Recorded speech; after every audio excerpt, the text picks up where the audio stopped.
gas, electric, or lithium-ion power to fit your lifestyle. And the best part, every used cart comes with a 1-year warranty for total peace of mind. It's the golf cart people. Just make contact. Eichel has it. Eichel looking. Unreliable. Fast, reliable, even in bad weather, and even works for 4K streaming for movie nights, online gaming, and more. Growing up on the farm in the sticks of Central Alberta, we have everything. First quarter, 18.6 rebounds. Wembanyama ends with a double-double, 27 and 17. It was a Spurs night, and they're one win from the Western Conference Finals. Go Starlink. Summer is calling. Is your vehicle ready for the road trip? Get ready for the season at Nisku Ford with offers that turn up the heat. Right now, you choose how you save. Finance your new vehicle with rates as low as 0%. Or choose massive cash rebates as high as $12,500. Whether you're hauling the boat or packing up the family, we have the Ford you need for your summer adventures. Start your summer upgrade at niskuford.ca. Nisku Ford, above expectations. Are you overwhelmed by debt and getting nonstop calls from creditors? It can feel like there's no escape. Debt doesn't have to be a life sentence. A single call can taking care of the basket in her face. The shot is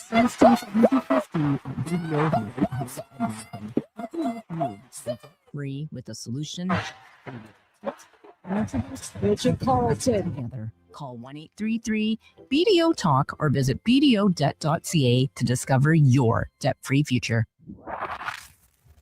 You're getting the lowdown with Low Tide. Play Alberta, backing the home team goes beyond the bets. That's because your picks have provincial impact. Play Alberta is the only app in the province that puts all revenue directly back into supporting programs and services that Albertans rely on every day. By investing in the General Revenue Fund, every play, bet, and buy made on Play Alberta helps make a difference across the province. It feels good to know your fund goes further at home. Visit playalberta.ca/Gregor to learn more. Must be 18 plus to play. If you gamble, use your game sense. Right about now, the funk soul.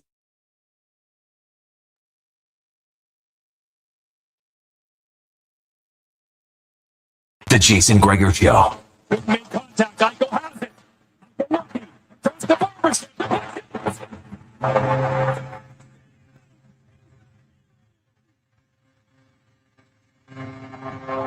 On Sports 1440. Richard Carlton. Stewie in her face. The shot is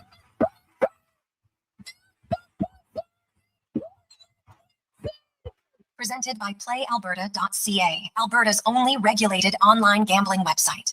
A big first quarter, 18.6 rebounds. Wembanyama ends with a double-double, 27 and 17. It was a Spurs night, and they're one win from the Western Conference Finals.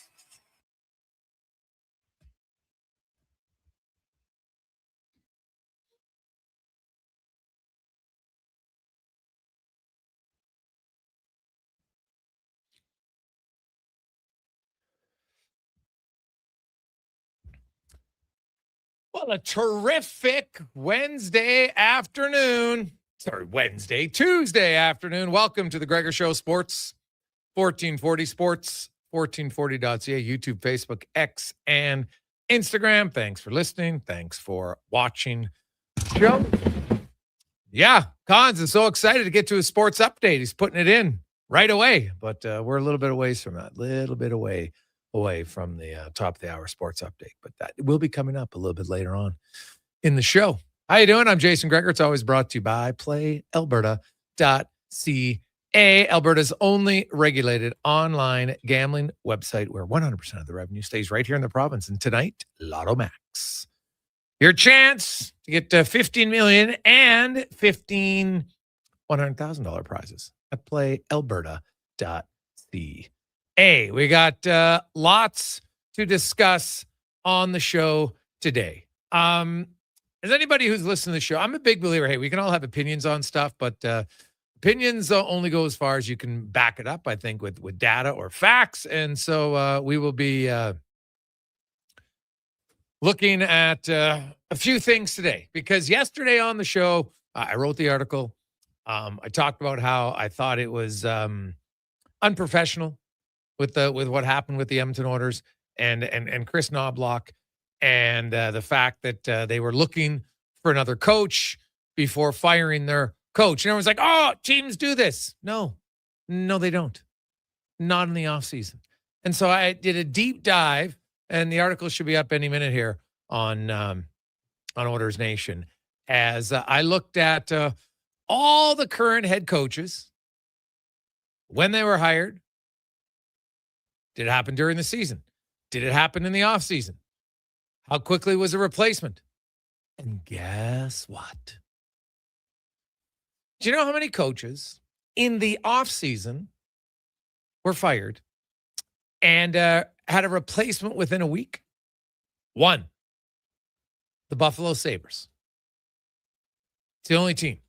They fired their coach at the end of the season and hired Lindy Ruff 6 days later. The only other team even had a coach within 2 weeks was Colorado, way back when Patrick Waugh resigned in August. They didn't think it was coming. He resigned. And then they had, in 9 days, they hired Jared Bednar, who had just won Calder Cup championship in the AHL with, at that time, was Columbus Blue Jackets team. That's it. So what, you say things in the article. I spoke to Elliot Friedman because people are like, oh, Elliot said that this is normal. I'm like, well, I don't think so. I saw the clip, so I talked to Elliot. I got a quote from him. I also got a quote from a current NHL head coach who saw the article and reached out to me. And let's just say and he brought up something interesting that I hadn't even really considered from an angle of a head coach, right? And I thought that was rather fascinating. And truth of the matter is, you look at it, and he basically, because they're just editing the article, so I can't get in. I want to get the exact quote correctly, but he basically said, hey, I've had teams approach me in the summer, and I said, until you have a vacancy, I don't want to talk to you. Essentially, trying to honor a little bit of a code amongst coaches. Right now, he even said, in regular season is different because you understand there's an urgency to replace the coach right away. You got a game tomorrow, the next day. After that, it happens. Right? That's normal. But even then, do you know how many teams, when they fire a coach, even during the season, they actually replace him with an interim head coach? And lots of times, that guy doesn't become their head coach because they wait until the summer when they can interview guys properly and more of them. Right? Even Marty St. Louis, people forget, when he got hired, he got the interim tag. Now, he got to take it off of him. But that's rare. Most guys who get the interim tag, DJ Smith currently, the LA Kings, doesn't work out to a head coach. Rick Bowness and Marty St. Louis, out of the 10 coaches who got an interim tag during the season, and most of them are assistant coaches or a coach who's coaching your AHL team. It's usually who it is. Now, Marty St. Louis was an exception. Rick Bowness was the exception, and both of them eventually got the head coaching title. So we'll go through each team, and any suggestion that this is normal just simply doesn't match to what happens. And even Elliot had a quote that said, he was focused more on coaches. If they know they're on the hot seat, they expect teams to talk to the other coaches. And his last quote was, this situation's different, which it is, right? Chris Knobloch, my understanding in talking to my source, which is a really good source, was that, as of even last week,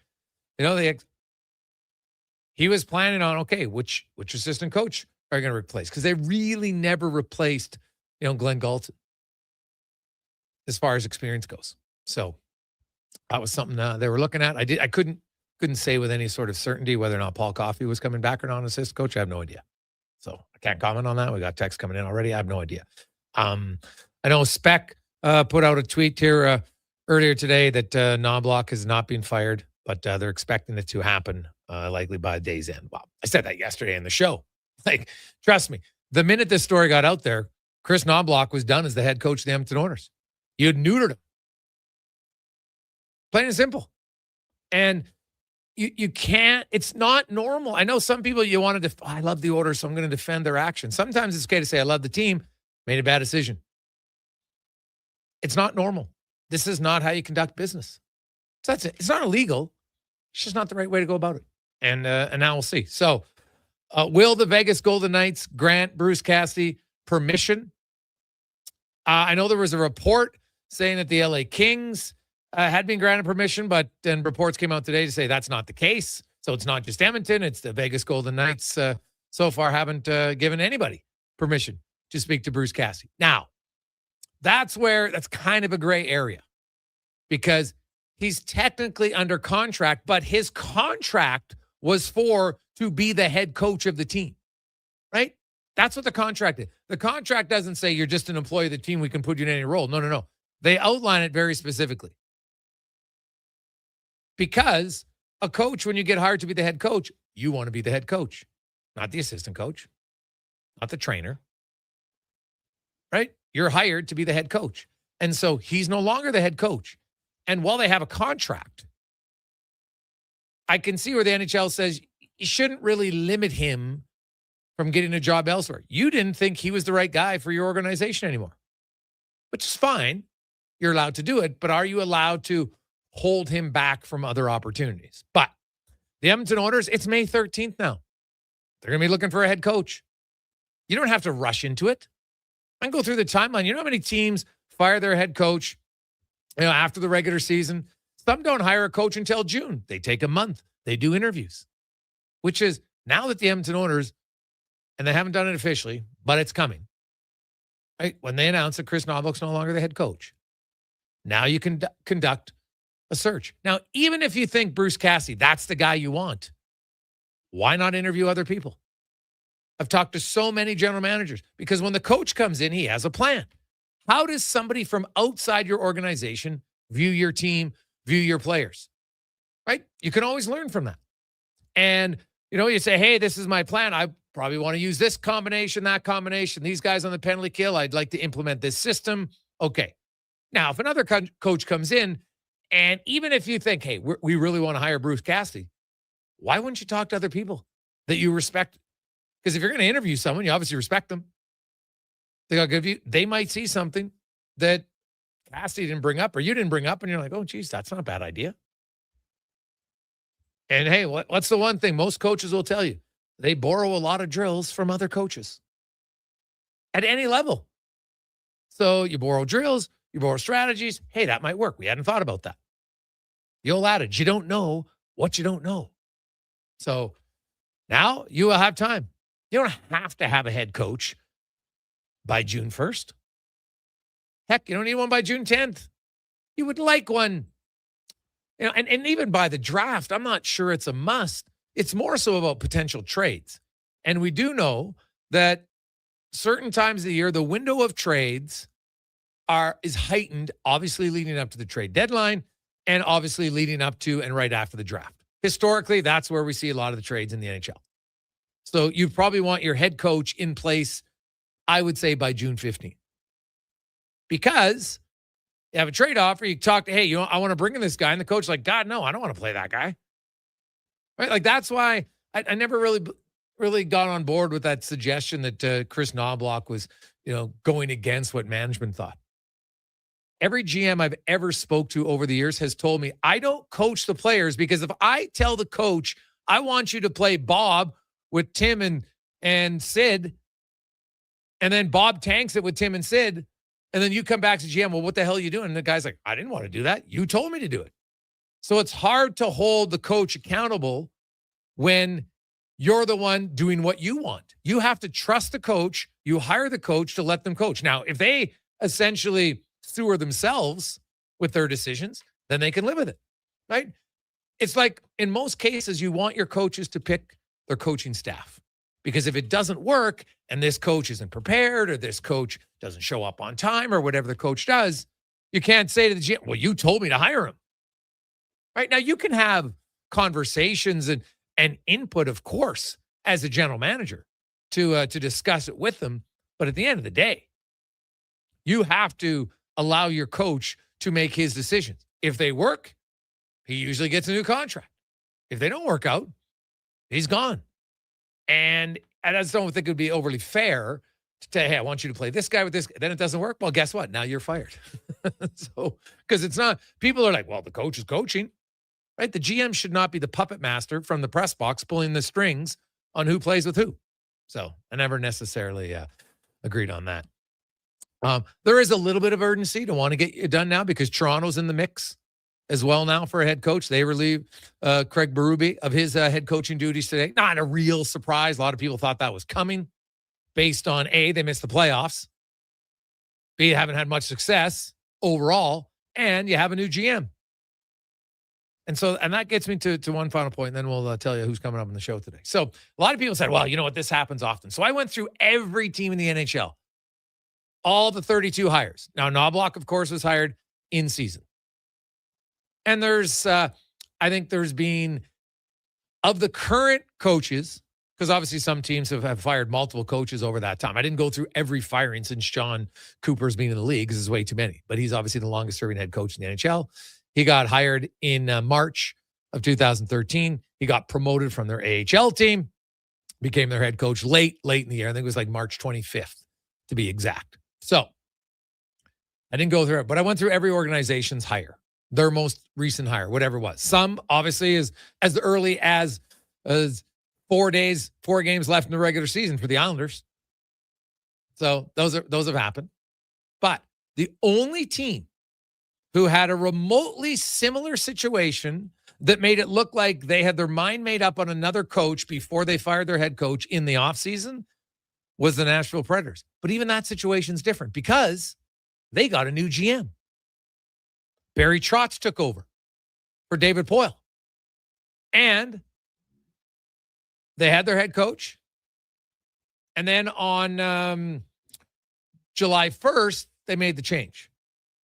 And they brought in a new head coach. Fired the head coach, brought a new head coach the next day. So obviously they had talked about it, and they felt like Brunette was the better choice, and they brought in Brunette, and Hines went away. But that was a new GM. This is not a new GM. This is a GM who actually signed Chris Knobloch to a 3-year contract extension back on October 3rd. So think about that. 3, 4, 5. That's not even, it's 7 months ago. Now he changed his mind. So you can't say it's, wow.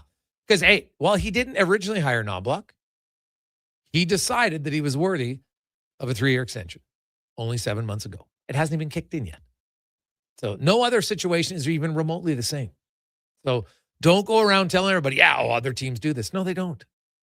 No, they don't. It's misleading and simply incorrect. Coming up on the show today, we're going to hear, we got a lot of Elks to get to. We're going to hear from head coach Mark Killam. Also, middle linebacker Nick Anderson. He had a Rookie of the Year season 2 years ago. Then last year got injured. He's come in. He was actually here way earlier, spent the offseason in Edmonton, actually sat in on coaches' meetings. So we'll talk to Nick coming up right away. Hear about that. We got your Remchuk will be by. Adam Scully, talk a little PGA Championship, which gets going tomorrow. Who do you like in that one? Justin Michael will join us. Avs and Wild. We got Speck. We got Cam Tate. Matthew Shinetti will be by. The World Cup of Soccer, baby.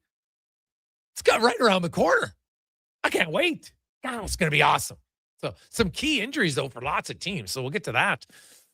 Is Alphonso Davies kind of re-aggravated his hamstring injury? Is he going to play? So we'll get to all of that. Last night in the NHL, the Buffalo Sabres is, okay, can we all agree that was way too long of a review? Like back-to-back. What are we doing? 12 minutes? Come on now. Like, I saw the review right away. It's like the puck's across the line. Why the hell did it take so long? Like, that was clear the puck was in. Then you review it again for now goalie interference. Jeez. But come on. Why did it even take that long? The puck, I watched it once. And you're like, well, look at the post. There's the puck. Like, his glove was way behind. Like, that was the easiest one ever. What took so long? Like, you got to find a way. This is the playoffs, man. I understand you want to get it right, but it shouldn't be that difficult. It shouldn't be a 12-minute review. Sucks the life out of everything. And then you had, the Montreal Canadiens. The Sabres, they could have folded there. because Montreal scored very quickly right after that. It looked like it was a 2-0 game. Suddenly it's 1-1. And you're thinking, uh-oh. But then the Sabres. What did we talk about yesterday, Connor Halley? The Sabres had gone 14 years without the playoffs. It looked like back in November it was going to stretch to 15. They were in last place in the Eastern Conference. They turned it around. Well, in their franchise history, they're 0-14 when they trail a series 2-1. But then Tage Thompson in the second period got a bounce that I don't even know how to describe. That is a freaky one. Dobish wasn't even out of the net. Like sometimes, we see the goalie jump out of the net. He's trying to get behind there to stop the ring around. Nope. Goes off the partition. He's not even in the net. No. He was in the net. That is a very strange bounce. But it was a bounce they got for the Sabres. And another 2 power play goal game from Buffalo, and they win 3-2. And now the series is tied at 2. Ukko-Pekka Luukkonen came in and played well. Meanwhile, the Ducks, they lose in overtime. Vegas is now 3-0 in overtime. They've been good when it gets to extra time, man. The Ducks had an early lead, then they tied it. Owen Zellweger scores his first, and Dorofeev. You know what? Hey, that's a pretty good shot. But man, speaking of Dorofeev, did you go back and watch their first goal? Like Chris Kreider must be having nightmares. Like you look at their first goal and even the game-winning goal, the Ducks had it. Those are giveaways, Oiler fans. You probably are like, oh, I've seen that before. Possession in your own zone, quick turnover within seconds, back of your net. Good night, Irene. And now Anaheim has to win at home in Game 6 to force a Game 7. Tonight, Colorado could punch their ticket to the conference final, taking on Minnesota. No Brodin again, no Eriksson Ek. Not looking necessarily great for Minnie to Winnie tonight. We'll take a quick break. We'll return to health, man. It's ultra important, especially in sports. It's a Gregor Show presented by PlayAlberta.ca. What's that? Is that actually spring? Like no snow squalls or bad weather tomorrow? It's actually spring? Well, GS Construction welcomes the warmer weather because that means we can really get to work. Now, it doesn't matter if there was bad weather. This is our time to shine. But we can't do it without good people to do that work. That's why GS Construction is hiring pipe layers, topmen, and heavy equipment operators. If you want to join a team who loves their work, visit gsconstruction.ca today. May brings more of what you're looking for at Wolf GMC Buick. The selection, never better. The savings up to $12,000 when you combine cash discounts on your new 2026 Sierra 1500 pickup. Up to $1,750 in cash rebates on remaining 2025 Terrain SUVs. Plus 0% financing up to 72 months on most models. And ask about the truck trade-in bonus of up to $1,500 on select new in-stock Sierra 1500s. Wolf GMC Buick. We're making it easy. At Hughes, it's all about getting in and out quick and clean. No cash, no problem. With Hughes' new tap and wash system, all you need is your debit or credit card to get your vehicle sparkling clean. Find us at HughesCarWash.com. Our new McCafe crafted sodas just drinks or something more. Like Sprite Berry Bliss, Creamy Strawberry Coke, and Orange Dream. All swirled with fizzy flavor and topped with silky cold foam. Only at McDonald's. At participating McDonald's restaurants in Canada. Hot coffee, hotter takes, and the sports stories that matter. Check out Kevin Carrions weekday mornings from 7 to 11 on Edmonton's sports leader, Sports 1440. Be part of the conversation. 833-401-1440. Silent Ice Sports and Entertainment is an innovative market leader across Western Canada. Properties include the Spruce Grove Saints, the Junior Prospects Hockey League, Silent Rides Charter Company, the Hockey Super League, and the newly launched Female Super League. Silent Ice also owns the Western Hockey League Seattle Thunderbirds and operates the Morinville AAA Arena. The Silent Ice Center, a new state-of-the-art entertainment facility in Nisku, features 2 sheets of ice, a 1,600-seat arena, as well as Summit Restaurant. Learn more at silentice.com. When life unexpectedly changes, it can leave us feeling unbalanced, uncertain, and unsure of how to move forward. But you don't have to go through it alone. I'm Corey Anderson with Fairway Divorce Solutions. Our team helps reestablish balance, guiding you through your divorce with compassion, clarity, and support. Fairway has helped more than 6,500 families across Canada find a path towards a peaceful, fair resolution. With 2 offices in Edmonton, we're here to make your journey easier. Discover your options at Fairway Divorce. The tents are up and the deals are out. The Brick's biggest sale of the season is on now. Take up to 60% off clearance items in the tents. Sofas start at $3.99 and save up to 50% on select mattresses. Get a sofa, coffee table, mattress, bed frame, and dining set, all for less than $1,500. Only at the Brick's tent sale. See in store for details and exclusions. The Brick, saving you more.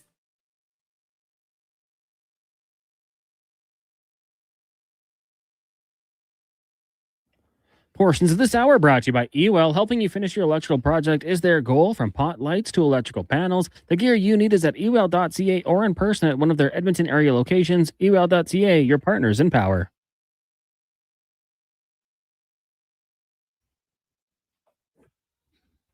This is Sports 1440, where Edmonton talks sports. On YouTube, Facebook, and X. Here's Jason Gregor. Brought to you by playalberta.ca.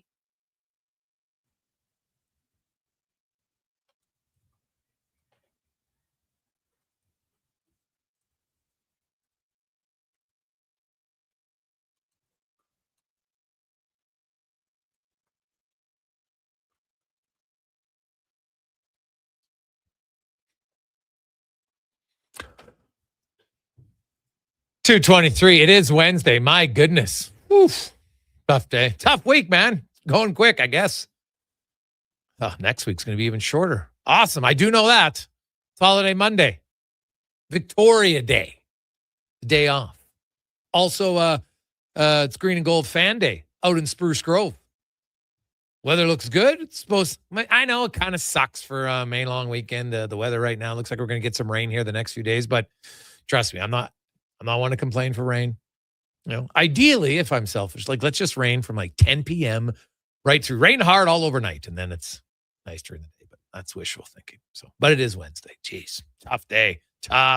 Things are flying, man. I can't believe what happened on Tuesday. Totally forgot it. So, there you go. Also, Dylan Cease on the mound tonight. Can the Jays get a win? He scored 5 in the 8th inning last night. Looked good. No, couldn't get it done. Lost in extra innings. They've lost 5 straight to Tampa, not 5 straight overall, 5 straight to Tampa. And it's 20 games now, Cons. I think we're going to play the game today with all of our listeners. So it's 20 games. That's 20 games without a home run for Vladdy Guerrero. Text in your number on how many games until he hits a home run. So, like, if he hits it tonight, that means it's 20 games without a home run. Right? Because tonight would be his 21st, but it's 20 without. So is it 20? Is it 21? Is it 30? I'm just curious because, man, right now, it doesn't look like that guy could hit a home run in slow pitch. He's not getting a lot of, not getting under the ball very often.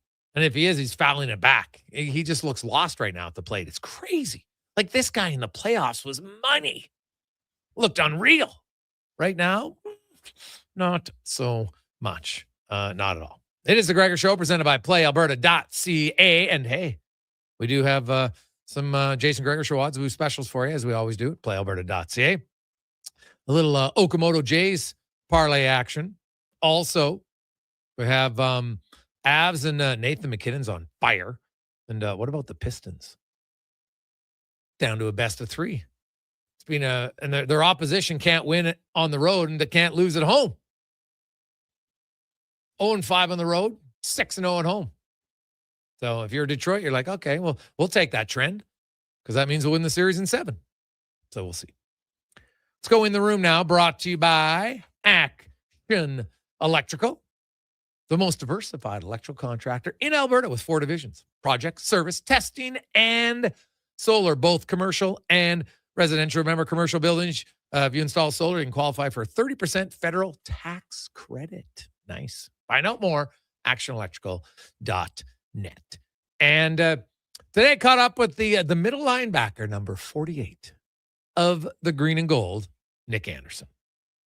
Do you appreciate your health more now that you have it back? Man, I do, man. And really, just like I told the young guys in training camp, the days that you feel the little nags and nicks are the days that you got to stay on top of it, because that's what happened to me last year, thinking I was, bulletproof, couldn't get hurt, can play through anything, it caught up with me. And so I just, advise everybody else, man, you got to stay on top of your body, because if you can't play, you can't really help the team. And so that's been my biggest thing the whole offseason, just being more aware, of my body, taking care of it, staying in the training room every day, and making sure I'm staying on top of the little things. My understanding was you sat in on some coaches meetings in the off season. What did you learn in those meetings? What was the reason why you wanted to be part of that? Man, just overall, I feel like that interest started when I got hurt during the season. Instead of me just saying, okay, I'm going to focus on my rehab and, just worry about me, I picked up a clipboard and I told JC, okay, I'll chart for you, and in doing that, I was able to just understand schematically the way that he calls the game. I was able to see things from his lens, to understand, okay, in this situation, this is why he calls what he calls. And so me standing up here in the offseason, I used it as an opportunity to say, okay, well, since I'm planning on playing Mike linebacker, I want to be connected with the coaching staff like this. So that way, when I'm on the field and they make a call in a certain situation, I automatically know why we're making this call, what we're trying to defend, and what situation we're in. And so I just feel like it just grew my football IQ. And then also, with it only being my third year up here, and the CFL being such a different game, I just wanted to use it as an opportunity for me to go mentally off the field. You had such a spectacular rookie season, right? And then last year, that's kind of the ebbs and flows sometimes of pro sports, and mentally you learn about yourself. But you look at the defense as a middle linebacker, you're one of the captains really in the defense, calling the plays, everything like that. And how much more confident do you feel in what you're going to be, the defense can do this year when you look at yourself as well as the guys around you? There's not a lot of new faces. Most of your guys have started before and played on defense. First and foremost, I would like to say that everything happens for a reason. And I try to find the light in every dark room. And so me getting injured last year did a lot for me, because like you said, it takes a toll on you mentally, but it also really shows you who you are without the sport. And so I feel like I took a lot of time outside of me being in the facility to really just focus on, okay, what is Nick Anderson without football? And it just brought me so much of peace and so much understanding in myself, to where now I can play the position confidently and freely without worrying about different nuances off the field. And just overall, man, just coming off an injury, it just gives you the opportunity to just, relate to the guys more, and it gives you a different appreciation for being on the field. And so now that I'm back on the field and back with the guys, I tell the guys every day, man, it's a blessing to be out here, because this game can be snatched away from you like that. You can be at, one of the biggest highlights of your career, coming off the best season, and then the next year, you just battling injury and you want to play, but you can't go, and things like that. So it just teaches you really just to have the attitude of gratitude every time you touch the field. And that's the energy that I bring to the defense, man. Just understanding that every play, could be your last, man. That's why we have to go out there, play with tenacity, play with drive, play with passion, because it can be snatched away from you like that, man. So I just feel so blessed to just be in a room with familiar guys, be in a room with guys that, rallied around me last year when I was injured, and just to see the smiles on their faces for me to be back on the field, it's electrifying for myself. And so I just, know it's my due diligence as being the Mike linebacker to just understand that it's a big role. It's not just, me being the young guy in the wheel and just the playmaker, and, Niles running the show. Okay, Niles has passed me the torch. Now it's my turn, to run the show and, just be that leader, man. And shout out to Niles, man. he was a great leader. He did things the right way, man. I learned so much from him, man. And before he left and departed, he told me, he said, you got the keys now. Where Edmonton is going to go defensively, you're going to be the driver of that, man. And I just take it as a big responsibility to just take that torch and run with it, man. How do you feel you can run with that? You look around, they obviously got Joel on one side. Mogensen got to come in last year. He's got some experience. Logan at the other linebacker. I know you work with the DBs, but what do you think is going to be maybe the most important part? Because you are essentially now kind of the leader in the linebacking core and up the defense. I would say brotherhood, because schematically we're doing the same thing that we did last year. We just changed up a little bit of there, a little bit of here and there.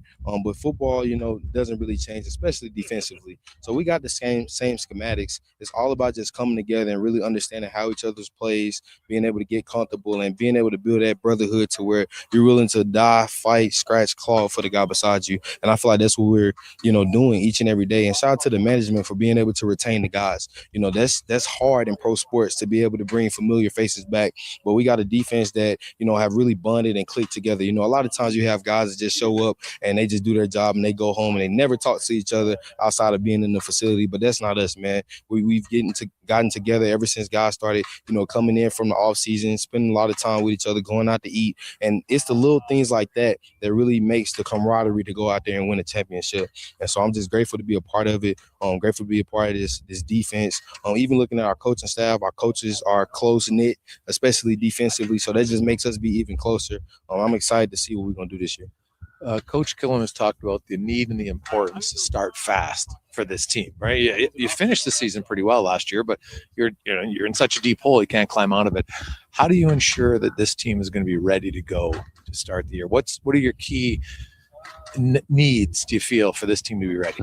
Man, just really like Coach Killam said, man, getting these good reps in practice and getting these good reps in the off season, because we're blessed to have a schedule where we can go hard all the training camp and we can take the momentum that we're carrying in training camp straight into week 1, and then we can reset, everybody take a breather, and then we reset and reload for a 10-game stretch. And so I feel like the way the schedule just aligns, it gives us the opportunity to really just build a momentum now and build the importance of, that's what we preach every day in the team meetings: start fast, start quick, execution, knowing what you got. We've already started prepping and looking at, Ottawa. No disrespect to the preseason games, but, because the emphasis is just let's start fast. We're not going to be that Edmonton team that goes 1-6 or 0-5, and then gets the ball going. And then shout out to the management again. You're able to start fast when you're bringing in guys that already know what's going on. This will be my first year in Edmonton where I'm coming in and, I know the head coach, I know the defense coordinator, I know the expectations, I know, the linebacker that's playing beside me in and out. And so just to have that familiarity and that understanding of the system and everything that we're doing organizationally is going to give us the opportunity to just hit the ground running come week 1. Well, there you go. Nick Anderson, ready to roll as the middle linebacker and kind of the veteran now in that group. And, defense returning a lot of faces. Defensive coordinator, they got continuity, and continuity in sports is a big thing. Now, obviously, you need some talent, and I think they've got some talented players. Their offensive line, just watching in practice, I think for fans when they go to the games, maybe you'll go watch practice, like it is night and day. Just the speed, the tenacity on their offensive line this year to last year, it's wild. We got Bordner and O'Donnell on the left side of the line. There's a great competition between Beard and Corte for center. 2 veteran guys. One of them is going to be the center. The other guy's likely going to be the 6th offensive lineman. That's just how it goes. And Brett Boyko will likely be the 7th offensive lineman. He was a starting tackle last year. Don't see that occurring this year for the Elks. Or for him. Now, obviously, injuries can occur, and I think he could probably play better than he did last season. But right now, there's lots of reasons I think to be excited about the Elks and how they look. Now you got to win, right? But you bring in Wood Manzi, right? Jordan Murray, 2 new guys on the right side of the line from guard to tackle, and so if Boyko and Corte are your backups. Not to mention, like Mark Evans, he started games last year for them. So they've got 8 guys who started games. So you got some depth on the O-line, which I think is massive. If you don't have a good O-line, Connor Halley, it's really difficult to win. No, I mean, I like those guards that you have there, bringing in Wood Manzi, some beast right there, kind of set up the run, especially in the interior. And you're right, you need those, like, not to jinx them, I don't believe in them specifically, but someone's going to get hurt. It's going to happen, throughout the football season. Someone's going to get rolled up on, and to have a guy that you can bring in there that has starting experience in the past, isn't going to be overwhelmed by the moment, is absolutely massive. And I'm not telling you anything you don't know. We know this. It's a physical sport, and that's going to happen. But you really do need like 7 capable starters when it comes to the offensive line, because it's going to happen. So really good to see that depth added on for the Edmonton Elks and the priority in the offseason to make sure that was corrected. Oh yeah, it's huge. It's it will be interesting to see how they do. I think we're going to talk to Mark Killam today, and we'll play that interview a little bit later on. But I think we might see something a little unorthodox in preseason from the Green and Gold this year. I'm going to have to dig into it a little bit more, but and when I say unorthodox, usually you don't have guys play very much at all. I'm not saying that guys are going to play full games or anything, but I wonder if we might see an increase in some playing time. He talked about it today, mentioned it many times. They need a good start. The Elks have been brutal, like beyond brutal, out of the gate the last few years. Right, the season was over halfway through. Yeah, he had good second halves, but by then you were in such a deep hole you couldn't get out of it. And I think their whole priority is to come out and have a good start. So we'll hear from Killam coming up in the next hour. We got Yaremchuk.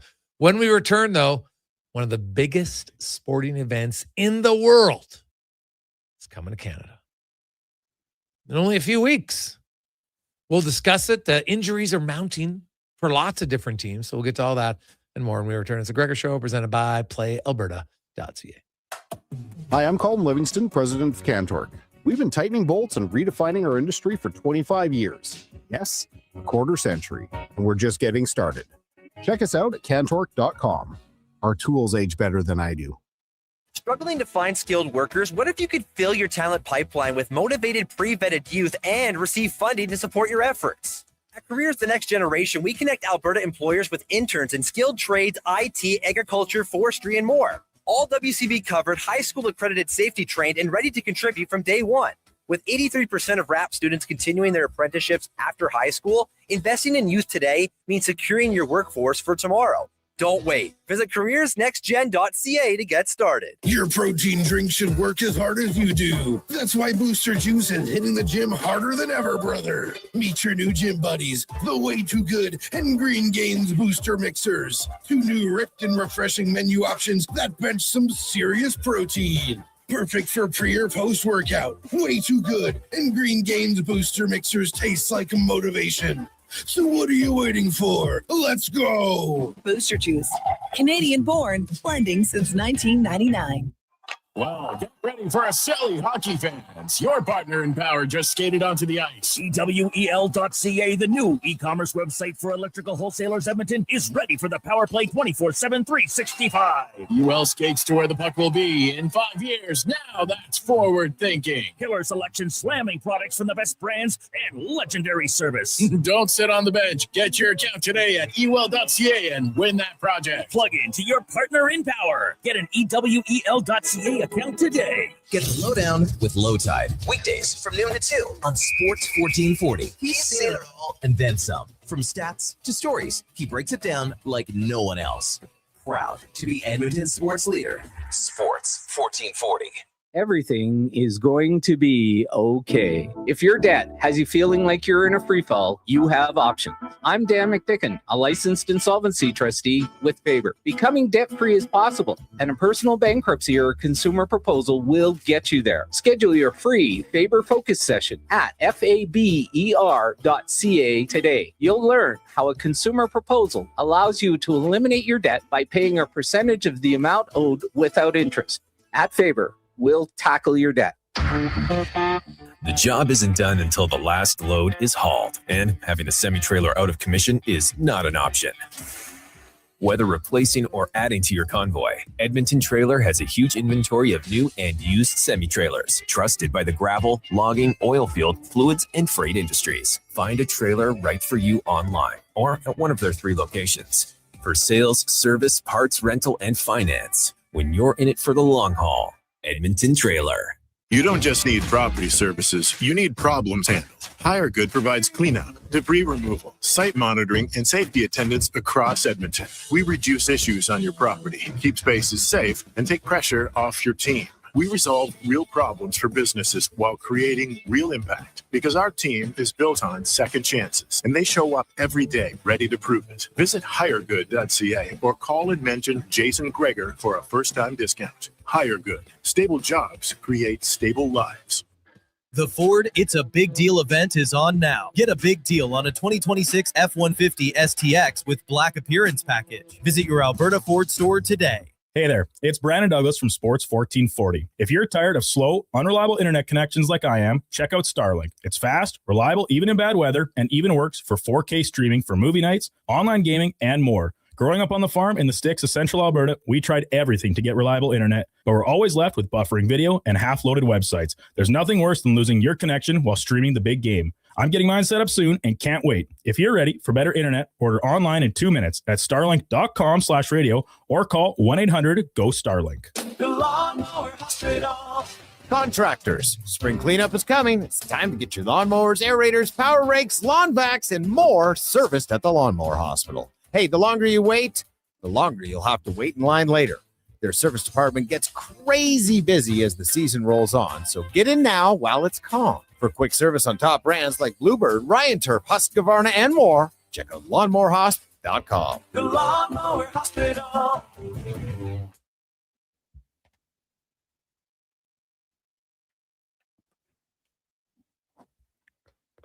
Portions of this hour are brought to you by Sherbrooke Liquor, the best place for wine, cocktails, and beers from all over the world. Also, a variety of excellent non-alcoholic options. See more at SherbrookeLiquor.com.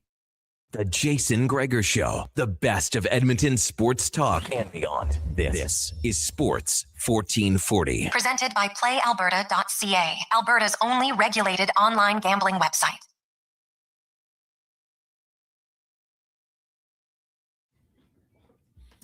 .244.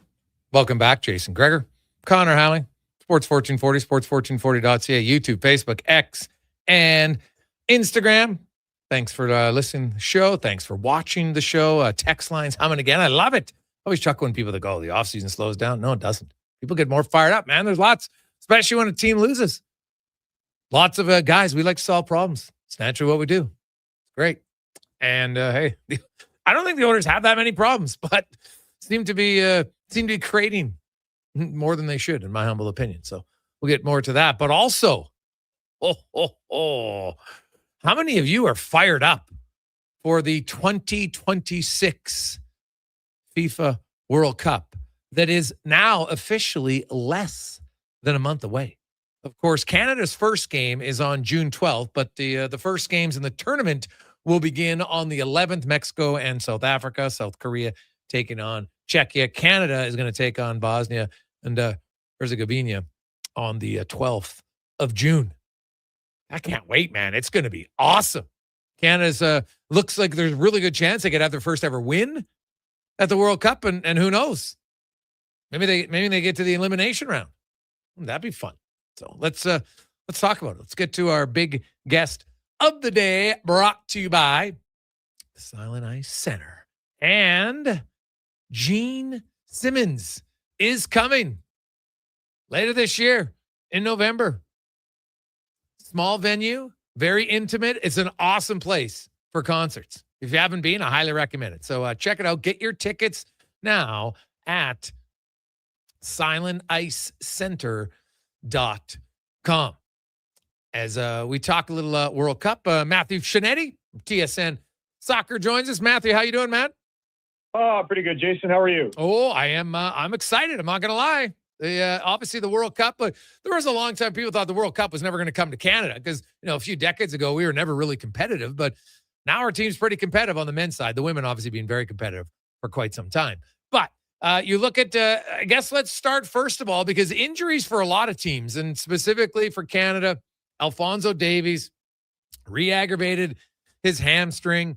And, what would they say? I think they said it was 4 to 5 weeks, which puts it really close to June 12th. What do you think the chances are he's playing in game one? If you're betting your house on it, I wouldn't necessarily do that. I mean, I expect, given the medical team around Canada Soccer and certainly knowing Alphonso and what this means to him. Remember, we started this journey in 2018 with Alphonso, a much younger Alphonso Davies at the FIFA Congress before the 2018 World Cup in Russia, proclaiming his love for Canada and how much he would want to have a men's World Cup in our country.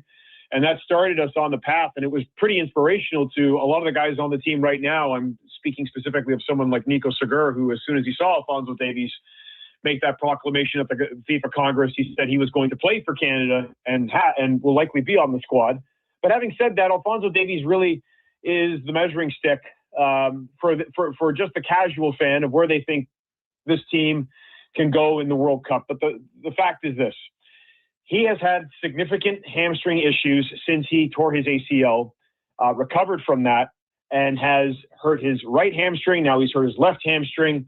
And Canada Soccer said last week that they're going to be working alongside Bayern Munich, his club, and looking to get as many soft tissue specialists as they can. And if we go back to when Davies initially hurt his knee, the uproar that caused between Canada Soccer, Alphonso Davies' team, and Bayern Munich, and the talk of lawsuits and recriminations, and that certainly died down, but you could tell behind the scenes how sensitive this is for every party involved. And certainly we've been seeing the reports out of Germany talking about Alphonso Davies' mental health and whether it's 4 to 5 weeks or 5 to 6 weeks. I have been around this medical staff with the men's national team for over half a decade. They will be very, very careful with this because of what Alphonso Davies means. Canada doesn't have another Alphonso Davies, but I want to stress this: the sky is not falling. Yes, there have been injuries throughout. I mean, look at the lineup. Almost every position group has had a major injury in it, from Promise David up amongst the strikers. It's growing more and more likely that the tight end size goal poacher that Canada has will be at camp. Whether or not he'll be healthy enough will be determined based on an MRI. Then certainly we've now seen Ali Ahmed, who's been injured after playing with his club Norwich City, and Richie Larea has been injured, and Moise Babito has been injured, and Alistair Johnson is now coming back. He's playing right now for Celtic. So it has looked a little touch and go for a while, but Canada has depth. And you talked about the excitement ahead of that first game. Everyone should be excited, and everyone should have high expectations of this team, because Jesse Marsh has wanted to build a winner that can physically and psychologically and emotionally get ready for an event that, even though many on this Canadian team went to Qatar, no one can understand what it's like, the magnitude of playing in a home World Cup. Jesse Marsh has built this team tactically and depth to be able to handle it. We're going to see that in just under a month. Yeah, there's a lot of injuries. It's kind of wild. So you look at the Canadian squad and you look at their matchup, and on paper, it's pretty good. Right. Italy not coming over. It probably sucks for the organizers, I would think, and all, Italian fans. But from a Canadian perspective, this is on paper, it's a pretty good match. How do they ensure that it goes from paper to actual results on the pitch? That's an excellent question. And if you look at this group, it presents every kind of opportunity for Canada, not only to advance out of the group, but to be competitive and win the group. And remember, if Canada finishes first in Group B, they will stay in Vancouver for that round, the new round of 32 in this expanded 48 team World Cup, I should say. And if they win that game, they will have the round of 16 game in Vancouver. That's all on the table. Okay. But this group also presents a lot of pitfalls for Canada. No one should be overlooking Bosnia and Herzegovina. This is a team that, even though Canada has more depth, they are ranked higher in the FIFA World Rankings than Bosnia and Herzegovina. If anyone saw the footage coming out of Bosnia after they qualify for the World Cup after beating Italy on penalties, that country can't wait. And certainly Canadians will understand, having watched Canada face Croatia. Now, the quality of Bosnia is not the same as the quality of Croatia, but they are a very proud nation. And when you look at the countries that participate in the World Cup, many of them, football is all they have. They pour their entire national identities into it. And I fully expect that inside those first 10, 15, 20 minutes against Canada, Bosnia is going to throw every single thing at Canada to try to unsettle them, because really Bosnia is playing with house money. Many would not have expected them to qualify, and they have. And to be honest, yes, Canada certainly can have a ton of expectations, but they cannot walk into that matchup thinking they're just going to roll over Bosnia. And that will be the messaging from Jesse Marsh. And then in that second game, they face Qatar. Now, 3.5 years ago, Canada faced Qatar I believe I was there. It was in Bratislava, Slovakia. And they beat them 2-0. But at the same time, Qatar is the 2-time defending Asian Cup champions. Canada, yes, has more technical ability, has greater depth than Qatar, but Canada also has a tendency of playing down to teams. And we all remember what happened to them in the quarterfinals against Honduras in the Gold Cup, which was a massive disappointment because Canada should have at least gotten to the finals of that tournament. And then there's Switzerland. And Granit Xhaka, who was the captain of Sunderland and the longtime Swiss midfielder, was on Park the Bus with Stephen Caldwell and Kevin Kilban. And the one thing everyone needs to know about Switzerland, over, I believe, the last 4, 5, 6 World Cups that they've been in, they get out of the group stage. They don't do well in the knockout rounds, but they are tacticians in the group stage. Canada has a lot to play for, but they have to be very, very, very prepared, because if they don't, it is absolutely a possibility that they can get points out of every single one of their games.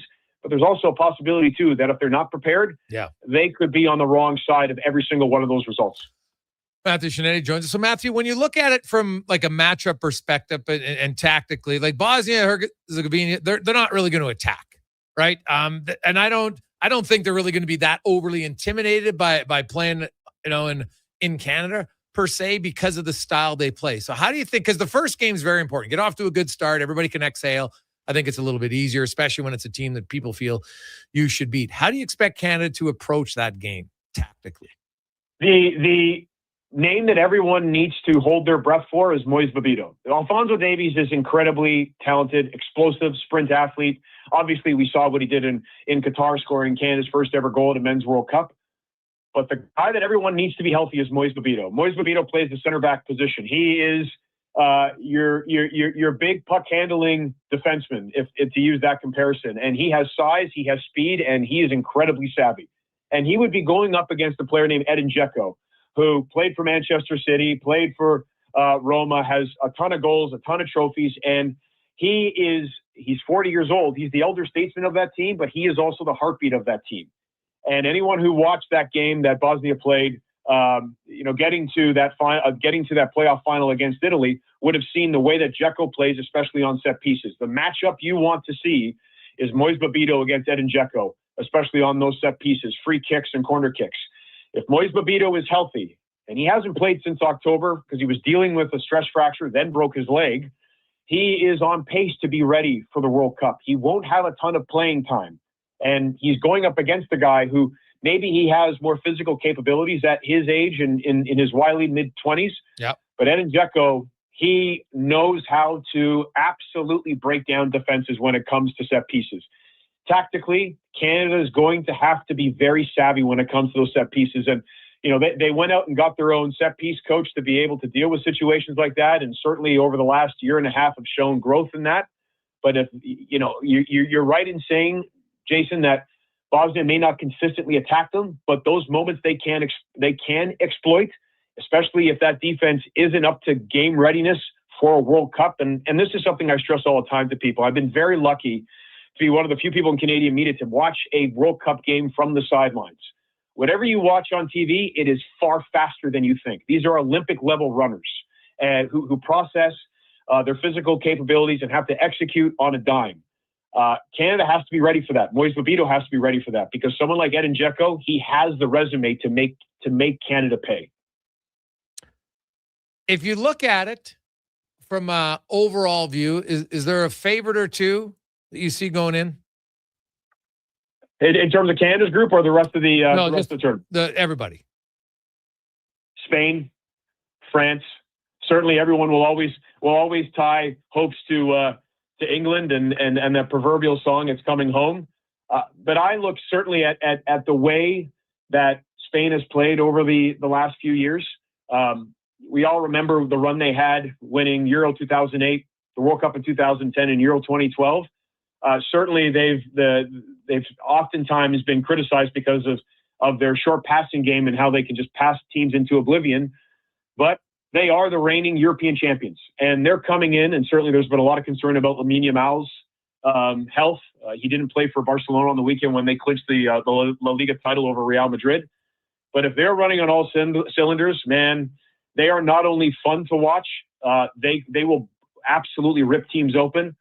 But of course, what you saw when Lionel Messi and Argentina won, and I saw it a little bit too here in Toronto when Messi and Inter Miami came to face Toronto FC, there is still a worldwide appeal for Lionel Messi. And if he is on that squad, if the in his late 30s, there will be a lot of people who will hope that he wins it again. Just the magnitude of the power of certainly his personality and his talent. But this is unlike a World Cup that we've ever seen before. This is a World Cup stacked on a World Cup. This is, I believe, before there's something like 60 odd matches in the typical 32 team World Cup. At a 48 team World Cup, that's 104 matches. So it not only leaves a lot of room for error for some of those favorites, especially in an expanded 32 team knockout round, but it also provides a stage for some incredible stories. I mean, some incredible stories in Qatar in 2022, and the lasting impact that tournament had, and what it did for certainly the worldwide appeal of football is great, but everyone universally thought that was a tremendous tournament. This tournament has a lot to live up to. Expanded teams, more host cities, but I am right now, especially in Canada, especially in Toronto and Vancouver, I really think, given the diversity of our country and how much the World Cup already means to so many people, and what I think this Canadian team can do, I think we're set for a pretty special June. And lastly, who do you think is going to be the starting netminder for Canada? Ooh, that's a tough one. And you know what? I am not going to go ahead and put any money on it because I've been around Jesse Marsh for the last 2 years, and I have no idea what he's thinking. But I will cast everyone's eyes to the recent game that Maxime Crépeau in Orlando City played against Dane St. Clair and Inter Miami. Inter Miami was up 3-1 at halftime. But the only reason that Orlando stayed in that game and eventually won and created what many are now calling one of the greatest comebacks in MLS history was because of the number of the saves that Maxime Crépeau made. Now, I say that while also knowing that Dane St. Clair was the MLS goalkeeper of the year last year. They both have their weaknesses. Maxime Crépeau is certainly undersized when compared with Dane St. Clair, but we saw what he did during Copa America in 2024 and the penalty saves he made in that quarterfinal win over Venezuela, getting Canada to that great semifinal opportunity against Argentina. And then, of course, we know that Dane St. Clair consistently plays very well over the course of a whole season. How does Jesse Marsh factor those two things in? And really, we can go ahead and name either Crépeau or St. Clair, but their defense, we talk about all the injuries, has to be healthy and has to find stability. And that's why the game in Edmonton against Uzbekistan and the game in Montreal against Ireland are so key. Because you really want to, if Jesse Marsh is going to make a decision, he's going to have to make it in that first game against Uzbekistan. Because if he wants to go with one guy, he can't be platooning guys in the final two warm-up games before a World Cup. A goaltender needs confidence. I mean, that's true in any sport, but especially for a team going into a World Cup. Canada needs its defense to get healthier, but it also needs a guy between the sticks it trusts. Whether it's Crépeau or St. Clair, they're going to give up a little bit. Crépeau can make some tremendous saves. Dane St. Clair has a lot of attitude and confidence and is a bigger goalkeeper. But Jesse Marsh, when he makes that decision, he's going to have to live with it. Awesome stuff, Matt. We look forward to it. Can't wait. Less than a month. Appreciate your time. Cheers, Jason. Thank you. There you go. That's Matthew Schnetti from TSN. Good breakdown, man. I'm pumped. How many of you are going to a World Cup game? Like that would be an event. I've been to a game in Europe. And I'm telling you, it was one of the best sporting events ever. But it wasn't. There's just something about when it's for your country. And everybody gets involved. You know, no one cares if you lean right or left or any of that garbage. It's just like, hey, you got the red and white and you're ready to go. Man, it will be fun. I know one of my buddies, him and his pals, they lucked out in one of those draws and got some seats to the two games in Vancouver in the prelim round. No joke, they're pretty expensive, but that's going to be an awesome experience, I think, to be in that building. And even just to watch the games, everybody's lots, I wouldn't say everybody, but lots of people will be watching. You're a sports fan? Are you going to tune in? Even if you don't like soccer, you're probably tuning in because you get caught up in the moment. Why not? It's impossible to be a great fan of every sport. But if you're a fan of sports, when there's big games, you'll watch. Can't wait. Should be awesome. Let's get to the con man and a sports 1440 update brought to you by Fountain Tire. They're here for all your vehicle needs and more with their digital vehicle report. They don't just tell you what your car needs, they'll show you. Book your appointment today at fountaintire.com. The Sports 1440 update. Oilers coaching update. Chris Knobloch has not yet been fired by the organization, but Mark Spector of Sportsnet reporting he's expecting it to happen likely by day's end. Maple Leafs firing head coach Craig Berube earlier today after 2 seasons and missing the playoffs this past season. And the New York Islanders defenseman Matthew Schaefer won the Calder as the Rookie of the Year. The 2025 first overall pick finished third in rookie scoring with 23 goals and 59 points while averaging over 24 minutes a night. On the ice tonight, it is Game 5, Avs and Wild from Denver. Puck drop just after 6. The Avs can wrap it up with a win. In the association, Pistons and Caps at 6. That's where he's had 2 games apiece. And in the majors, Jason Rays from Toronto, first pitch 5:07. We'll join that game in progress here on our AM feed after the Jason Gregor Show. Elsewhere, Padres and Brewers, the Rangers host the Diamondbacks, Mariners get the Astros, Dodgers, and Giants. Earlier today, Orioles blanked the Yankees 7-0, and the Guardians doubled up the Angels by a score of 4-2. PWHL announcing 2 new franchises today as Hamilton and Las Vegas will join the league next season, joining Detroit. 1 more franchise expected as well to bring the total to 12 teams. Coming up in hour 2 of the Jason Gregor Show, we'll be joined by Oilers Nation's Tyler Yaremchuk and hear the latest edition of Cam Tate's 2-Minute Warning. I'm Connor Halley. This has been a Sports 1440 update. This is Sports 1440, a Stingray radio station broadcasting on Treaty 6 territory. Download the free iHeartRadio app and listen to CKJR wherever you go. And now Action Electrical's testing team is on defense duty. They're the guardians of safety and compliance, a critical part of any lineup. Precisely. They perform rigorous safety and code compliance testing for commercial operations. Think of them as the referees, ensuring everything is up to standard before disaster strikes. Their preventative plays are legendary, spotting faults early. Hire the Action Electrical team to bring home a win for your project. Visit actionelectrical.net. Whether you're a craft beer connoisseur or more of a wine aficionado, there's always something new to discover at Sherbrooke Liquor, a unique family-owned independent liquor store. The selection, incredible. The non-alcohol section is also very impressive. Sherbrooke Liquor, expert, knowledgeable staff with a passion for unique finds. More than just a liquor store, we're a community. Alberta's best, the one and only Sherbrooke Liquor. Wine, spirits, and oodles of beer. Visit SherbrookeLiquor.com. Hear that? That's Hey, your entry afternoon. Wednesday, Tuesday afternoon. Welcome to the biggest football event in the afternoon. world. Welcome to the Gregor Live Show. in Vancouver with tickets, flights, and a hotel stay for 2. To enter the Tough day. contest, Tough week, just man. text Going GAME quick, to I guess. 780-777-7777. Next week's gonna be even shorter. Without worrying about it. Guys, one of them's going to be the center started. Go Auto. Get in Or the two. game.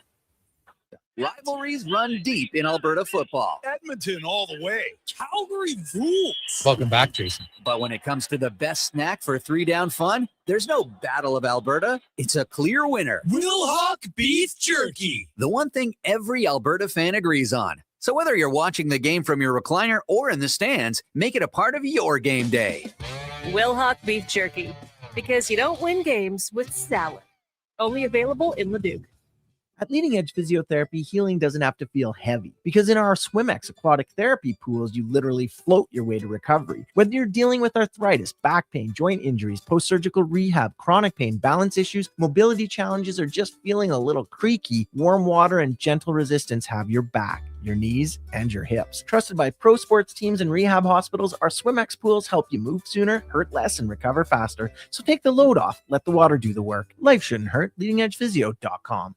Don't let equipment failure stop you cold. At AWS Welding in Nisku, our factory-trained service techs are on hand for all welding equipment repairs. We're a fully warranted center for Miller, Lincoln, and ESAB. And we service all makes and models. Proper, regular service extends the life of your gear and keeps it running at peak capacity. Don't wait for a breakdown. Book your service appointment today at 780-979-0470. AWS Welding. We make it happen.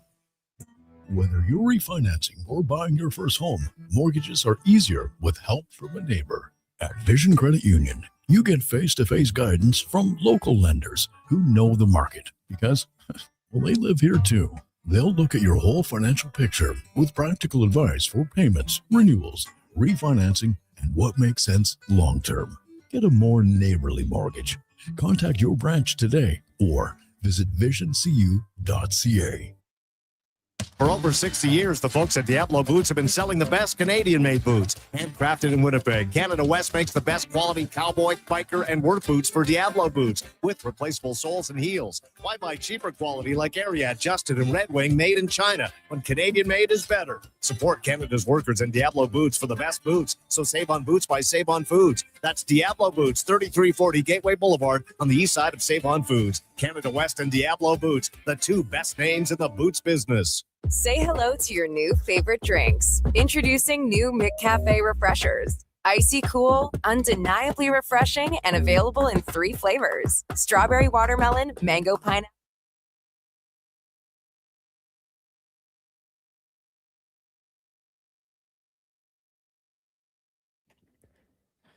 Portions of this hour brought to you by Crystal Glass, your clear choice for residential windows, locally manufactured and installed. Crystal Glass provides a beautiful product and incredible customer services for all of your residential needs. Call 310 Glass or visit crystalglass.ca for a quote.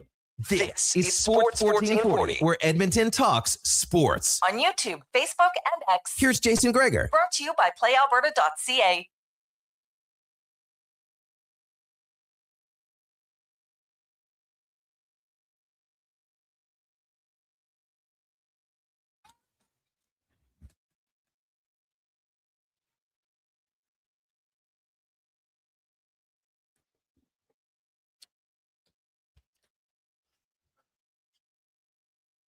Wednesday afternoon. Going to be a little bit wet later on this week for a few days, so get out and enjoy it tonight because the rain is coming.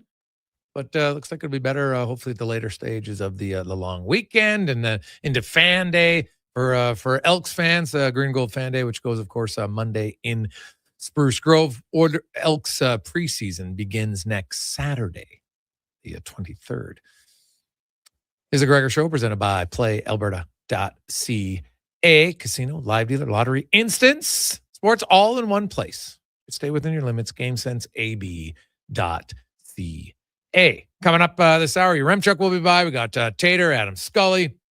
Spec, we're going to go out to Colorado. Will the Avalanche punch their ticket to the third round of the playoffs tonight with a win? Odds look good. We'll see. No Brodin again. No Eriksson Ek for Minnesota. That is tough. And then tomorrow night, we will have another elimination game as the Ducks will need to win at home against Vegas. Meanwhile, Buffalo and Montreal are down to a best of 3. It's been a really good series, man. All the Atlantic Division series have been pretty solid so far in the postseason.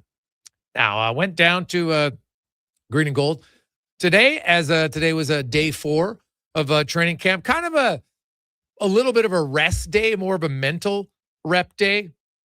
Mark Killam, they've outlined how many days they want to go, and he really feels that by day 4 or 5, you just need to give their bodies a little bit of a rest. Otherwise, it can lead to injuries. And the one thing that GM Ed Hervey's talked about a lot, the importance of getting through training camp healthy. Now, they have lots of depth at lots of positions, which is great. You need depth if you're going to win. There's no debate on that. And I think they've got pretty good depth, but obviously you never really know how much depth you have until guys get hurt. But they did add more depth today. Darrell Nyambomi was their first round draft pick. He signed today, 3-year deal with the Green and Gold. So it just adds some more depth to their linebacking core as well as on special teams. They announced some cuts today. Nobody who was on the team last year, so no real names, I think, of note other than Jason Laliberti Jr., the American O-lineman, but he announced he's retiring, so just doesn't have it left. A lot of receivers were let go today. Herford and Chichinski, Asante and Jones, as well as Jackson Jr., Ontario Brown, the running back, and Jarrell Cummings, the DB. So the first round of cuts, they'll have some more later on. It's kind of every few days. Then you lead up, you got to make some more cuts again after the first preseason game, and then you got to get down to the final roster before the start of the regular season. The Elks, once again, will start the season on the road, 1 game. Then they get a bye in week 2, and then they will have their home opener in week 3. And caught up with Coach Killam earlier today as we get to the Elks Report brought to you by Legacy Heating and cooling, or the rates never change. No overtime charges. That's how you build a legacy at legacyheating.ca. Here's my conversation with Coach Gillum. I talked to you at the end of the year that you felt like you'd have more of a plan on camp, and it's 4 days in. Do you feel the execution of your plan do you sense that even as yourself, like, okay, this has been an easier camp for me? Yeah, I mean, I think it's definitely been a more streamlined camp, as far as the expectations that we had, that we'd spent a lot of time in the off season about trying to refine this process, what we were trying to get out of every practice, really trying to be intentional with it. And I think, the familiarity with us as coordinators as well, we're kind of a little bit more on the same page with what we expect and what we want to see. And I was pleased with the way the first 3 days went. Today was a little bit more down tempo, but we're ramping it back up tomorrow. Your team really picked up speed in the second half of last season. And I know JC talked about how he was just way more comfortable calling plays. And across the board, if your coaches are comfortable, your players are comfortable. How do you feel that you can carry that into this season? Are you confident that not that nothing's guaranteed, but you just feel that you're from top down, you guys can pick up where you left off? Yeah, that was, we tried to take the things that we felt we did well or what we could build on from the end of last year and implement them into our off season. So that started in January, February. And then it was on the coaching staff in our meetings. We were trying to create a sense of urgency to take the step. And that's where really we buckled down on that process. And we wanted to carry that into training camp, and then so that we could have a great training camp and really try to maximize what we're doing. And that's kind of where we're at right now. It's definitely, I don't want to say more comfortability or whatever that word is, but it's definitely, we know what we want to accomplish. We have a plan to do that, and we're trying to execute it. On paper, definitely looks like there's more talent on this team. Yeah. Specifically on the offensive line, you got like 8 guys who have started at some point in the league. And this might seem like an odd question, but guys rotate the D-line all the time. Was there ever talk about rotating O-linemen at times to keep them fresh? Would that ever be a possibility? In game? It could be. It definitely could be. I mean, the challenge is you don't really dress, you're dressing 6 or 7. So, I mean, it's D-line usually like we went into games with 9 or 10 at times last year, but it definitely could be something like that. The challenge with that is you want your O-line, good O-lines are on the same page all the time with their communication. So when you're maybe rolling guys in and out, they might have not seen the last previous look that, that the tackle saw, the one before. So, I mean, the communication is such a big thing with those guys and the familiarity of playing beside, knowing the man they're playing beside. So that's the challenge with that. The center position seems to be the one that's most highly contested. 2 veterans in Beard and Corte. It's hard for the average fan, even a media guy, when watching to see what we look. So when you're looking on film, what's ultimately going to decide the center position? Yeah, I mean, it's a combination of, first of all, are we executing our assignment? Are we IDing the looks and the protections the way that we want to be doing that? Can we execute that? What kind of techniques are we playing with? It's just, there's so much that goes into it. I have a ton of respect for both of those players. It's a challenging position to be put in late in your career, but it does happen to a lot of people. And I do want to give them credit. They knew about it way back in January, and they've attacked the offseason, and they were here in the building throughout the winter, and they've handled the rotation very well in camp so far. Your secondary, pretty much every guy's back. How much more, you've coached so long in the league, how much more can you implement defensively when none of your secondary guys are learning the system? How much easier is it, or how much more in depth can you go? Yeah, I think the execution level gets even higher, and that's the challenge that we gave to them. Our secondary, they've got to be excellent communicators with each other and the way that they adjust to formations. But I think the level of execution and the detail in that's what we want to try to push that. Robbie Smith is a difference maker. Unfortunately, injuries really limited him. We saw it in spurts when he was healthy, what he can do. What are you looking forward to him bringing on a regular basis on your D-line?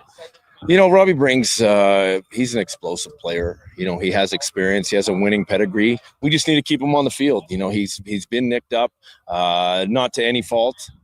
Sometimes it just happens. Sometimes it's just rotten luck.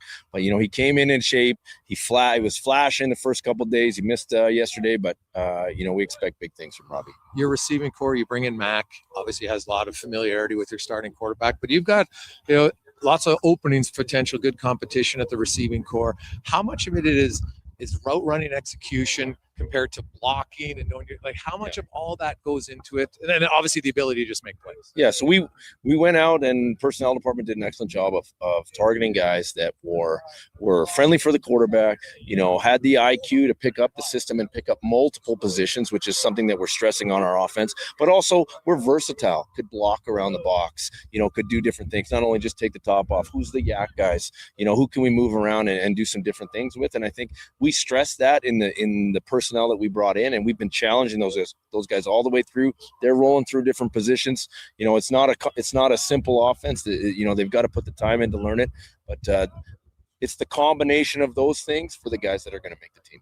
And your special teams unit, I think you got the best punter in the league, and your place kicker's probably one of the best, most accurate now in his second year. How can you maximize your kickers to your fullest potential?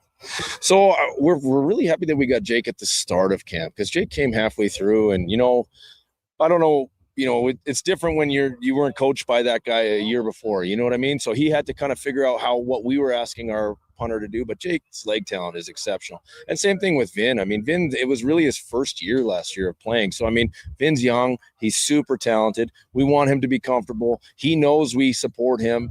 And then you pair those two guys with Luke Burton-Cron, who I think is the best long snapper in the CFL. We got a good trio right there. And lastly, when you look at the preseason games, from how you approached it last year, do you have a different approach? Like, what will you do different that you look for? Maybe because the group's more experienced, but how do you approach the preseason to ensure that you're ready to go in the regular season? It was part of our plan all off season. You're going to have to wait and see what we do, but we do have a plan on it. It's a little bit different. Remember last year we bust down day of to Calgary. We're not doing that. We're out in Victoria, and then obviously we're really excited to play here at Clark. I think that's going to be fun, but we do have a plan, and we're going to try to execute it. Well, we'll see what's in store for the Elks coming up this season. I find expectations from a lot of people are that they should be competitive.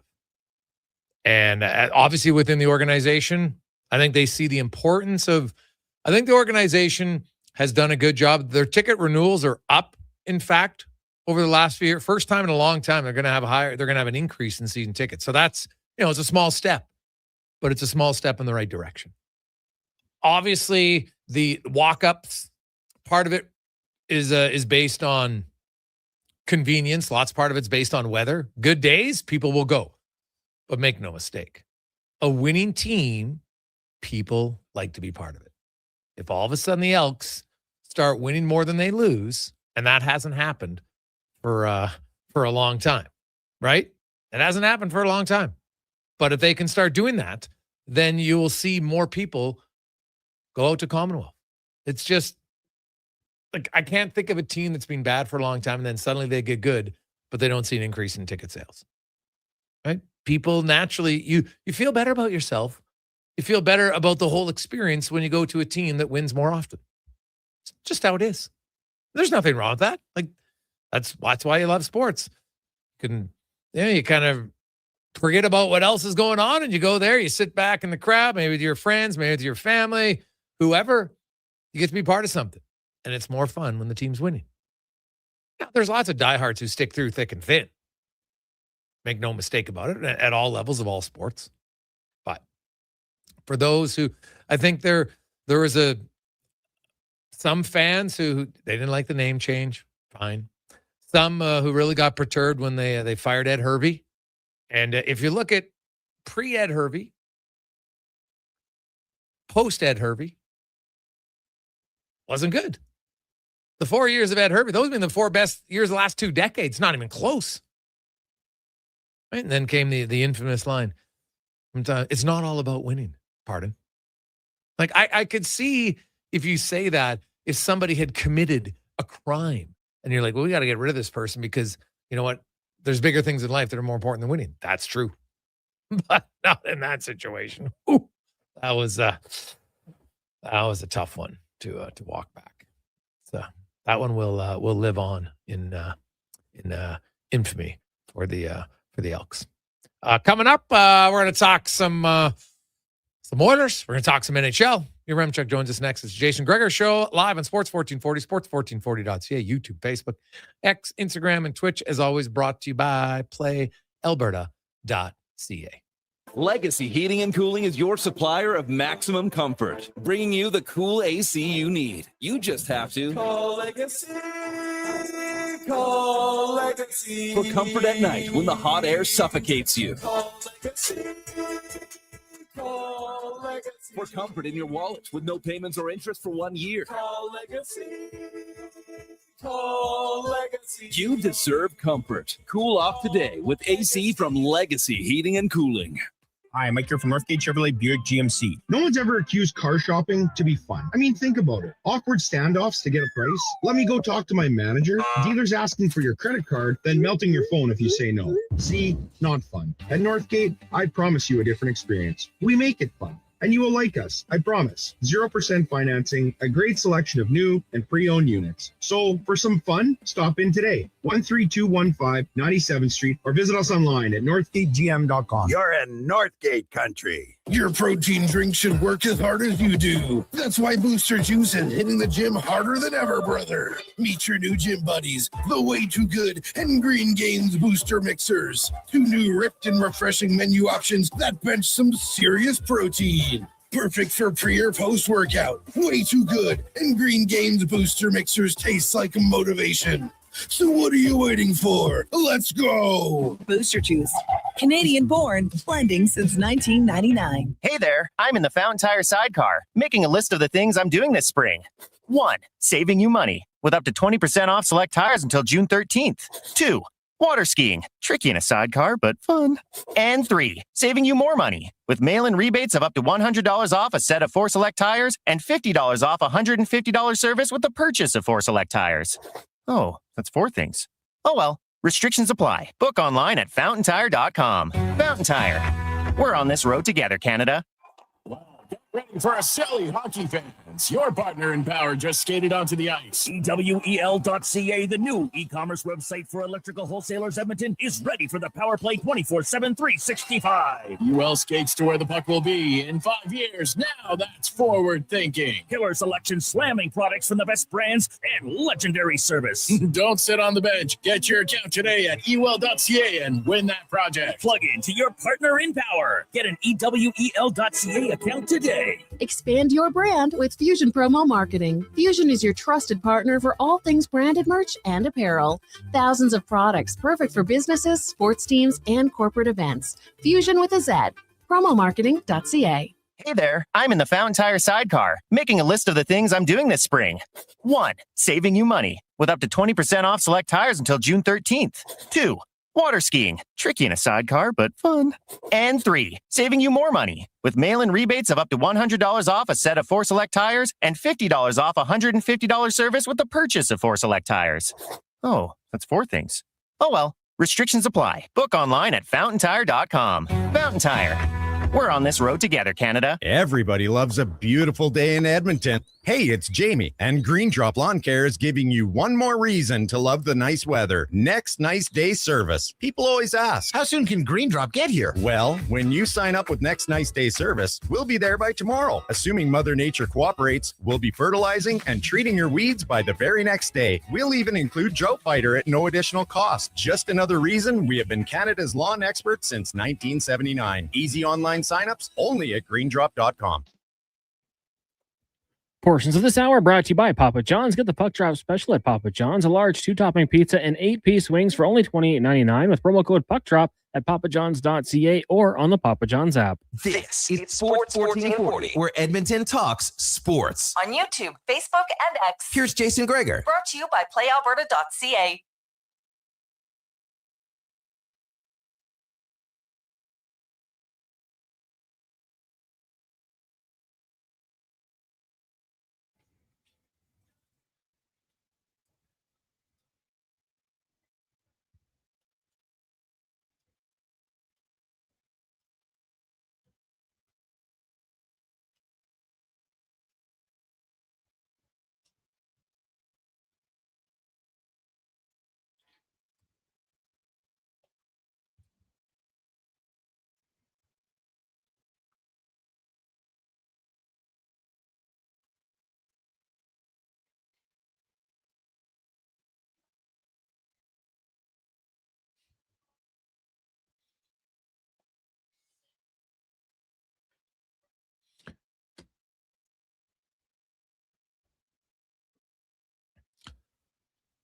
327.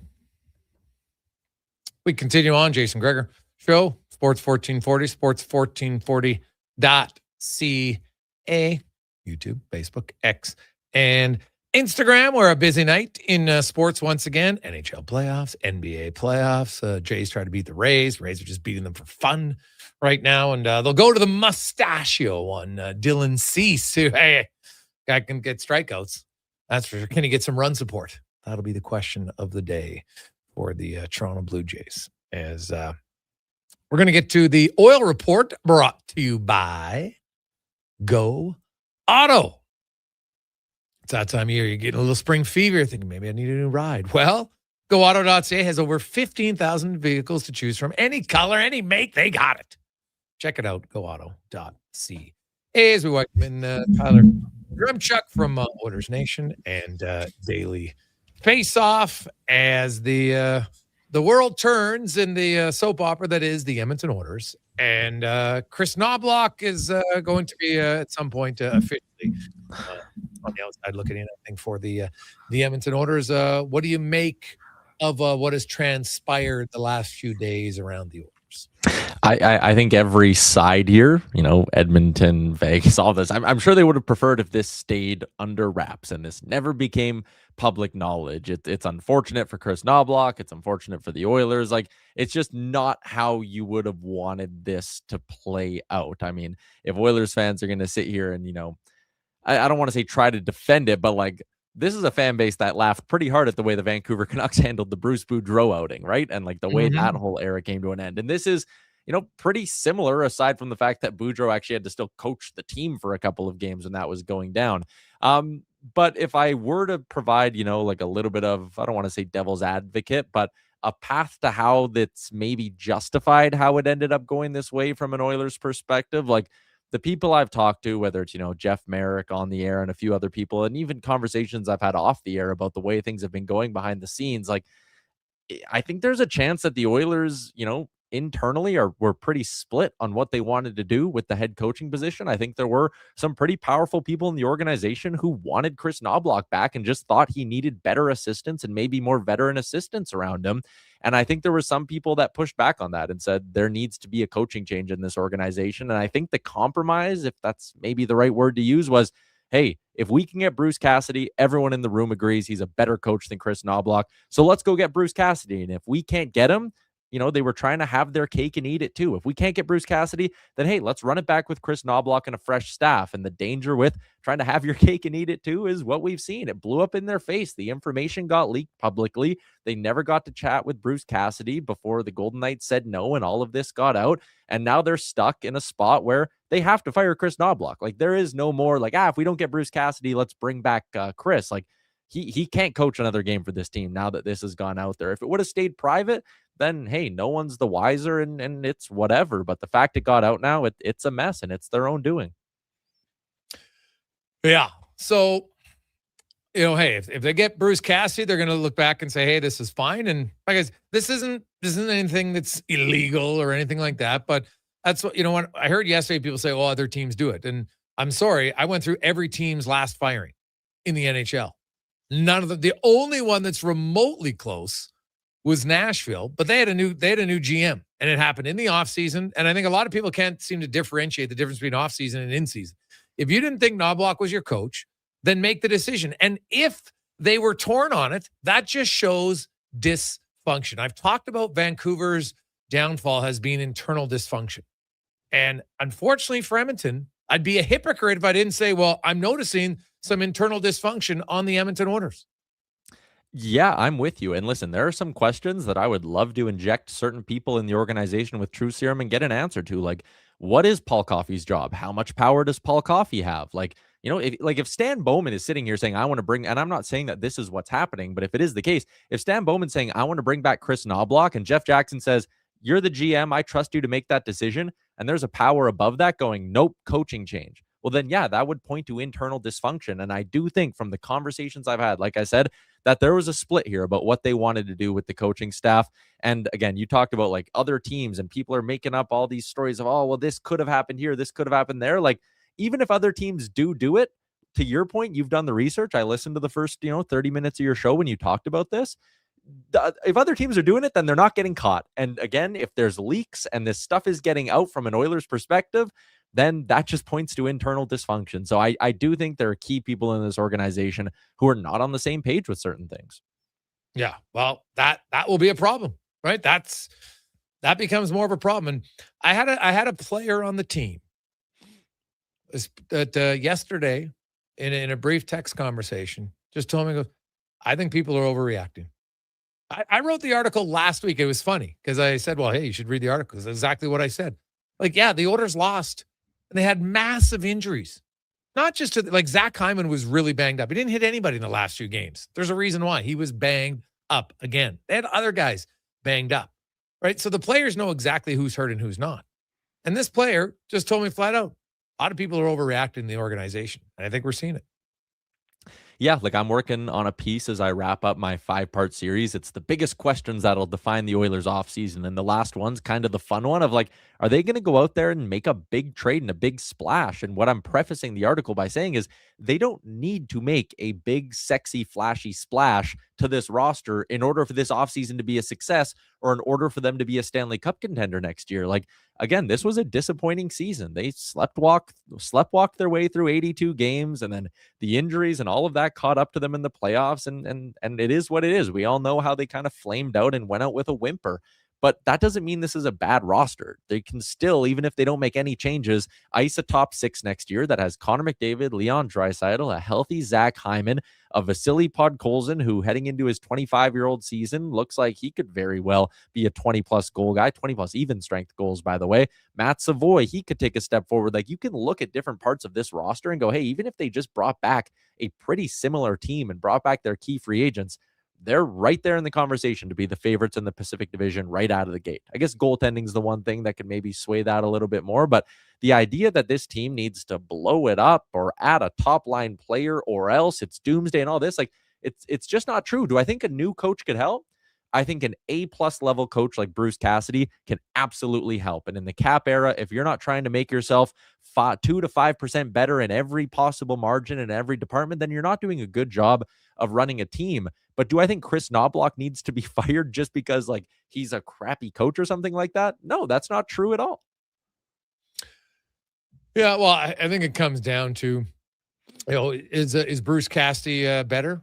I guess because he won one more game, people are going to say he's better. Because that's really what it comes down to. If Knobloch wins game 7, then he's a Stanley Cup winner. And everyone's like, well, he's a Stanley Cup winner. He's got to be a good coach.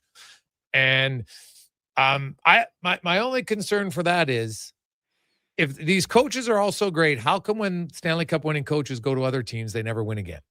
Scotty Bowman's the only guy who's done it since 1955. So that's a pretty long period of time. So if I'm an organization, I'm like, hey, Bruce Cassidy, he's different, but there's no more guarantee of Bruce Cassidy than there is a guarantee under Chris Knobloch that they're going to win the cup. And I know that's their goal, but I think the organization is starting to show a little bit of cracks in the armor of they're trying so hard to win that they've lost track of the direction and the plot they're going, right? You're forcing coaches to have to come back to the organization. Now you're trying to interview other coaches. And I love what the one NHL coach said to me via text today, because he read my article yesterday and reached out. I didn't reach out to him. He reached out to me. And I want to get his exact quote for you. In the offseason, I've told teams I wouldn't talk to them about their coaching job unless it was vacant. During the season is a bit different because there's urgency of games. When the season is over, I didn't want to be in the position to take a guy's job before he was let go. So there you go. And I would agree with that. Like there's still just certain ways to go. You can want to win. But you think the Oilers are the only team in the NHL that want to win? That's where I have a problem with is people try to defend the action. Well, they're just trying to win. Everybody's trying to win. Yeah, I agree with that. And like, are there some unwritten rules that are being violated here on the Oilers front? Absolutely. On the Golden Knights front? Absolutely. And that's why, like, I asked Jeff Merrick today, point blank. I said, do you see a scenario where the Golden Knights could at the end of the day actually block Bruce Cassidy to Edmonton from happening if both the Oilers and Cassidy wanted to happen? He said no. He said Gary Bettman would be on the phone. Somebody would be calling somebody. And the other thing, too, you want to talk about the coaching fraternity? I'd bet you John Tortorella would have something to say to that organization if you were to find out about this. He's a guy who's always stuck up for the coaching fraternity. So he might even be a guy who walks in and says, what are you guys doing? Like, go and let that guy go get another job somewhere. So I think there are unwritten rules being broken all over the place here. And again, it's messy. It's gotten really messy. And you could, again, say, like, how did this info get out? I think you were the one yesterday who said, like, is there an agent somewhere? Did Bruce Cassidy's agent say, you know what? I don't want this to be lingering in the background. Let's speed up this process a little bit and get the info out. Like, maybe, but again, I can't see a world where the Oilers were the ones who let this leak. And if they did, let's circle back to the term, I guess, of our hit here, and it's organizational dysfunction, right? Yeah, for sure. So the Oilers eventually they'll sort out their coaching staff and we'll see what happens in the offseason. I don't think it changes the direction of some of the players. I think they won't, like, I'd be stunned if whoever the new head coach isn't interested in having Connor Murphy resign when you consider there's no free agent defenseman. Like, if he walks, you know what? Now you're searching for a second pair right defenseman again. So I think you need to sign him. Obviously, I get that you want to have it not at any cost or anything like that. But do you ultimately think it's realistic that Darnell Nurse gets traded? Or is that just the new talking point in Edmonton? I think the path to it this summer is finally there in a realistic way, whereas in past years, I never fully bought it. And I do think, again, like, the appetite from the Oilers' perspective to eat some money, that'll probably have to change in some way. But, like, from the Nurse perspective, I know next summer his no trade clause opens up a little bit, and he's got to submit a list of 10 teams, I believe. So if you went to him this year and said, hey, next summer you need to give us a list of 10 teams, let's play ball here. Give us a list of 5 that you would, like, really want to go to. And maybe it's all the teams around Southern Ontario because he wants to play closer to home, or whatever the answer is. Maybe it's warm weather teams, contenders. Give us a list of 5, and we're going to call them all and say, hey, we're retaining $3 million or $2 million on this contract. Do you have any interest in the player? So I do think for the first time, there's a realistic path to it, just because we're getting closer to his trade protection changing a little bit. But if I had to, like, handicap it and put a percent on it, I'm not touching 50%. I'm not touching 30%. It's probably somewhere down in the 15 to 20% range. And the only thing that could change that is if we got some sort of a report that, like, I had DJ Bean on my show the other day, and he said, you know what? I'd keep 4 million of it, and I'd turn Darnell Nurse into that point. He thinks, and I think I kind of agree with him, a positive asset. If you kept $4 million of Darnell Nurse, would Detroit give you something for it? Would Buffalo, who was very interested in Colton Parayko, and listen, I'm not comparing the two players here, but they clearly wanted to add a big veteran to their blue line at the deadline, and they were willing to give up 2 A+ assets for Parayko. Could you go to Buffalo and say, hey, we don't need 2 A+ assets from you, but we'll keep Darnell Nurse down to $5.5-6 million, and you give us something for this guy? So I don't know. I do think, to answer your question, there's a chance, but anyone who's just saying it's a lock, and I hate the people who go, you tell him that he's going to be healthy scratched every game until he waves. Like, that's just ridiculous. That's not realistic. That's not how the league works. And even then, if you sat there and pointed at Darnell Nurse and said, we're going to, healthy scratch you every game till you wave, that doesn't make any other team more interested in him. So again, not a lock by any means, but I do think this is the first summer where I've got a feeling there's some amount of a realistic chance. Lastly, the Vladdy Guerrero. So it's 20 games now without a home run. He only has 2 extra base hits in those 20 games. He's looking like slap hitter right now, which is crazy to think. So we had the question earlier, how many games does he go before he hits a home run? He's at 20. Now, I mean, it could be he hits a home run tonight, then it ends, and it's at 20. What do you think? Well, tonight they're facing Griffin Jacks, who is a righty, and I'd probably like Vladdy a bit more if it was a bad left-handed pitcher on the bump. But Griffin Jacks, hasn't had the great season. His ERA is up at 5. So, there's a chance. There's the optimistic part of me that just does the whole, you walk up to the roulette table, it's red 9 times in a row. You say, yeah, it's due to be black here, and you put your money on black, even though it makes no sense. There's a part of me that says, oh, Vladdy's due for one. It's been 19 games. What are the odds he goes 20? But I could see this reaching a long along a little bit, just looking at the quality of his at-bats. He came up in the first inning yesterday against Tampa Bay. I think he struck out in 3 straight pitches. He had a third opportunity to face Shane McClanahan. That's something Vladdy was so good at in the postseason, is if he got to see a pitcher 3 times, he was making their life a nightmare in that third at-bat because he knew what was coming. It felt like he went up that third time against McClanahan, who I know is a great pitcher and he's on a great run, but he looked lost. He came up, and I know he reached on an error when they were pulling off that comeback in the 8th inning, but even then, he swung at a pitch outside that was garbage, watched a splitter down the middle, more or less, and then rolled over a ball that Tampa Bay fumbled. So I want to be optimistic, but I'll be honest right now, he just looks so lost at the plate. I think it might take longer for him to get out of this. Jeez, yeah, it's not good at all. Ty, have a good one, man. Have yourself a great day. Sounds good. See you. There you go. That's Tyler Remchuk from Oilersnation and Daily Face Off. 833-401-1440, 833-401-1440. We got a lot of text to get to. We're going to get to it. And hey,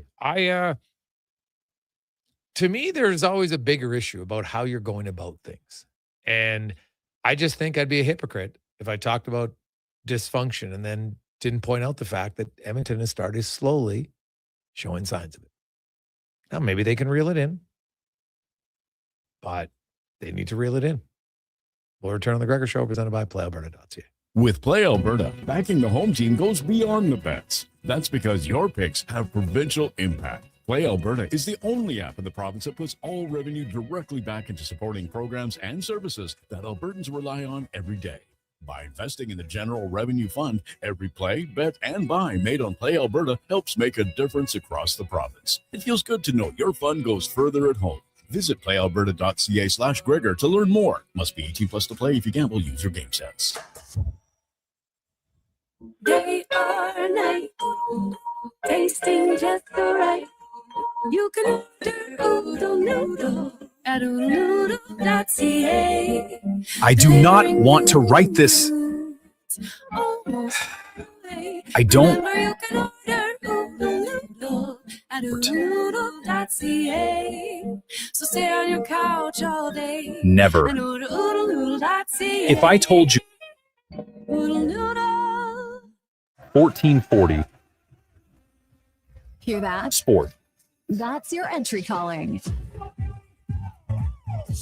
Go Auto is sending you to the biggest football event in the world, live in Vancouver, with tickets, flights, and a hotel stay for 2. To enter the contest, just text GAME to 780-777-7777. That's GAME to 780 all sevens. Go Auto, get in the game. Attention Alberta construction pros. For over 50 years, Japa Equipment Rentals has been your go-to for top-notch equipment and stellar service. Whether you need rentals or expert maintenance, we've got you covered. Stop by our Edmonton or Calgary locations today. Novo Blinds is your home ice advantage for window coverings. Edmonton's own custom manufacturer with over 300 5-star reviews from homeowners, builders, and commercial contractors. Book a free in-home consultation at novoblinds.ca. Big guests, bigger takes. Jason Gregor brings the names you know and the stories you don't. Weekdays, 2 to 6 on Sports 1440. Don't miss a minute of the action on Edmonton's sports leader, Sports 1440. Come for Canada's largest trade shows, the biggest names in entertainment, exhilarating sporting events, and more. And stay for the experience at the Edmonton Expo Centre. Looking for the perfect place to host your next big event? From trade shows to galas, meetings, and concerts, the Edmonton Expo Centre has the space, event expertise, and service to make your next event unforgettable. With over 522,000 square feet of flexible event space, in-house catering, and operational expertise, they bring your biggest vision to life. Learn more at EdmontonExpoCenter.com today. You got a go-to coffee spot, a trusted barber, even a lucky game day jersey. But when it's about looking your absolute best, there's only one name you need. Mr. Dirk. Family run since 1939, we're experts in crafting impeccable tailor-made suits and offering a wide variety of everyday styles. Pair that with personalized one-on-one fittings and the convenience of on-site tailoring. Mr. Dirk elevates your style game. Visit our Edmonton store or explore MrDirk.com. Score big on style with Mr. Dirk. Hey, sports fans, we've got a clear choice for you. At Crystal Glass, we provide customers with the perfect glass for any job. From home to auto and even commercial, installation or repairs, we're your team. Call 310-GLASS or visit crystalglass.ca. Crystal Glass. Are new McCafe crafted sodas just drinks or something more?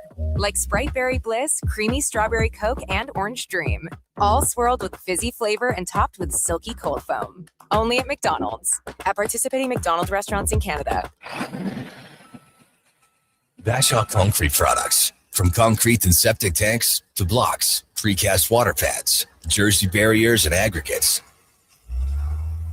Farmers, contractors, homeowners. Plan your next project at BashawConcrete.com. Family owned. Over 60 years pouring. Bashaw Concrete Products. Once again, start here. BashawConcrete.com. From casual rounds to tournaments to weddings, it all fits at Colonial Golf Club. Excuse me, you mind if I play through? I'm in a bit of a rush. No problem. Why are you wearing a tuxedo? Oh, yeah, I'm getting married today. Just thought I'd play a round of golf before I say I do. Oh, looks like they're starting. Great course conditions, greens that are always fast and true, and only 5 minutes from Edmonton and Beaumont. Colonial Golf Club. For more details and a book, visit colonial.ca. When your project can't afford downtime, call Japa Equipment Rentals. From excavators and wheel loaders to compaction equipment, Japa has the machines you need. Trusted since 1972. Visit JapaEquipment.com or stop by our Edmonton or Calgary locations. What a performance by Action Electrical today. Their projects team kicked things off, designing and building with unmatched skill. Then the service team swoops in for those crucial repairs and maintenance. And don't forget the testing team, ensuring everything's safe and sound before the solar team scores with sustainable energy. A complete team effort. Have Action Electrical bring home a win for you and your project. Visit actionelectrical.net.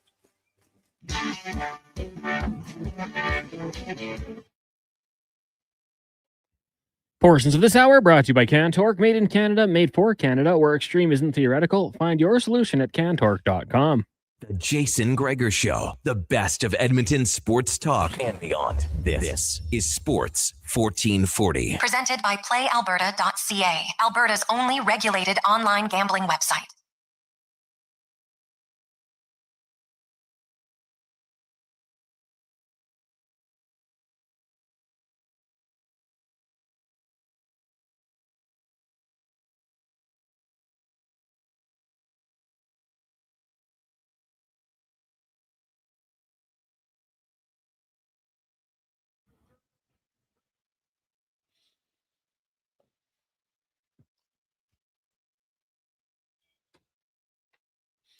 $3:49. We return Wednesday afternoon. Lots going on. 833-401-1440. 833-401-1440. That's where you can text us. Gregor Show, always brought to you by PlayAlberta.ca. And tonight, I don't know why, it just seems kind of anticlimactic, right? Like Colorado just seems destined to beat Minnesota now, doesn't it? It's kind of unfortunate, but obviously I know they can come back down 3-1. It just doesn't. The Avs look really good. The one thing to kind of follow is, could the Avs tie or break an NHL record tonight? They've had 15 different skaters score a goal in the series, not in the playoffs. In the series, they've had 15 different players score a goal, which is in 4 games. That is pretty impressive. So tonight they go into the game and you're like, okay, who needs to score a goal? Well, up front, Logan O'Connor, he would be one who needs a goal. Joel Kiviranta, if Lekkonen's not playing, then he'll be in. He would be the other forward. Then on the back end, there's Brent Burns, there's Josh Manson, Brett Kulak. Any of them score, they'll tie the record. If 2 of those guys score, they would set an NHL record. But that's pretty impressive, balanced scoring I would say McKinnon's got 4 goals in 4 games. Kadri and Makar each have 2. And then Nelson, Landeskog, Lehkonen, Nichushkin, Taves, Roy, Colton, Netchus, Parker Kelly, Jack Drury, Nick Blackenberg, Sam Malinsky, each have 1. It's wild, man. So now what helps them potentially break it is some guys are hurt. So now they come out, the new guys come in. So, but whatever. Yeah, in a 4-game stretch, that's where you would say a pretty balanced scoring for them. Also, we have, if you're a golf fan, PGA Championship begins tomorrow. Scotty Scheffler is the favorite once again. Going in doesn't mean he's going to win, but once again, he is the favorite. Hey, Gregor, there was way too big of a deal being made over this. I can't wait for Cassie. Everything else is white noise from Northside Corey. Jeff Merrick had a great take. Well, hey, you know what? I get it. Because people, if you want to hear that it's not, doesn't mean anything, then you'll find someone who says it doesn't mean anything. You'll be like, oh, that's awesome. Great. It's no problem. But when you say, oh, it happens all the time, but nothing with the timeline says it happens all the time. Just because someone says, oh, it happens all the time, doesn't mean it does. I outlined it. Every team. Look at the time when guys were fired to when the replacement was hired. Okay, it doesn't happen all the time. Outside of Nashville, and they had a new GM, so the old coach, you know how it works. New GM comes in, hey, I got to get my own guy. We can debate if that's always right or wrong, but that happens. That's only one. We see lots of teams in the offseason fire a guy. They don't have a replacement for 6 weeks because they do what's called an interview process. And so that's the other question. If you think Bruce Cassidy's the guy for sure, why would you rush it? Why wouldn't you interview other guys to try to get as much possible information from outsiders, people you respect in the industry, on how they view your team? Why wouldn't you do that? Isn't that missing an opportunity? Even if you know that Cassie's the guy deep down that you want to have, somebody else going to have to, blow your the doors off to do it. What if they come up with some ideas that you haven't thought of? Right? Because if your goal is to win the Stanley Cup and you're okay with them being ruthless and doing this, then why would you be okay with them not interviewing a lot of people to try to get as much information as possible about it? That's what I don't understand. Good hiring practices. Try to find out as much information as you can. And what does it cost you? Maybe a plane ride to fly him in? Pretty sure they can afford it. Guys, at the end of the day, does it matter who the coach is? The players don't commit. Well, Tim, hey, I've written that, and I've said it many times. And I know it's hard because some people, the truth sometimes is the hardest one for any of us to admit. So they blame the coach multiple times. They blame the goalie multiple times. Is it possible that maybe it isn't just their wrongdoings? Could the coaches be better? Yes. I've said it many times.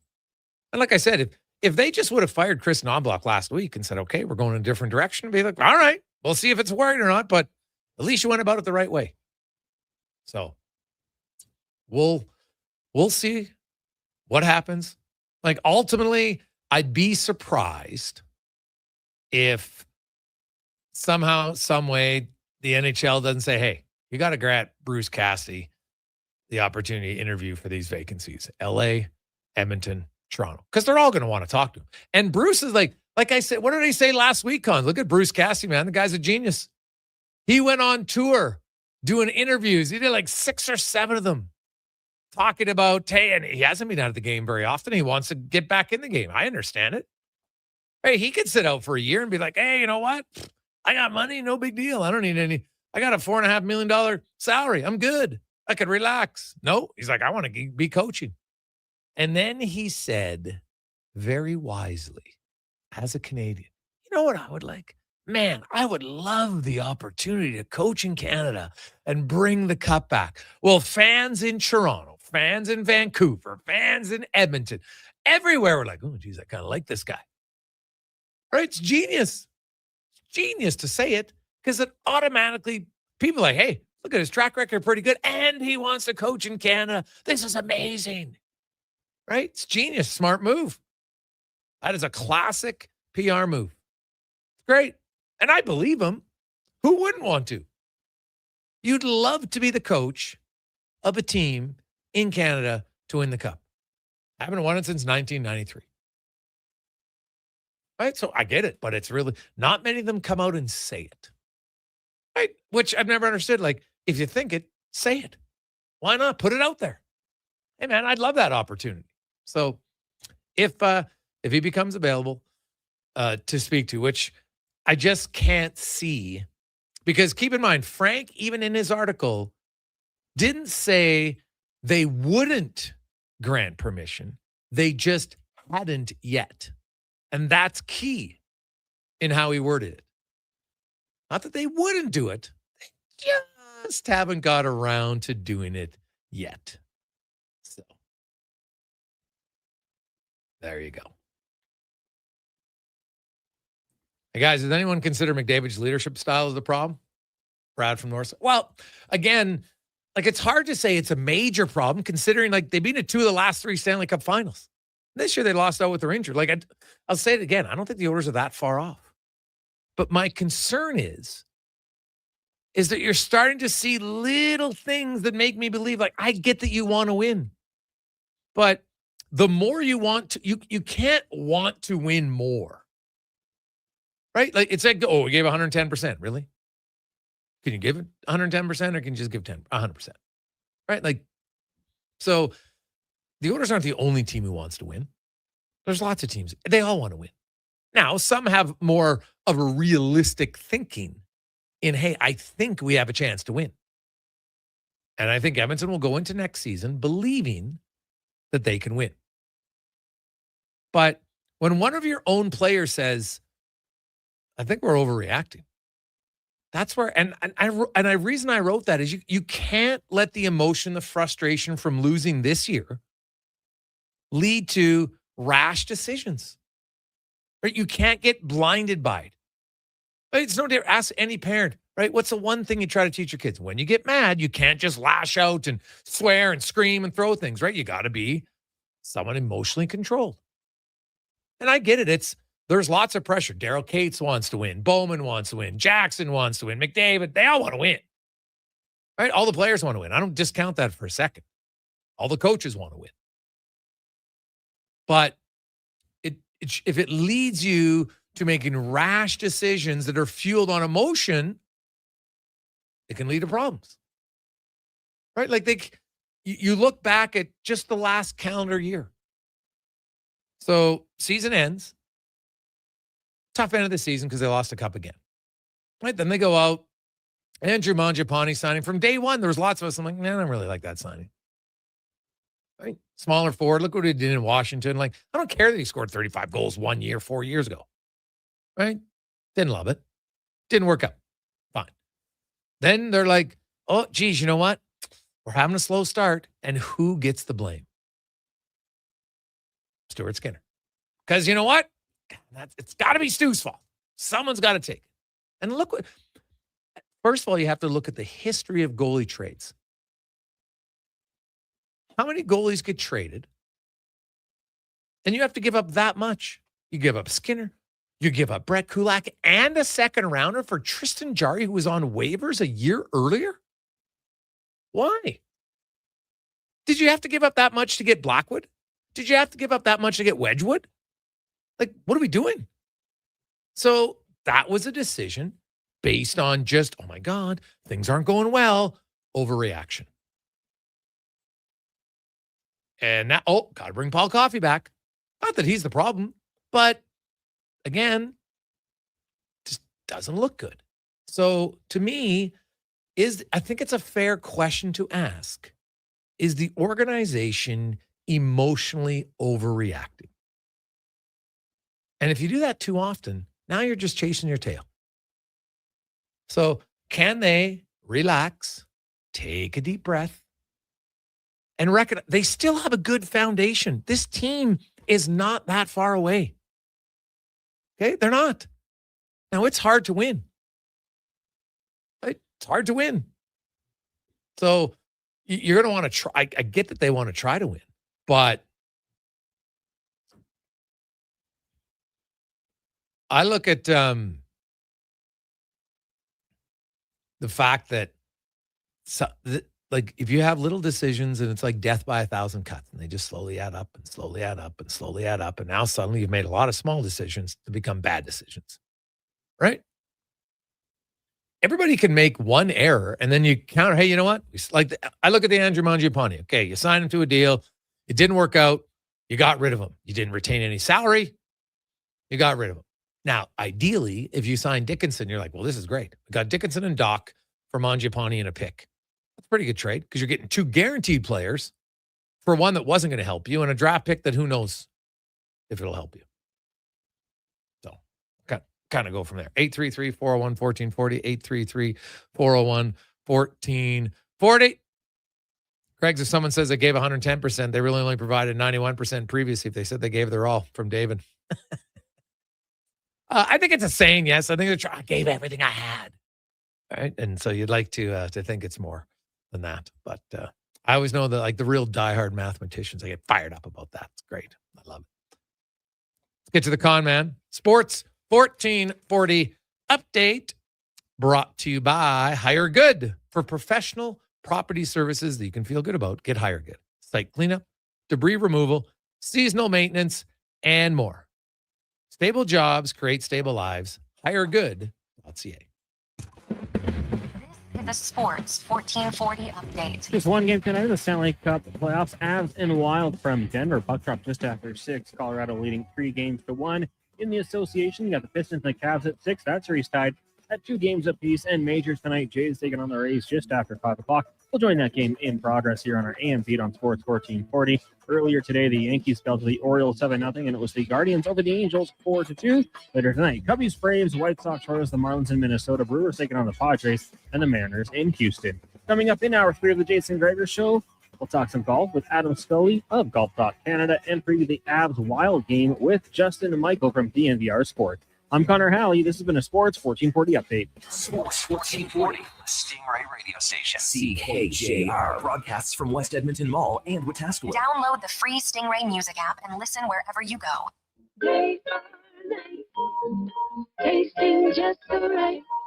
You can order Oodle Noodle at oodlenoodle.ca, delivering you the news almost right away. Remember, you can order Oodle Noodle at oodlenoodle.ca. So stay on your couch all day and order oodlenoodle.ca. Oodle Noodle.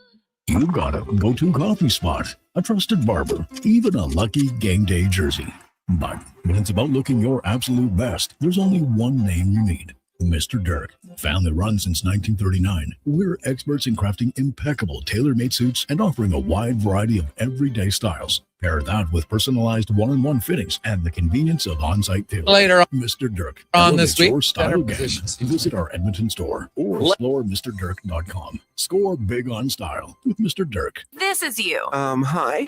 And your cornhole team needs money. Yeah, we do need money. Plus, you've tried every fundraiser under the sun. No kidding, and no one's buying my Cuban salted chocolate. Scrap the chocolate and fundraise for your team, club, or charity at On the Rocks. Here's the deal. We'll create custom tickets for your event, which includes no cover, no line, and beverage before 10 p.m. Then you sell your tickets and keep all the profits. That sounds easy. It is. Fundraisers at On the Rocks. Book, party, cash. OnTheRocksYEG.com. I've got some good news. If you've been thinking about a heavy-duty truck, the 2026 Ram 2500 Black Express is now at St. Albert Dodge. You've got 20-inch black aluminum wheels, black Mopar side steps, body color, bumpers and grille, and a Sport Performance hood. Available in all the colors for $68,990. Plus, new this year, Ram's best-in-class 10-year powertrain warranty. Now's the time. Head up the trail and see how easy it is to do business at St. Albert Dodge. Say hello to your new favorite drinks. Introducing new McCafe Refreshers.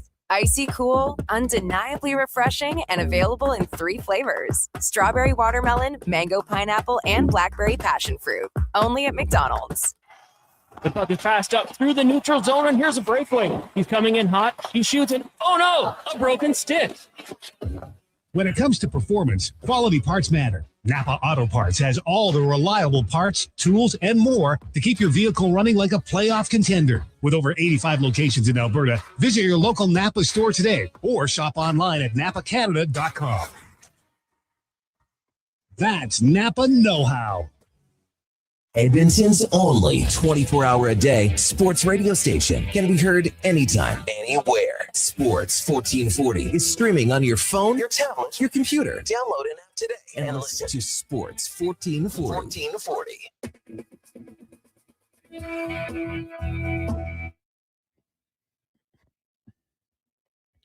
Portions of this hour brought to you by Leading Edge Physio. From weekend warriors to professional athletes, kids playing soccer to grandparents in the garden, rotator cuff tears and tendonitis to post-surgical knees and hips, we fix your body. Life shouldn't hurt. LeadingEdgePhysio.com. This is Sports 1440, where Edmonton talks sports. On YouTube, Facebook, and X. Here's Jason Gregor. Brought to you by PlayAlberta.ca.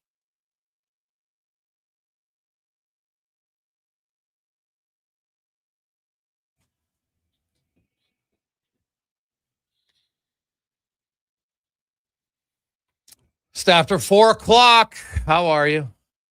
Wednesday afternoon. If you missed it, there was a coaching change in the NHL today as Craig Berube was let go, fired by the Toronto Maple Leafs. Not a huge surprise. A lot of people thought that, based on his 2 years in Toronto and the new GM and new management team, not a real surprise when they make changes. That happens fairly frequently in sports world, not just in hockey, and really not even just that. Just how many of you have worked at a place and all of a sudden you get a new CEO or somebody else, and even sometimes a new sales manager, and there's changes. Just how it goes. So that's business. Not always, but in lots of cases there are changes. 833-401-1440, 833-401-1440. It is the Gregor Show presented by PlayAlberta.ca. Where, of course, Lotto 649, the OG tonight, $44 million up for grabs, as well as the $5 million classic jackpot. So good luck. And you can get your tickets very simple and easy at playalberta.ca. We're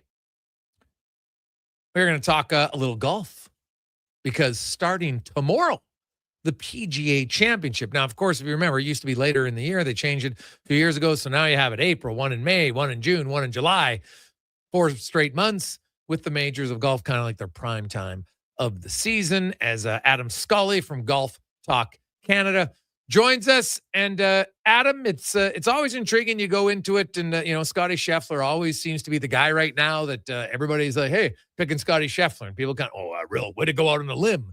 Doesn't guarantee he's going to win. But outside of Scheffler, when you look at players' games and you look at how the course is set up, are there other guys that you think have a really good chance based on their style of play and the course?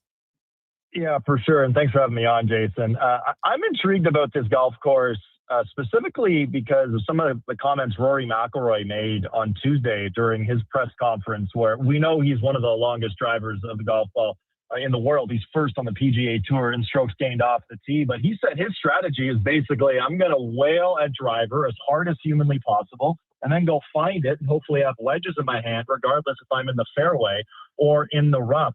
So if McIlroy is thinking that way, then you've got to think guys like Bryson DeChambeau are also thinking that way. Ludwig Oberg, who hasn't won this season on the PGA Tour, hasn't won yet a major championship yet, would be thinking that way. Cameron Young, who hit one of the greatest tee balls we've ever seen on the 18th hole at the Players' Championship, who's a great driver of the golf ball. Gary Woodland. What I'm saying is, I'm thinking bombers are going to be thinking the same way leading into this tournament, especially tomorrow, given there is supposed to be some rain coming in the Philadelphia area. So I'm expecting a pretty soft golf course tomorrow morning. Okay.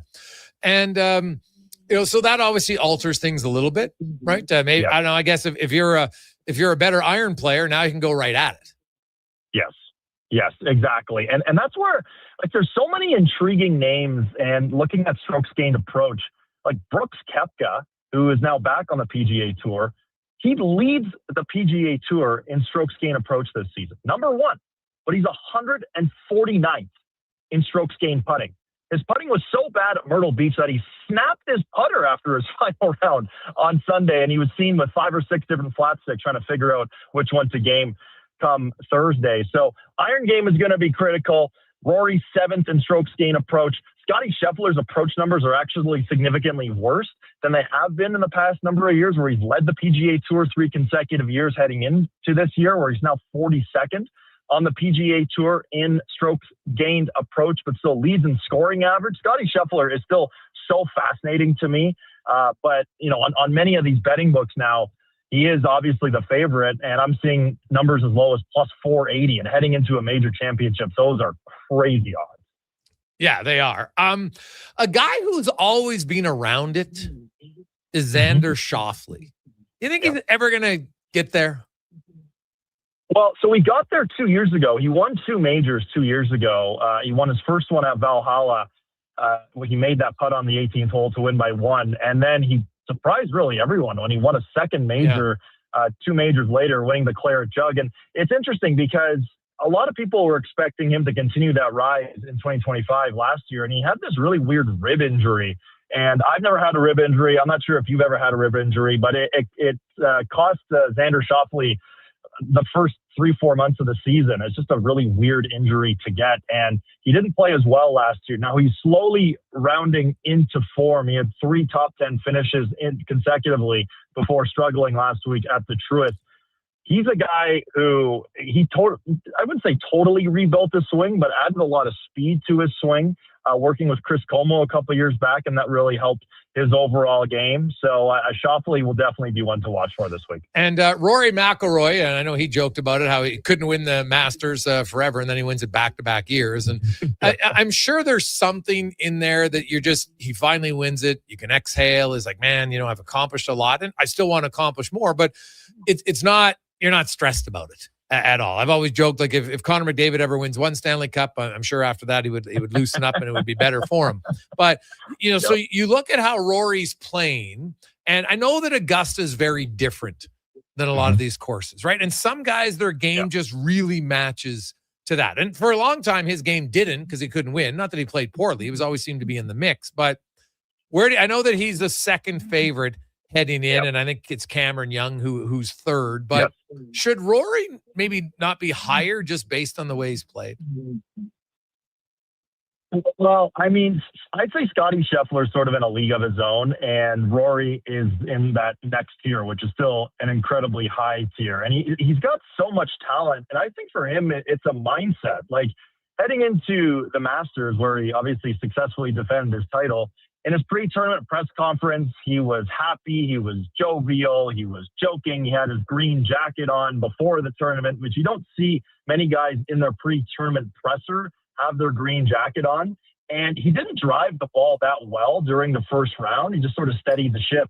And then he really won that golf tournament on that Friday second round, birdieing 6 of his last 7 holes. And then we didn't really see Rory at all until the Truist Championship last week, where he showed some rust, but he still finished T19. I am very high on Rory this week. He's got that freedom, and he even talked about how, he took 10 days to really celebrate and enjoy the Masters. Then he said, I got to get back to work here. Whereas last year, he accomplishes this lifelong feat. And whenever anyone accomplishes that, whether it's in the sports world, in life, in anything, it's sort of a thought of now what? And that's where Rory was lacking motivation for quite some time. And that's where it seems like the focus is there. I'm intrigued with Rory with this kind of peculiar injury he's dealing with, where he has a blister on his right pinky toe under the nail, where that sounds as painful and as squeamish as it is as I'm describing it, where it forced him to stop his practice round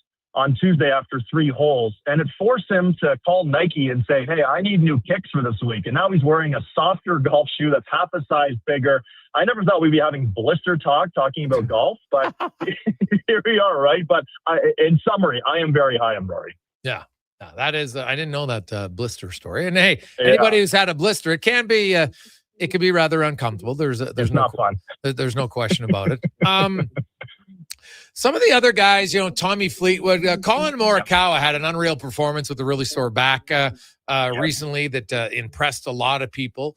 If you look at it overall, I guess, just kind of where the game is at, and what do you make of the recent live discussions, shall we say, and what's going on with live? How do you think that's impacting golf overall? Well, as someone who hosts and produces a golf show, I have always welcomed the live to be a part of the golf world because it's content, it's discussion, it's something that's been radically different. But now that we're here and absolutely nobody watches it in the United States. Now, I got to give them credit. In Australia, the crowds, the viewing numbers, the audience, it was pretty amazing. In South Africa, the same thing. But if the PIF isn't involved, it isn't going to pay these most of these players who are over the hill, then they're all going to try to find a way to play somewhere else. Or as Thomas Peters said, he might just retire, which would be crazy. Now, all I've said on Golf Talk Canada since live became a thing was I just want to see the best players in the world play together more often. And we're going to see that this week at the PGA Championship, which is great. But it's an interesting time for the PGA Tour as well, given how they allowed Brooks Koepka to come back. Now he paid a $5 million fine and charitable donations, had to qualify his way back into signature events.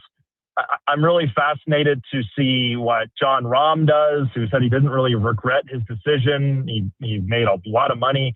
Bryson has claimed that he might try to only play YouTube golf, which that literally makes no sense. How do you qualify for majors? It doesn't work if you get 2 million subscribers on YouTube to go qualify for a major.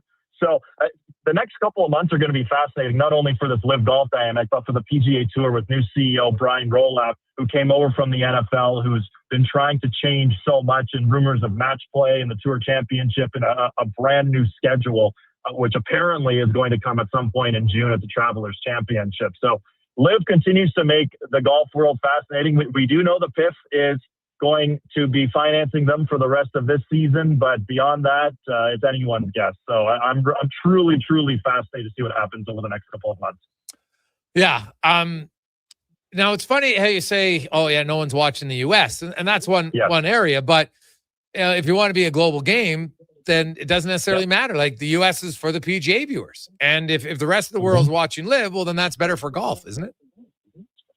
It's possible. It's a good point, but it's really only in two areas where now they're two big areas. I will say that in Australia and South Africa, which both had better TV numbers than they have in the past, but it was more the audience. It was more the people who were there. It was more the atmosphere. It looked like a rock concert at a golf course. And that isn't obviously for anyone, but we've seen South Africa and Australia have success hosting PGA Tour sanctioned events before. I'm thinking President's Cup, the President's Cup in South Africa back in 2003, and the President's Cup in 2019 when Tiger Woods was the playing captain and led the U.S. for the win. It would be amazing if, say, Liv and the DP World Tour wanted to partner, and you have that sort of world tour and then the PGA Tours in the States. It would also be really cool, and I doubt this would ever happen. Let's say the PGA Championship this week, where people have said for a long time that the PGA Championship has lacked an identity. Like, we know what the Masters is, we know what the Open, we know what the U.S. Open is. But the PGA Championship is sort of it's the fourth major. It'd be awesome to see the PGA Championship at a Royal Melbourne in Australia, or some of these world-class venues that are all over the world. But in closing, I mean, Live and DP World Tour, if that was the World Tour, that would be pretty cool. But I'm curious to see where it goes from here. Yeah, it would be fascinating. Adam, great stuff. Who are you picking to win? I've got Ludwig Oberg. Ludwig is someone who played well at the Players' Championship. He had a bit of a brain fart for about 25 minutes during that final round with a really poor 7-wood into the 11th hole, and then trying to drive a 360-yard par 4 with water all the way left. He's a younger guy. He's Rory and Scotty have won 4 of the last 5 majors, and I wouldn't be surprised if both of those guys are in this movie, but I think it's Ludwig's time to win his first career major championship. All right, there you go. I like it. Enjoy the weekend. Hopefully it doesn't rain too much. Yeah, thank you. Talk to you soon. There you go. Talking. Who do you like at the upcoming PGA Championship starting tomorrow? When we come back, a little NHL talk with Justin Michael on the Gregor Show, presented by PlayAlberta.ca. With Play Alberta, backing the home team goes beyond the bets. That's because your picks have provincial impact. Play Alberta is the only app in the province that puts all revenue directly back into supporting programs and services that Albertans rely on every day. By investing in the General Revenue Fund, every play, bet, and buy made on Play Alberta helps make a difference across the province. It feels good to know your fund goes further at home. Visit playalberta.ca/Gregor to learn more. Must be 18 plus to play. If you gamble, use your game sense. A lot of you love hockey season.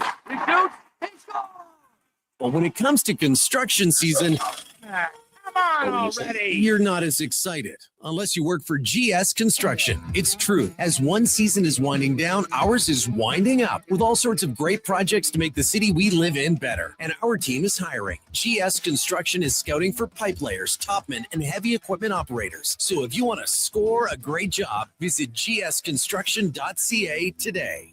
Scott McGilvery here, HGTV host and renovation expert. The one upgrade I know homeowners will love: better, fresher Culligan water straight from the tap. Culligan's Aquasential reverse osmosis filtration system takes your water to the next level. With up to 7 stages of filtration and 14 filter options, they're certified to reduce over 90 contaminants. Your tap water is about to get a major upgrade: safer water that tastes great. Get started with a free in-home water test at Culligan.com. Culligan, water you love. The tents are up and the deals are out. The Brick's biggest sale of the season is on now. Pick up to 60% off clearance items in the tents. Sofas start at $3.99 and save up to 50% on select mattresses. Get a sofa, coffee table, mattress, bed frame, and dining set, all for less than $1,500. Only at the Brick's tent sale. See in store for details and exclusions. The Brick, saving you more. Are new McCafe crafted sodas just drinks or something more? Like Sprite Berry Bliss, Creamy Strawberry Coke, and Orange Dream. All swirled with fizzy flavor and topped with silky cold foam. Only at McDonald's. At participating McDonald's restaurants in Canada. All the protection you want, none of the weight. Introducing Timberland Pro's Boondock Ultra Light Work Boots. The lightest Boondock yet, with the Timberland durability you expect. Conquer long shifts, move faster, and work safer with all-day comfort in a lightweight package. Find your Boondock Ultra Lights now at all 3 of our Edmonton job site workwear locations and online at jobsiteworkwear.ca. Job site workwear, tough for tough jobs. Welcome back to the Nissan Head to Head. Roguest showing up with an unbelievable estimated highway range of up to 800 kilometers per tank. Some of the other guys are stepping up now with yet another fuel stop. Some wins are really obvious. Qualifying owners can lease a Nissan Rogue S for the equivalent of $99 weekly at 0% for 36 months, $430 monthly. Offer includes $1,100 Nissan bonus and 0.4% loyalty rate reduction. Conditions apply. Visit Nissan.ca for details. Visit your local Edmonton and area Nissan dealer for more information. Legacy Heating and Cooling jingle auditions take 1 for Gene Principe. Hey, thanks for being on time. I'm always punctual. Now, how about some cool beats while I drop the heat? Ready when you are. Call Legacy. Call Legacy. Nice. Boom! I'm a musical genius. Legacy's going to love this for AC season. What's not to love with no interest and no Principe payments for 1 year? Are you always like this? Yep. Unlike Legacy, I never know when to cool it. Legacy Heating and Cooling. Your weekend hotspot is at On the Rocks. Party with Edmonton's best bands every Friday, Saturday, and Sunday. And we got them all. From the Barkells to Tallboy, Radioactive, Curves, the Brute Squad, Morningwood, Rockzilla, Punch Buggy, and more. Plus, the guy who keeps the party going every weekend. DJ Kenny K on the 1s and 2s, live. Get ready to have a good time this weekend. Your bar, your party. You're On the Rocks. On the Rocks. Jasper Ave and 118th. Your all-access pass to the world of sports is Edmonton's only sports radio station. From pre- and post-game hockey shows to in-depth analysis from your favorite commentators, the action never stops on Sports 1440.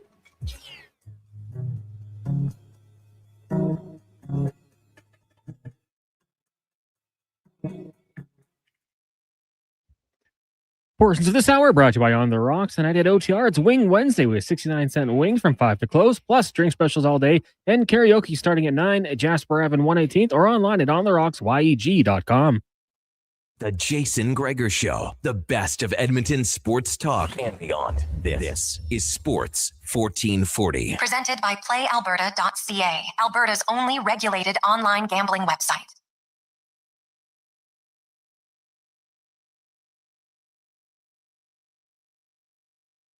Six. Welcome back.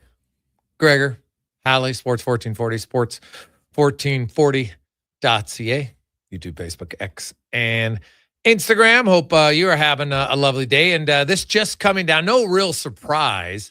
I don't think anybody who watched the play last night, I think many were expecting this.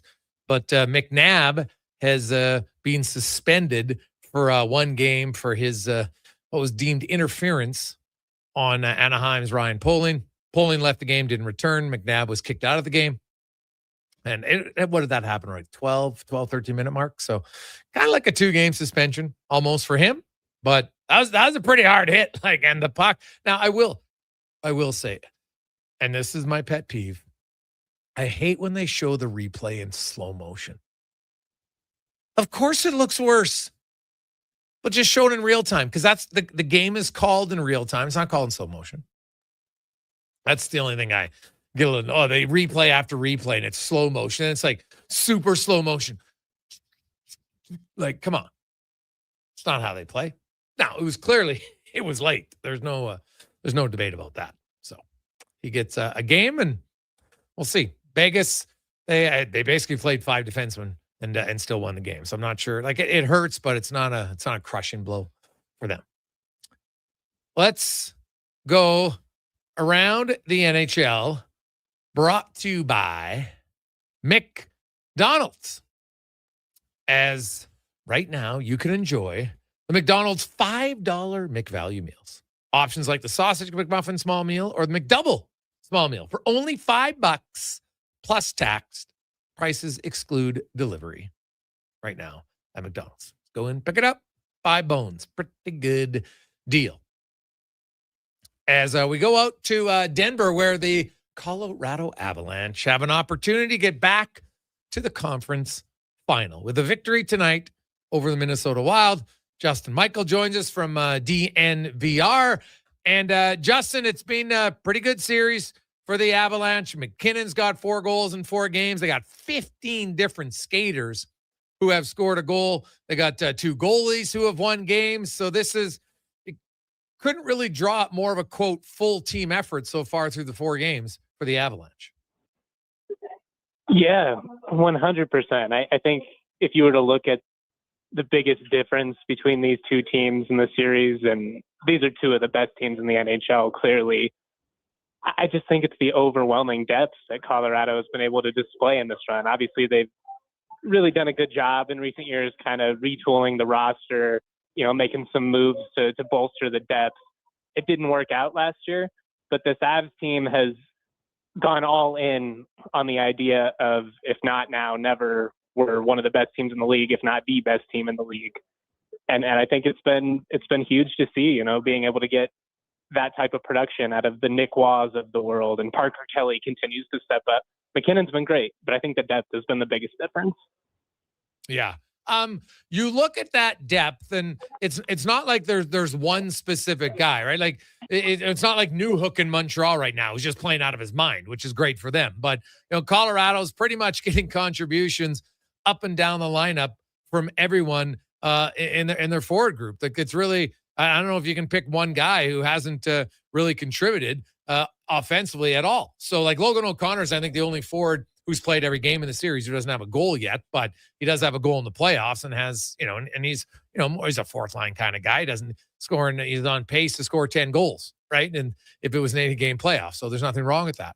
But if you look at the matchup specifically, and not having Brodin and not having Eriksson Ek, I think has really weakened Minnesota. There's no debate on that. And Colorado's taken advantage. Is outside of the McKinnon one, because that's Captain Obvious, has there been a matchup or a line combination that you think maybe hasn't got the credit they deserve for how well they've played for Colorado in the series?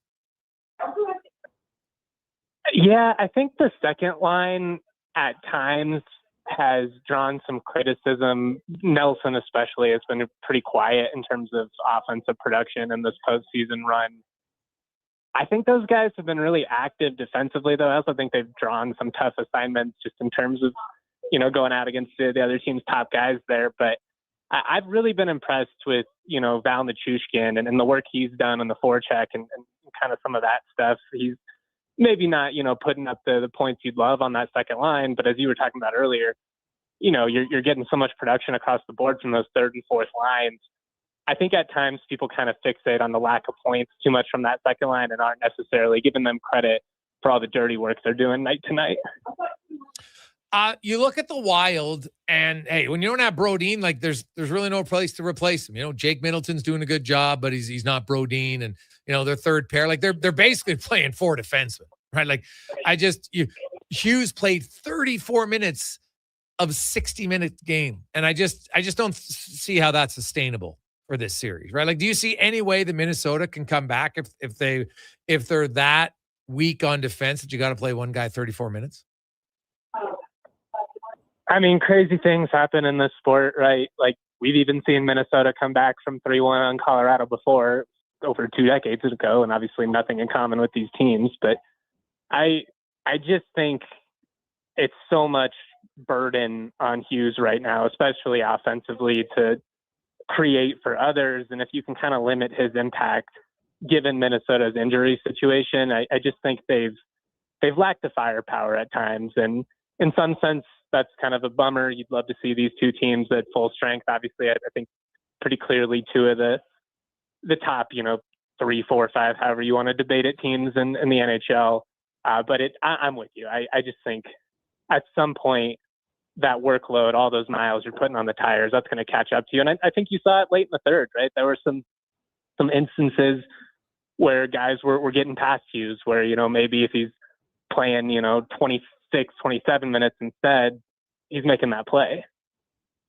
Yeah, that's probably fair. I agree with you. Like, they're still human beings. Like, at some point, there's a limit of how well you can play at that high of a level for that long in a game. It's just a challenge that I think is that it's realistically unsustainable.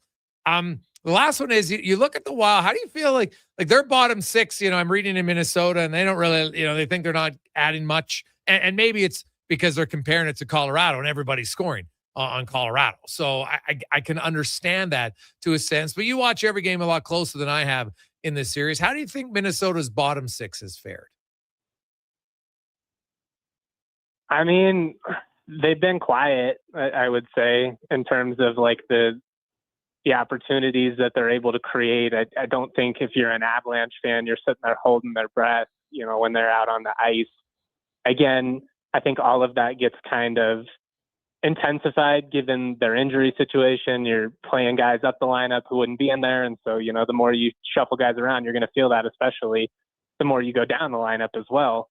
But I think that's fair. And again, I think it's probably a tough comparison given how overwhelming this Colorado roster is.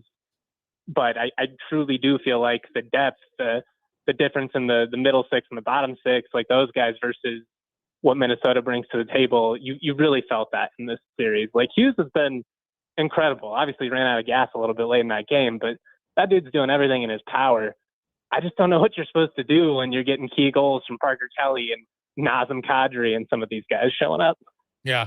Because funny enough, the Wild have had 9 forwards. I just looked it up, score a goal in 4 games. Like that's pretty damn good. It's basically it's basically just their fourth line that hasn't scored. And not getting a goal from your fourth line in 4 games isn't like crushing, right?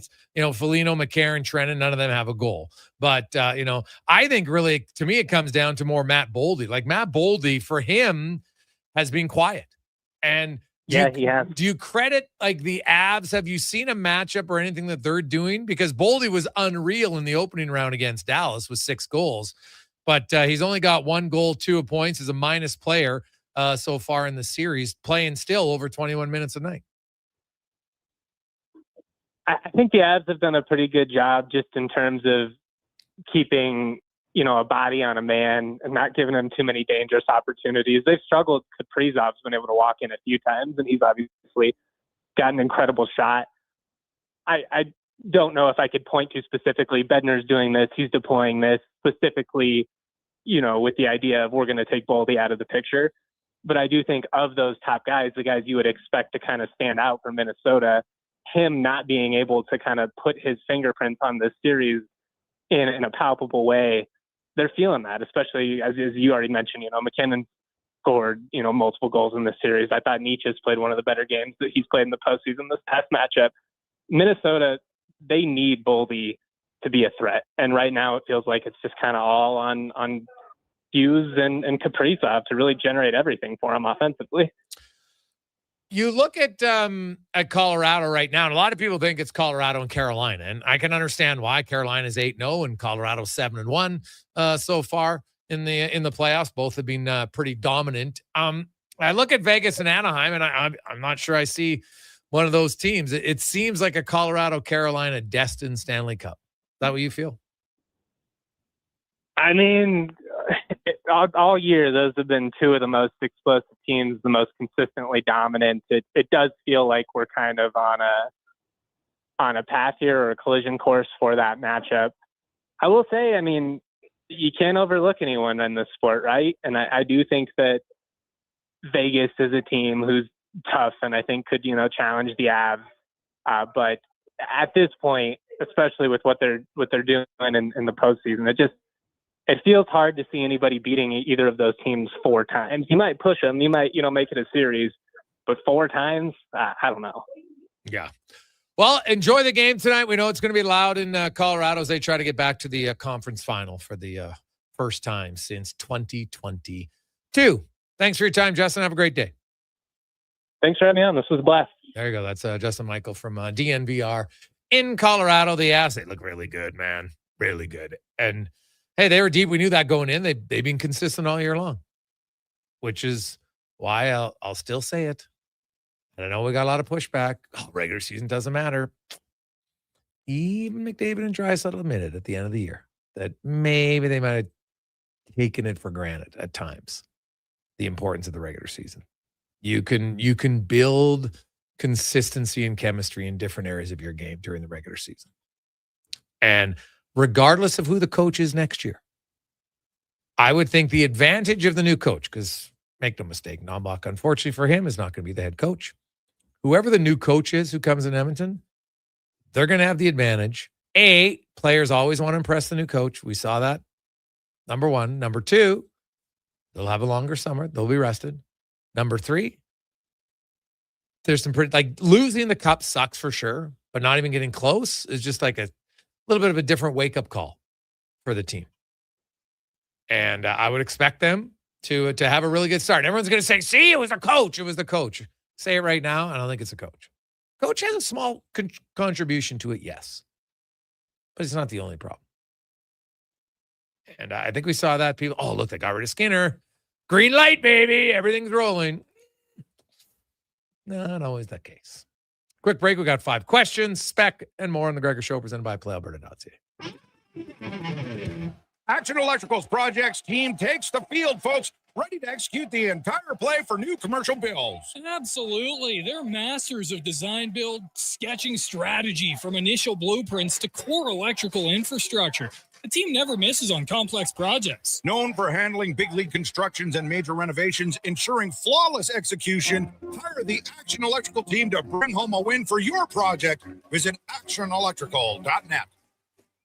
Summit Restaurant, located in the heart of the Silent Ice Center and just minutes from South Edmonton Common. Summit is your destination for exceptional house-made pizza, delicious entrees, and expertly crafted cocktails. Cheers.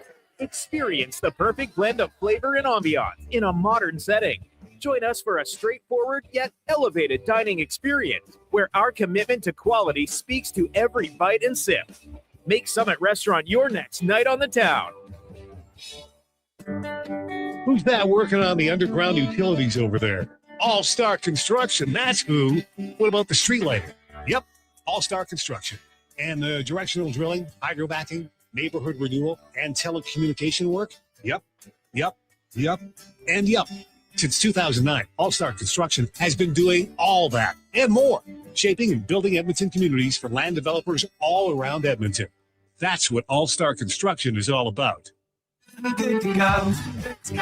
With Mortgages to Go, you'll be good to go. Mortgagestogo.ca says yes when the banks say no. That's why Alberta has trusted Mortgages to Go for over 23 years. If you need cash and have equity in your home, you're approved instantly, guaranteed. Call 1-888-888-5998. That's 1-888-888-5998. With Mortgages to Go, you'll say, I'm good to go. Getting your vehicle sparkling clean doesn't have to cost a fortune. Take it into Hughes today and pay just loonies a wash. Find us at HughesCarWash.com. Ready to upgrade your ride this spring? Come on down to the Golf Cart People. They're a family-owned and operated business that's been serving the community since '97. Whether you're looking for a brand new or quality pre-owned cart, a rental for a special event, they do that too. The Golf Cart People have a huge selection of parts and accessories, and their expert service team is here to keep you rolling. The Golf Cart People, your one-stop shop for everything golf cart. Visit golfcartpeople.com.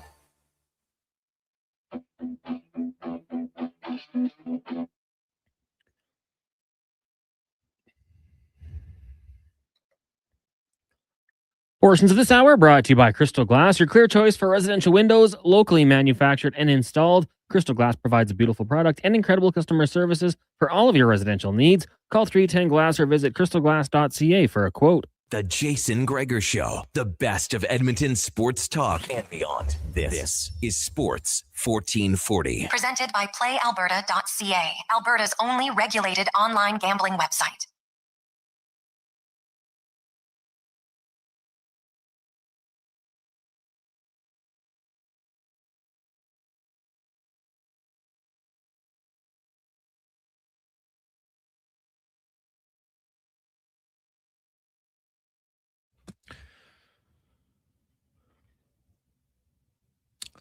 Or 43, rolling through Sports 1440, sports1440.ca. If you missed it, McNabb gets a one-game suspension for his hit on Ryan Poling.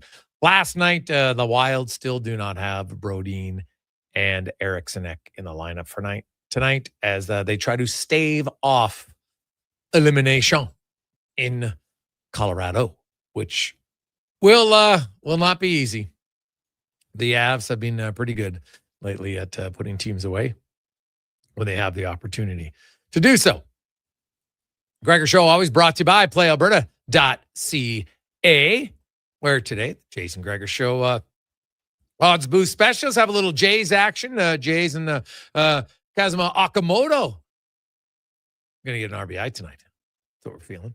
A little Avs victory on home ice. Nathan McKinnon keeps rolling for them.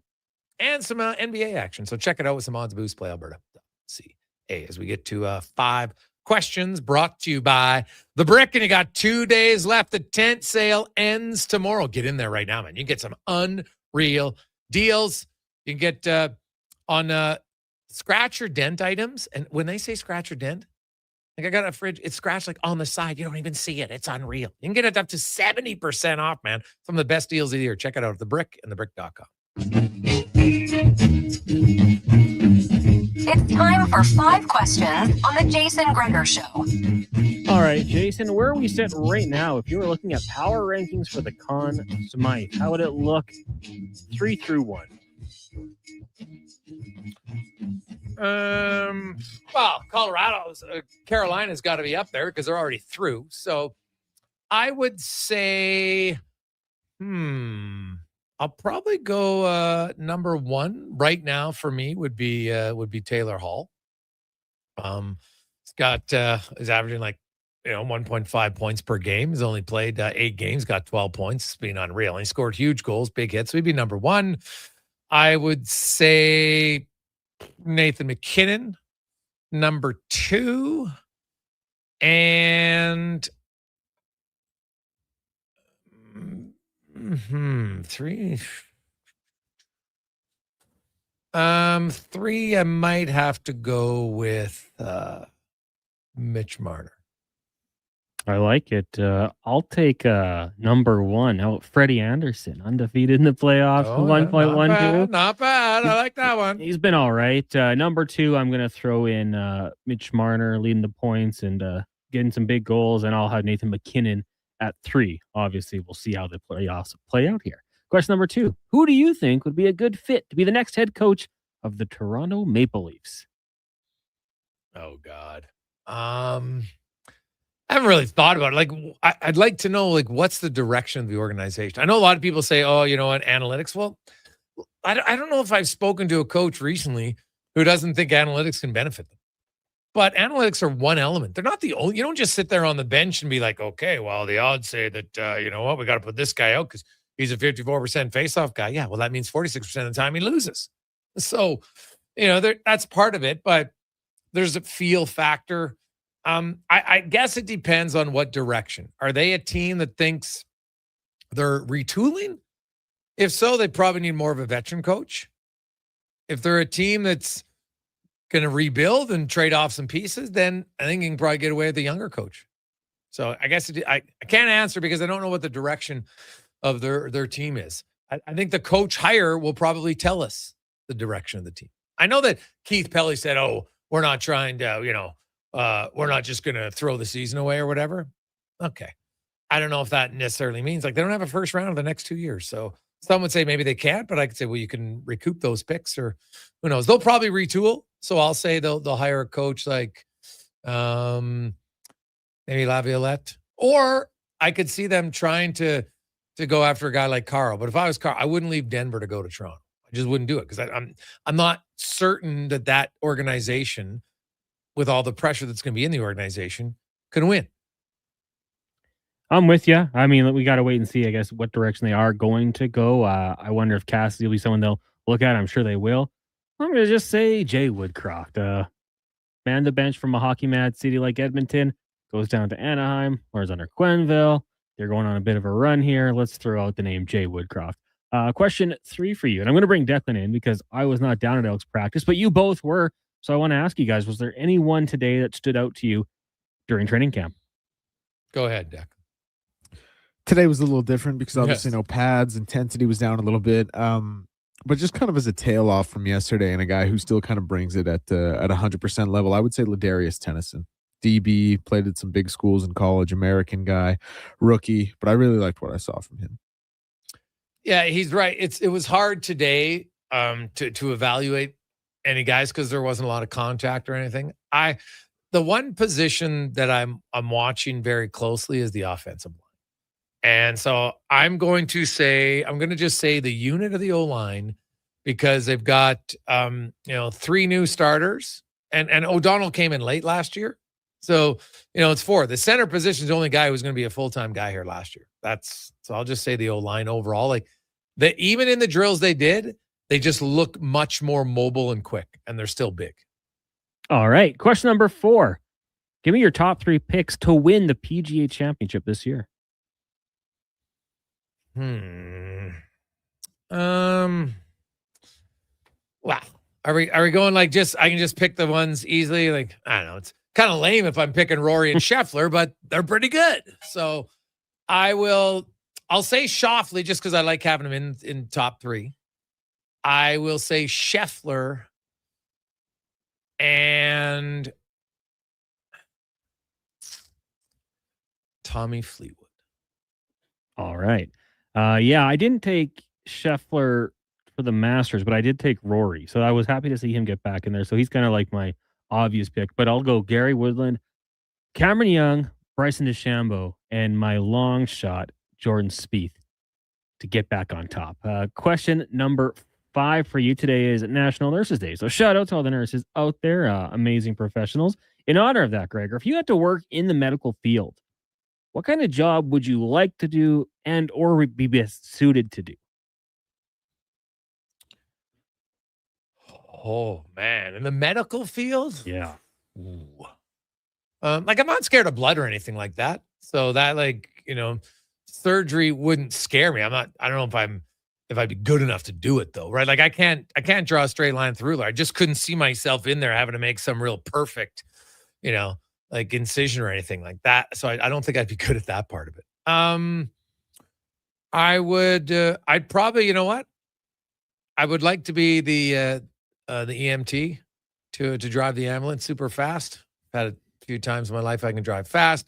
Not scared of being on the scene because there, you know what? Like you still have to make quick second decisions, but I'm not providing any surgery, so I'd probably have to go with that. Yeah, like I'd love to say top surgeon. That'd be really cool, but I don't think I could handle it. The blood and such would probably get to me. I think it'd be cool to work in like a rehab facility, physical, helping guys get back, helping them walk again. I think I'm pretty patient, so I could deal with that sort of thing and getting them there. But I think that'd be a rewarding profession to help people get back on their feet. All right. Nothing wrong with that. I have ultimate respect for people who work in the medical field and doctors and nurses and orderlies and everybody in there. It can be, I would think now when you consider that, there's a real shortage of facilities and rooms as our population has grown significantly, that I could just imagine the stress that a lot of those people live under every day. Not even if you had lots of beds, I think it'd still probably be a stressful job. But stressful jobs aren't necessarily always bad. But it would be a tough one. Like caregivers for, even my father-in-law, he got made, and I'd recommend that to anyone. And the whole scenario, the nurse and the doctor came over, like this, their empathy and how they treated him and the family was amazing. So even, people like that is, that'd be a tough job too. Right? Like people are saying goodbye. It was his choice and it was, it was the right time. He had stage 4 prostate cancer and everything. But that was one that really, listening to my wife talk about just how they were treated by the nurse and doctor in that moment was amazing. I think your bedside manner would have to be pretty special at that point. And empathy would have to be high on your list of good personal traits. So kudos to everybody in the medical field, man. That is the tough gig. There's a lot of jobs that I respect. I'm trying to think, is there a job that I wouldn't, well, there's lots of jobs I wouldn't want to do. I don't know if I could say I necessarily don't respect it. I have a hard time with people who call you just randomly. Hard job, but I don't love it. Like someone coming to my house to try to sell me encyclopedias wouldn't bother me as much as those constant calls. That kind of annoying. So kind of where I'd go. Hey, Gregor, you're a vet. No. But keep in mind when, and I've done lots of things on cows, and I was able to do the incision on the cesarean, but not sew it up. And no offense to a cesarean on the cow, it wasn't like my straight line was perfectly straight. We're not talking surgery here on, like a little aorta or a ventricle, and it's like very, very small, right? Like, you got to shave the cow's hide on the side, and then you make the cut. And obviously you got to know where you're doing it. I had the vet there. I just really appreciate them letting me, do with it. I'd taken some courses, but no. That is not the, I couldn't do this. I couldn't finish it. Right. I wasn't good enough yet to do that. So I wouldn't, don't ever mislead anyone. Never said I was a vet. Took some courses, loved it. All right. Preg testing, all those sorts of things, vaccination, no problem. That stuff, fine. But none, never did any serious surgery on an animal.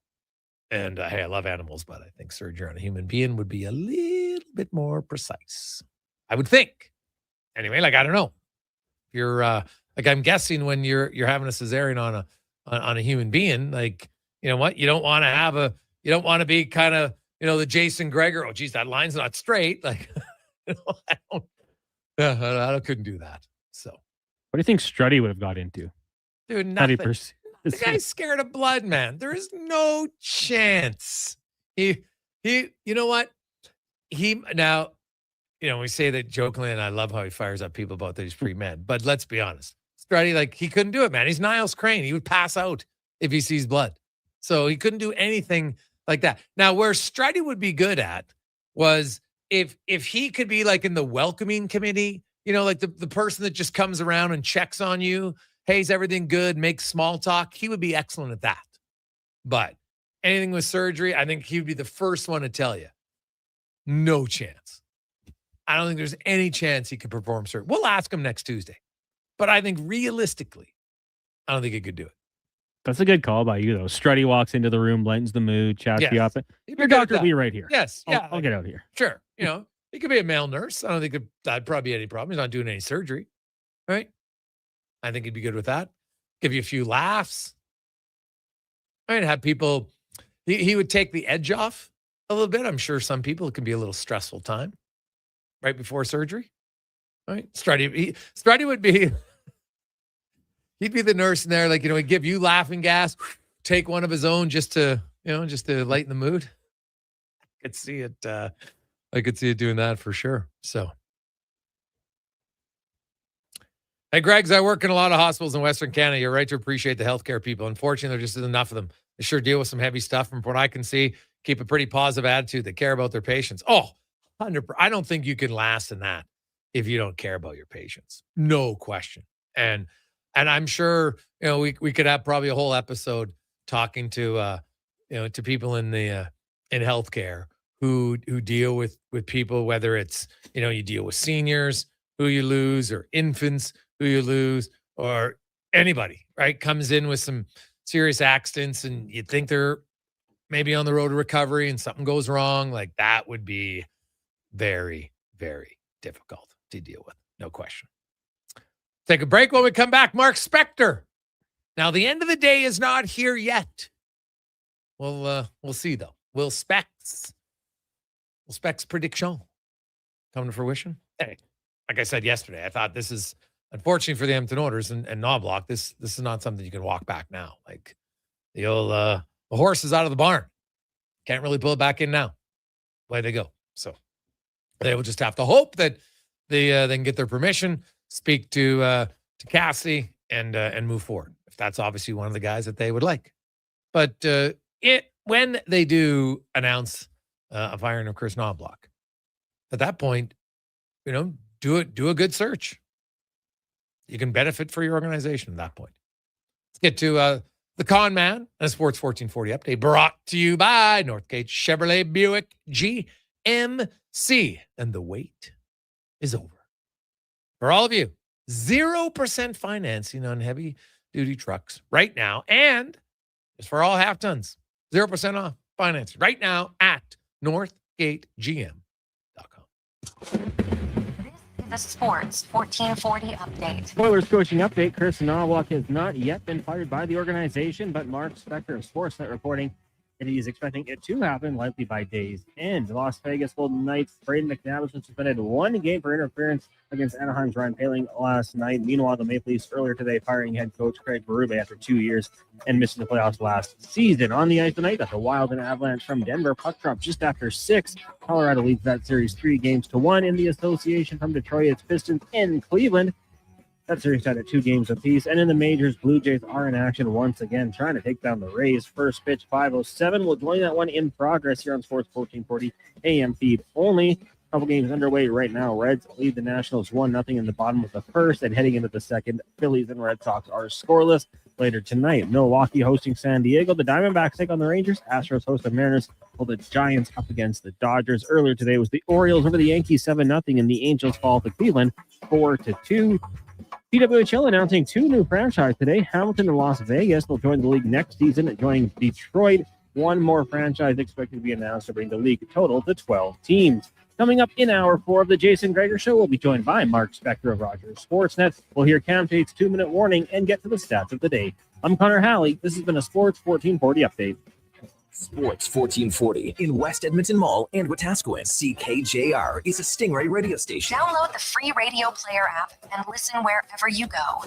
Say hello to your new favorite drinks. Introducing new McCafe Refreshers. Icy cool, undeniably refreshing, and available in 3 flavors. Strawberry watermelon, mango pineapple, and blackberry passion fruit. only at McDonald's. There's still time to book your tournament at the Ranch Golf and Country Club. As one of Alberta's top tourney courses, the Ranch makes hosting fun and easy for any group or business. No matter how unique or unusual, they'll accommodate your vision for an event no one will soon forget. Start planning your tournament today at their beautifully landscaped course on the outskirts of West Edmonton. On-site event coordinators are here to help, but hurry, availability is limited and booking fast. Visit theranchgolf.com.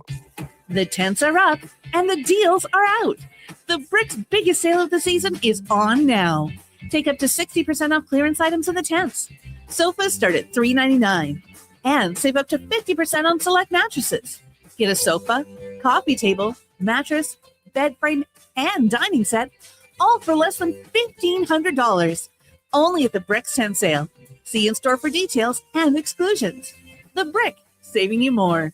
From the first pitch to the final out, catch Toronto Blue Jays baseball games live right here. Don't miss a moment of Blue Jays baseball this season. Sports 1440 is proud to be the home of Blue Jays baseball. Fuel prices got you down? Subaru's here to pick you up. Subaru's electric and hybrid vehicles will save the day, helping you go further for less. Prefer a gas vehicle? Subaru Crosstrek and Impreza are built to keep costs low without sacrificing capability. Crosstrek was named 2025 Auto Trader Best Subcompact SUV, and Impreza has earned top safety pick recognition for 17 years running. Welcome to Uncommon. Yeah. Welcome to Subaru. Visit Subaru.ca.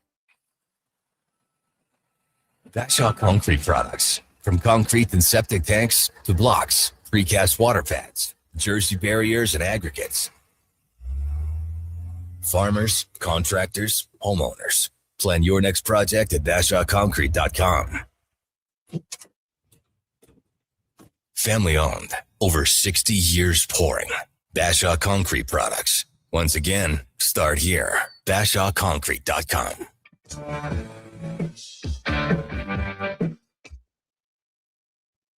Portions of this hour brought to you by Jap Machinery. Big jobs, tight spaces, serious reliability. Emerald Equipment is now your local Yanmar dealer. Compact track loaders, mini excavators, wheel loaders, tough, reliable machines built for any job. JapMachinery.com.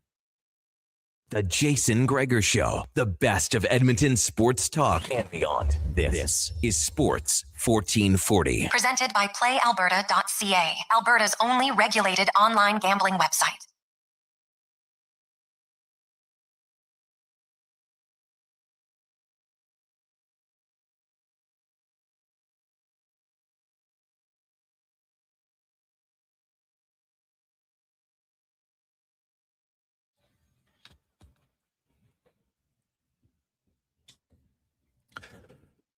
Rolling through after 5 o'clock. How are you? Made it through hump day. Good for you.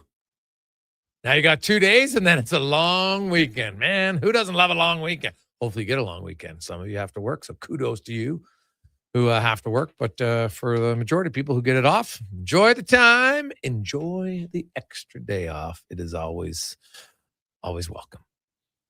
833-401-1440, 833-401-1440 is where you can text us. It's the Gregor Show presented by PlayAlberta.ca, Alberta's only regulation online gambling website where 100% of the revenue stays right here in the province at PlayAlberta.ca. NHL coaching move today. There's been one for sure. Craig Berube is no longer the head coach of the Toronto Maple Leafs. They will be in search of a new coach. The Edmonton Oilers, eventually they're getting a new coach. But when? Who knows? When will Chris Knobloch officially be let go? We will see. But it's probably happening sooner than later. As it's time now for the Spec Report brought to you by GS Construction, your underground infrastructure specialists. For over 50 years, they've served the community, working alongside credible people, and they're looking for more. They are hiring. gsconstruction.ca/checkout careers. As Mark Spector from Rogers Sportsnet joins us. Spec, good afternoon. How you doing? Oh, not so bad. What's going on, man? We're kind of all waiting around here, huh? Yeah, they are. I know you tweeted out earlier that you thought that by the end of the day, something would happen with Chris Knobloch, whether it's the end of the day or tomorrow. The guy had said yesterday, I think now, like, horse is out of the barn. You can't put it back in. They're going to have to make the change. Have you got any do you think eventually the NHL is, because now Toronto's going to be looking for a coach. There's, LA's looking for a coach. Edmonton's going to be looking for a coach. There is Bruce Cassidy out there amongst others that eventually Vegas, because now I know Frank's report said that it's not like they've refused it. They've just haven't given it yet. So is it just this little bit of a game by Vegas? Do you think eventually they will have permission to these other teams to interview him? Yeah, I don't think that it would be seen as right for Vegas to say, Bruce, you can talk to the Leafs and you can talk to the Kings, but you can't talk to the Oilers. I don't think that's not the spirit of what we're doing here, right? We all agree you fired a coach. You don't want him anymore.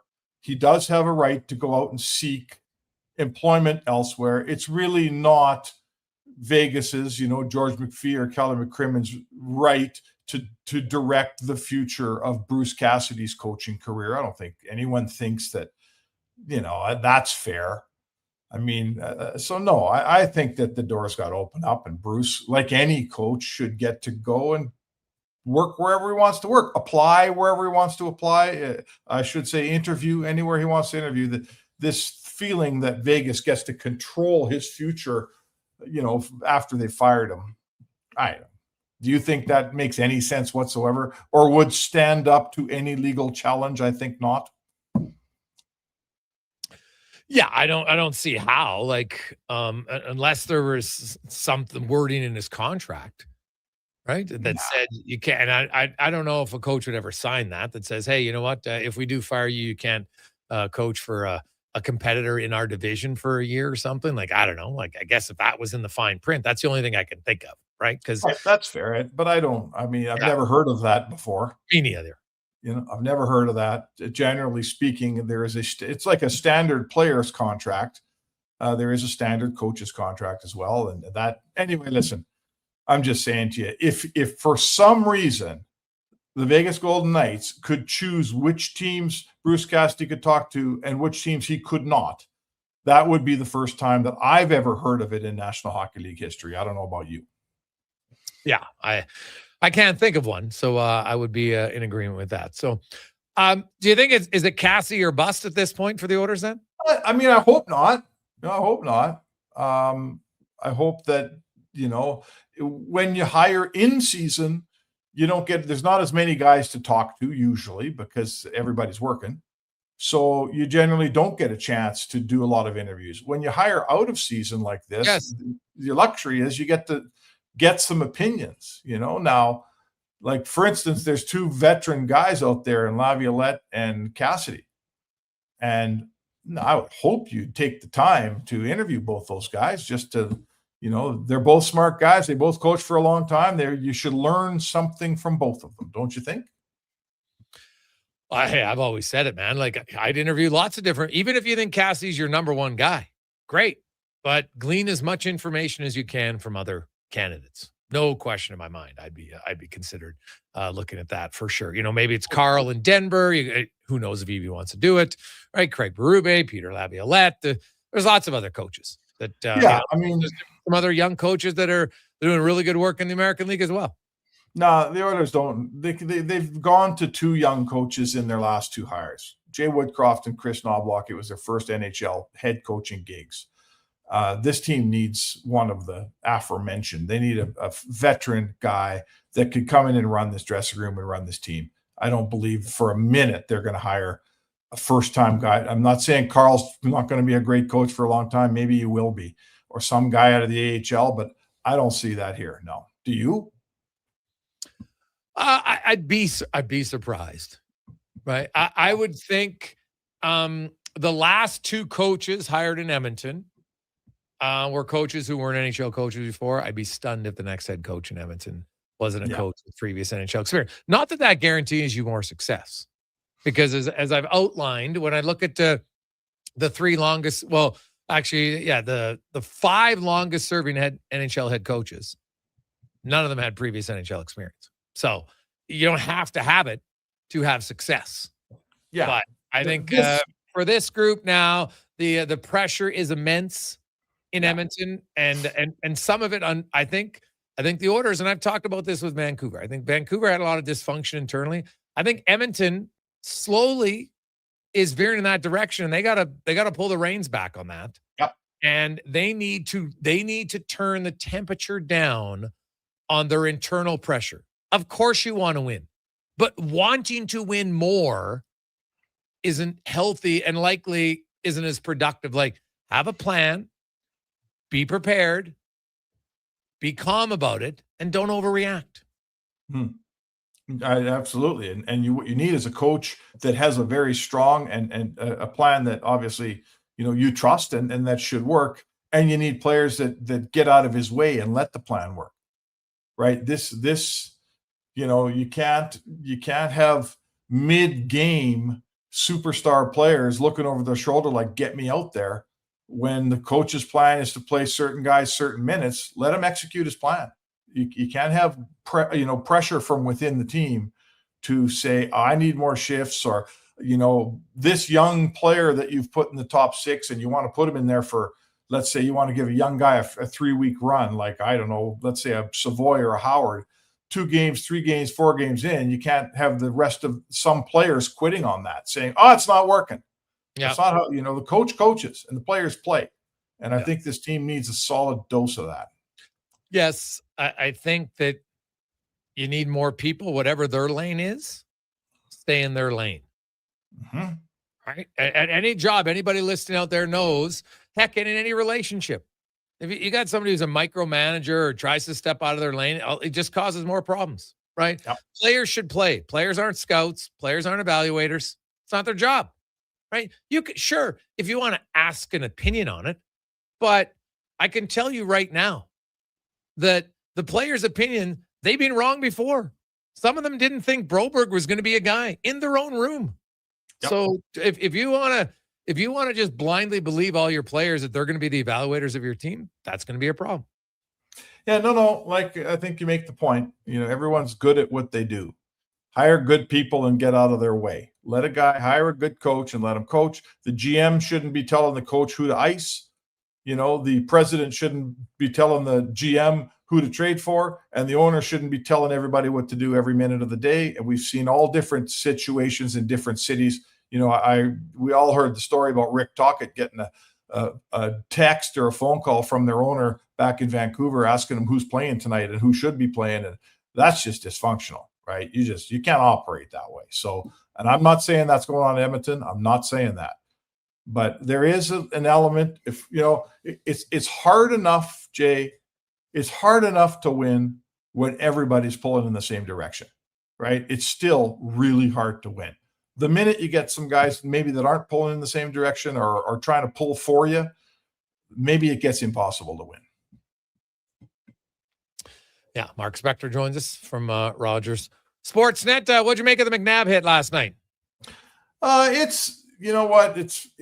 It's a late hit for sure. A really, really hard hit. I've always loved Braden McNabb, and he's not a dirty player. He's hard, tough, rough defenseman. But Poehling has a long history here of concussions, and he was in a very, very, very bad way. Like, there was no question in the officials' eyes that Anaheim was losing Poehling for the rest of that game. He was not coming back. So for them to throw McNabb out, I think, was totally fair. You illegally knock my player out of the game. It's like that. Who was the cat from the defenseman from Vancouver that knocked out in the 2011 Cup? I can't remember the defenseman. Right at center ice. Oh God, what was his name? Anyway, Nathan Horton was the guy who got hit. He was, yes. Yeah. And my point would be, it's like a third pair defenseman for Vancouver. Yeah, I forget his name. Why do I? But anyway, the point was Horton was gone for the series, and so was that defenseman. And to me, that was a good trade for Vancouver, and it was fair ball. Last night, McNabb knocks out Poehling, and he ain't coming back. And I'm fine with him not coming back in the game. They give him another game suspension, and I would say to you that, like, I'll be surprised I mean, I'm no doctor and I don't know what's going on here, but my history with these things, and probably yours too, Jason, is when you have a guy that's missed a bunch of games in his career with concussions, as Poehling has, and you see him go off the ice like he went off last night, we won't see him playing again very soon. So yes, if I'm Anaheim, I feel like McNabb should get at least one more game. I'm totally okay with that. What do you think? Oh, I had no problem with it. I'm not one who really, hey, you know what? If you get kicked out of the game in the first period, well, that classifies as a game. But if you do the hit in the third period, well, then you should get another game. I'm like, no, like there's no, like there shouldn't be a timeline on is it a suspension of a game? Yes or no? Not based on the time you delivered the hit. That doesn't matter. But some people try to argue, oh, well, you know what? He missed most of this game, so that's already won. I'm like, no, he got kicked out of that game. Has nothing to do with suspension. I mean, that's what makes it tricky, is because there have been situations where the victim, limps off the ice, they throw a guy out of the game, and he's out for the power play. The victim's out for the power play, and you go, oh yeah, what's going on here? But that is not the case here. Poehling was not coming back in that game. There was no question about that. And like I say, obviously, I don't think we'll see him in the series. So anyway, we beat up on player safety quite a bit. I know we do. And rightfully so a lot of the time, but I think they got that right. Oh yeah, I don't think there's much debate on that. What did you make of that Montreal Buffalo game? It was like the longest review ever. Terrible. Oh. And like, I don't know if maybe it's just me. I can't be just me. Like, what's up with like the high stick epidemic that's going on right now in the NHL? Like, guys are like, do they not know how to carry their stick? Like, what's happened here? I don't know.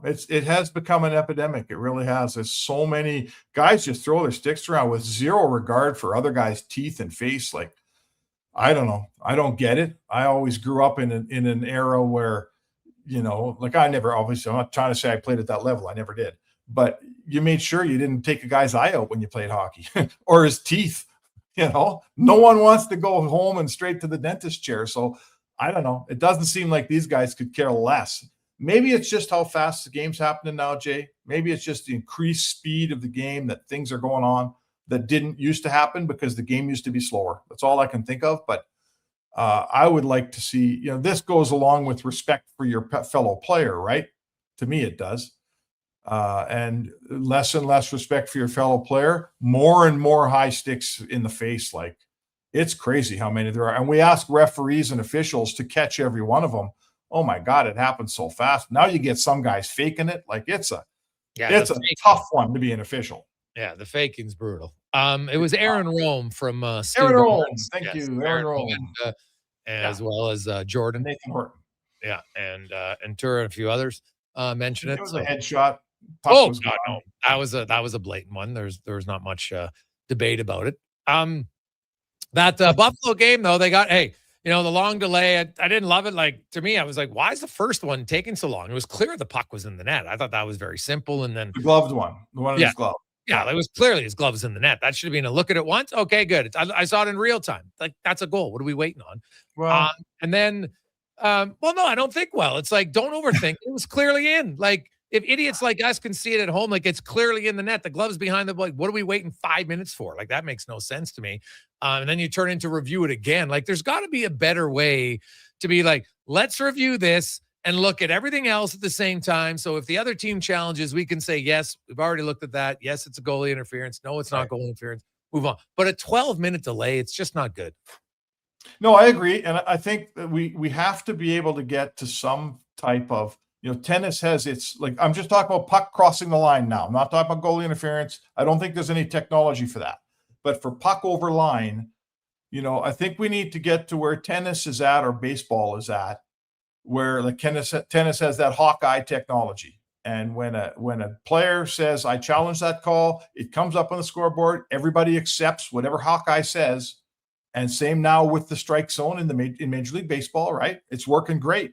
Guy taps his helmet. Within 6 seconds, we're watching that ball. It bites the corner by a millisecond or a millimeter, and we all accept. That technology is what we're going to accept. And I think hockey, I can't believe I've heard Bill Daly say hockey's different because there's sticks and gloves and people skating around and blah, blah, blah. But there has to be some version of technology in hockey that we can roll out and say, look, even if it's 99.5%, and there's a 0.5% that's not perfect, we all agree we're going to accept it.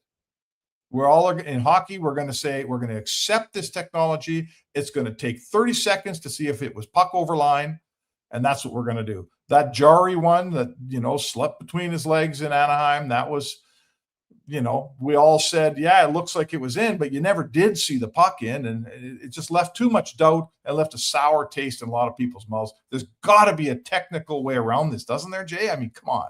Yes, I would agree wholeheartedly. I would like to think that it happens. So we'll see. Lastly, the Colorado Avalanche. Like, are we just delaying it? Should we just fast forward? Is it Carolina, Colorado automatically? I don't know. I don't know what to tell you. Like, I think so. Yes, I do think so. I think Carolina is, oh my God, I love their team. I love the way they play as a team, right? I love the way they play as a team. I said this in your show before. I'm going to say it again. When they came through Edmonton, that was the best systems team I'd seen all season by a country mile. Like, they came into Edmonton and dissected the Oilers in clinical fashion. I love the way they play. And then you got Colorado come on. I mean, Nate's on a tear, and they got goaltending, and look at how cool they're up 3-2 with a minute left. The other guy's got the goalie pulled. I noticed Kulak is hopping over the boards and playing. I'm sure every Oilers fan noticed that too. So both those teams are awesome, and it would be a killer great Stanley Cup final if they make it. I got no problem with it, Jay, man. Hockey's in good shape if those are the kind of teams that are getting to the final, because they both play the right way and they're fun to watch. Spec, have yourself a good day. What do you think, bud? We'll see, buddy. Now, was end of the day midnight for you, or what do you think? Well, it stays late out here in the West. No, I'm talking about your tweet. Like when you saw it maybe light. It stays light. So, hey, listen. You know what? I'll tell you right now, for anyone listening, they can whatever. I just checked my tweet when we were talking. It was 11:37, and the people I talked to said it's happening today. Yeah. If they change their mind, if something went awry and it doesn't happen today, you can call me a dummy. But oh no, dude, I don't trust me. I'm not surprised at all. I said yesterday this is inevitable, whether it's today or tomorrow. It should happen. Like, I also feel. Yes. I feel sorry for Chris Knobloch. This is ridiculous that he's being asked to hang around. And, I'm sure he's getting texts, and I'm sure people are, imagine his family. What are we doing here? Well, I don't know. I'm kind of hanging in the wind. Like, it's not right what's going on here. I'll take blame if they don't do it today. I will say to you that I was wrong. I don't mind saying that. I've said it before. But I'll also say to you that the Oilers should do the right thing and get this over with. Yeah, 100%. Spec, have a good one. We'll chat with you at May. All right. Sounds good, brother. It's Mark Specker, the Spec Report, brought to you by GS Construction. We got stats of the day, Cam Tate, lots more to get to. Lots of text flying in, 833-401-1440, 833-401-1440. It's a Gregor Show presented by PlayAlberta.ca. With Play Alberta, backing the home team goes beyond the bets. That's because your picks have provincial impact. Play Alberta is the only app in the province that puts all revenue directly back into supporting programs and services that Albertans rely on every day. By investing in the General Revenue Fund, every play, bet, and buy made on Play Alberta helps make a difference across the province. It feels good to know your fund goes further at home. Visit playalberta.ca/Gregor to learn more. Must be 18 plus to play. If you gamble, use your game sense. New at Papa John's, the spinach Alfredo chicken tomato pizza. Say it with me now. Spinach Alfredo sauce, grilled chicken, fresh Roma tomatoes, all on our fresh, never frozen pizza dough. 4 favorites, 1 pizza. So let's run it back. The spinach Alfredo chicken tomato pizza. Right now, a large for just $18.99. Delivery or carry out. Better ingredients, better pizza, Papa John's. Diamond Rides is one of Alberta's premier specialty charter companies. With our luxury motor coaches, we provide our customers with the safest and most reliable ground transportation services. Our seatbelt equipped, top-of-the-line motor coaches have become the preferred carrier for many local sports teams, tours, corporate outings, and other various travel needs across Western Canada. For more information and to request a quote, contact sales at 877-748-0991 or visit silentrides.ca. Mr. Rooter gets attacked by a Canada goose. Oh, look at that. Another on-time arrival. Nothing stops Mr. Rooter from plumbing on schedule. You gotta be kidding me. Hello, Mr. Goose. I'm Mr. Rooter. Okay, this is what you train for. Through rain, sleet, or goose, the pipes get fixed. For a plumber who does whatever it takes, Mr. Rooter. The sun's out, the pavement's warm, and that low rumble of a Harley rolling by? Oh yeah, that's calling your name. This is riding season, and if you've been thinking about a new ride, Harley-Davidson of Edmonton has the one that'll get your heart pumping. With a huge selection of new and pre-owned bikes, there's one waiting for you. Whether you're upgrading or just getting started. And while you're there, ask about test rides, because the only way to know is to ride it. For more details, visit Harley-Davidson of Edmonton on the Yellowhead Trail, locally owned and operated since 1980, or at hdedmonton.com. Who's that working on the underground utilities over there? All-Star Construction, that's who. What about the street lighting? Yep, All-Star Construction. And the directional drilling, hydrovacing, neighborhood renewal, and telecommunication work? Yep. Since 2009, All-Star Construction has been doing all that and more, shaping and building Edmonton communities for land developers all around Edmonton. That's what All-Star Construction is all about. My, this sushi is just exquisite. And I am obsessed with these crab legs. You must have spent the whole day in the kitchen preparing this feast for us. Or did I? Entertain with unbelievable ease. The secret is catch of the week. So you're telling me you were able to buy a ready-to-serve platter that is this fresh? Catch of the week, Edmonton's best seafood. Just off the Henday in Capilano, only 5 minutes from Sherwood Park. Details and directions online at catchoftheweekedmonton.com. Welcome back to Nissan Head to Head. Today, we've got Nissan Kicks coming in strong as a leader in fuel efficiency for gas-only CUVs. Some of the other guys respond with, wallet-breaking detour to the pumps. Hats off to Nissan's fuel-efficient Japanese engineering. Right now, finance a Nissan Kicks for 0% for 36 months. Visit nissan.ca for details. Conditions apply.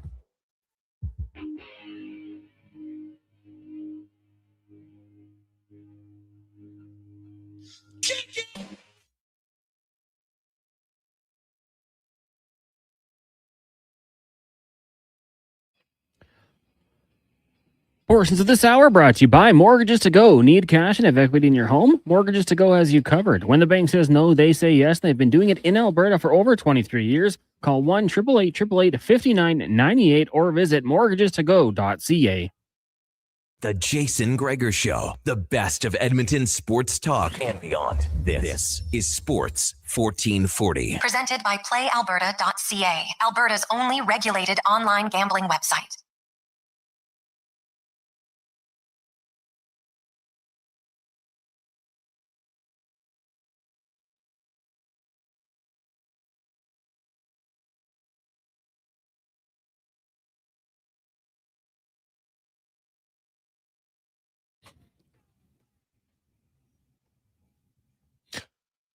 Oh, oldie but a goodie. That is a classic song. How are you? Welcome back. Jason Gregor Show, Sports 1440, sports1440.ca. YouTube, Facebook, X, Instagram. Thanks always for listening.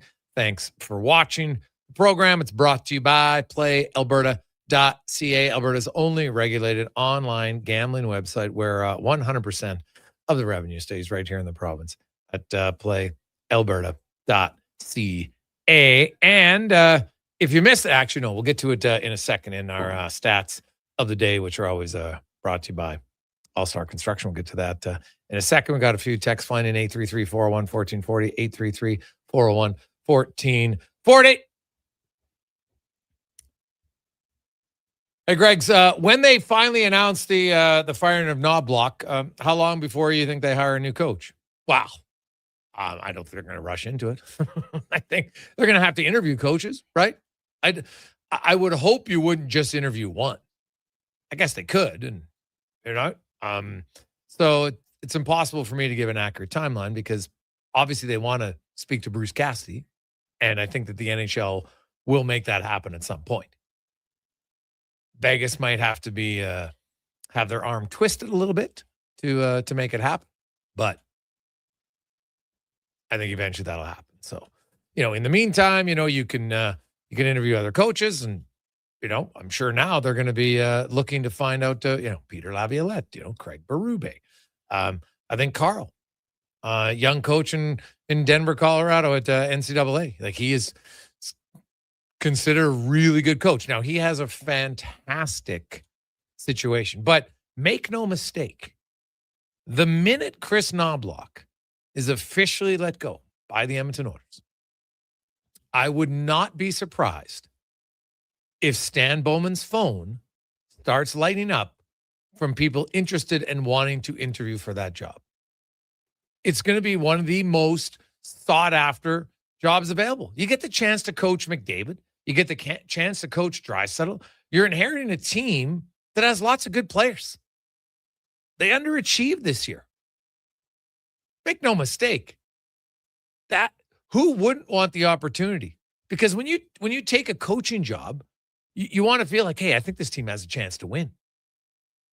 I think they look at their team and think, and the coach can say, you know what? Yeah, they haven't won, but I think I can make a few changes here, and can help us win. Right? Most fans think that. They're like, hey, you know what? You get rid of Knobloch, we'll win. And maybe that's the case. I don't think it's just the coach, though. Other things are going to have to happen. But there will be a long list of people who would sign up for that job. Make no mistake about it. It is like if you had every coach fired, let's say at the end of this regular season, and you listed, okay, which jobs would be the most intriguing, and if you look at the average shelf life of a coach is 3 years. Now, we could get into that, and I will touch it, and we've done it once, but we could get into it again. Edmonton would be top 5 most appealing situations to take. Hands down. Because of their roster. Right? They would be. Colorado would be up there. Now, Carolina, I think Rod Brindamore has really helped set a culture there. It's not just him, but he plays a big role in it. So would a new coach be able to get the same? I don't know. I like the roster a lot, but it doesn't have the top end guys. And ultimately at the end, like maybe this is the year they win in the third round. Right? But they have yet to be able to. So I think Edmonton would be there. Colorado.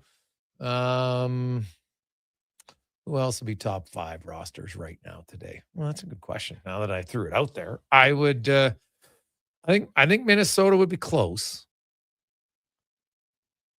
And who else?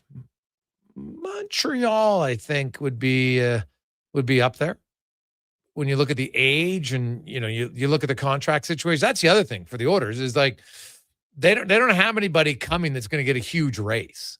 Now they have some players that maybe are a little bit overpriced right now, to put it mildly.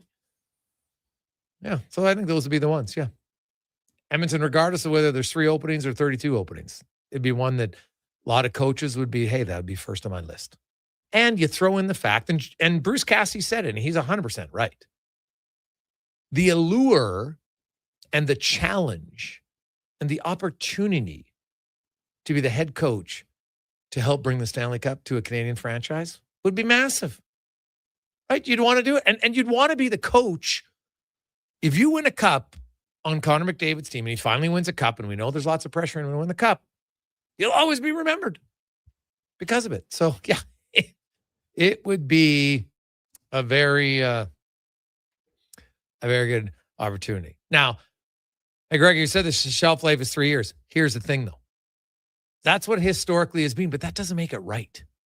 See, that's the thing. I think good organizations, they don't follow the average. And why do you want to be average? Oh, the average shelf life is 3 years. All right, we'll do that. Well, Knobloch didn't even get full 3 years, just for the record. But, and I outlined this before, remember, John Cooper is the longest serving head coach in the NHL since 2013. It's really since the 2013-14 season because he got hired in March of 13. So what do you have, like 8-10 games at the end of that year? But Oh, no, that would have been a little bit more because that would have been the 2013. That would have been the lockout shortened season. So, but they weren't making the playoffs that year, and they got rid of their coach. But since then, no one has more playoff victories than Tampa Bay. From the time he got hired, 2013-14 till now, the organization with the most playoff wins, Tampa Bay. They have 2 Stanley Cups, but they've had a lot of success. Then you fast forward, who's the next longest serving coach? Jared Bednar. Now, he got hired late in August when Patrick Waugh resigned because he felt he didn't have enough say in the decision-making, which we can have a whole discussion about that. But guess what? From the time he's been hired and his first year, they were brutal, right? They were brutal. They won 22 games his first year as a head coach. Some people would have said, we got to fire the coach. They didn't. And now look, since he's been in, currently right now, they got the second most wins. If they make it to the Cup final, they'll have the most. Third longest tenured head coach? Oh, Rod Brindamore. Carolina, right now, second most playoff wins since he's been hired. And guess what? If they go to the Cup final, now if it's against Colorado, they'll be 1-2. So then you go to Marty St. Louis and look at Montreal. They're going in the right direction. But I always like to outline, because everybody says, well, look at Chris Knobloch. Clearly, because text in, he's lost the room.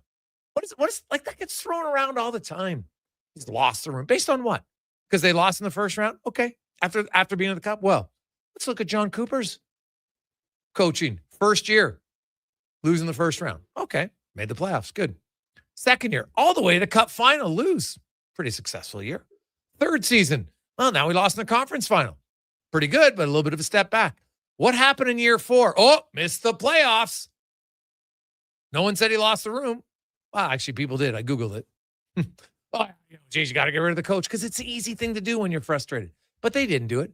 Year 5, get to the conference final again, lose.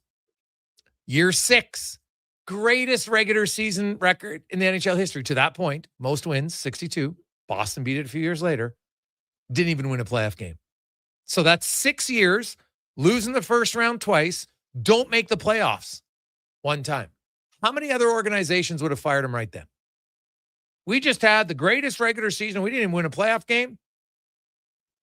People do it all the time. But they didn't, and then they won 2 cups. Stability is important. Continuity is important. And it's funny how we say the average is 3 years, but then you look at the teams that are the most successful right now, and they're the 3 longest tenured teams. So maybe continuity would be better. Yeah, Chris Knobloch didn't have his best year. It's fair to say that. Doesn't mean he should be fired. Oh, he had a down year. Let's fire him. You're going to get rid of all the players that had a down year? Lots of guys had a down year, including some of their best players defensively. Real down year. Leon Draisaitl wasn't close to the guy who was a Selke 6th place finisher the year before. Connor McDavid wasn't close to as good 5-on-5. And I'm talking before the injury. No one in their right mind would get rid of them. So I just because it's the average doesn't mean it's right. Right? Group think usually leads to less success, my opinion. I try to think outside geez, what are we doing different? What do these successful franchises do? Oh, continuity.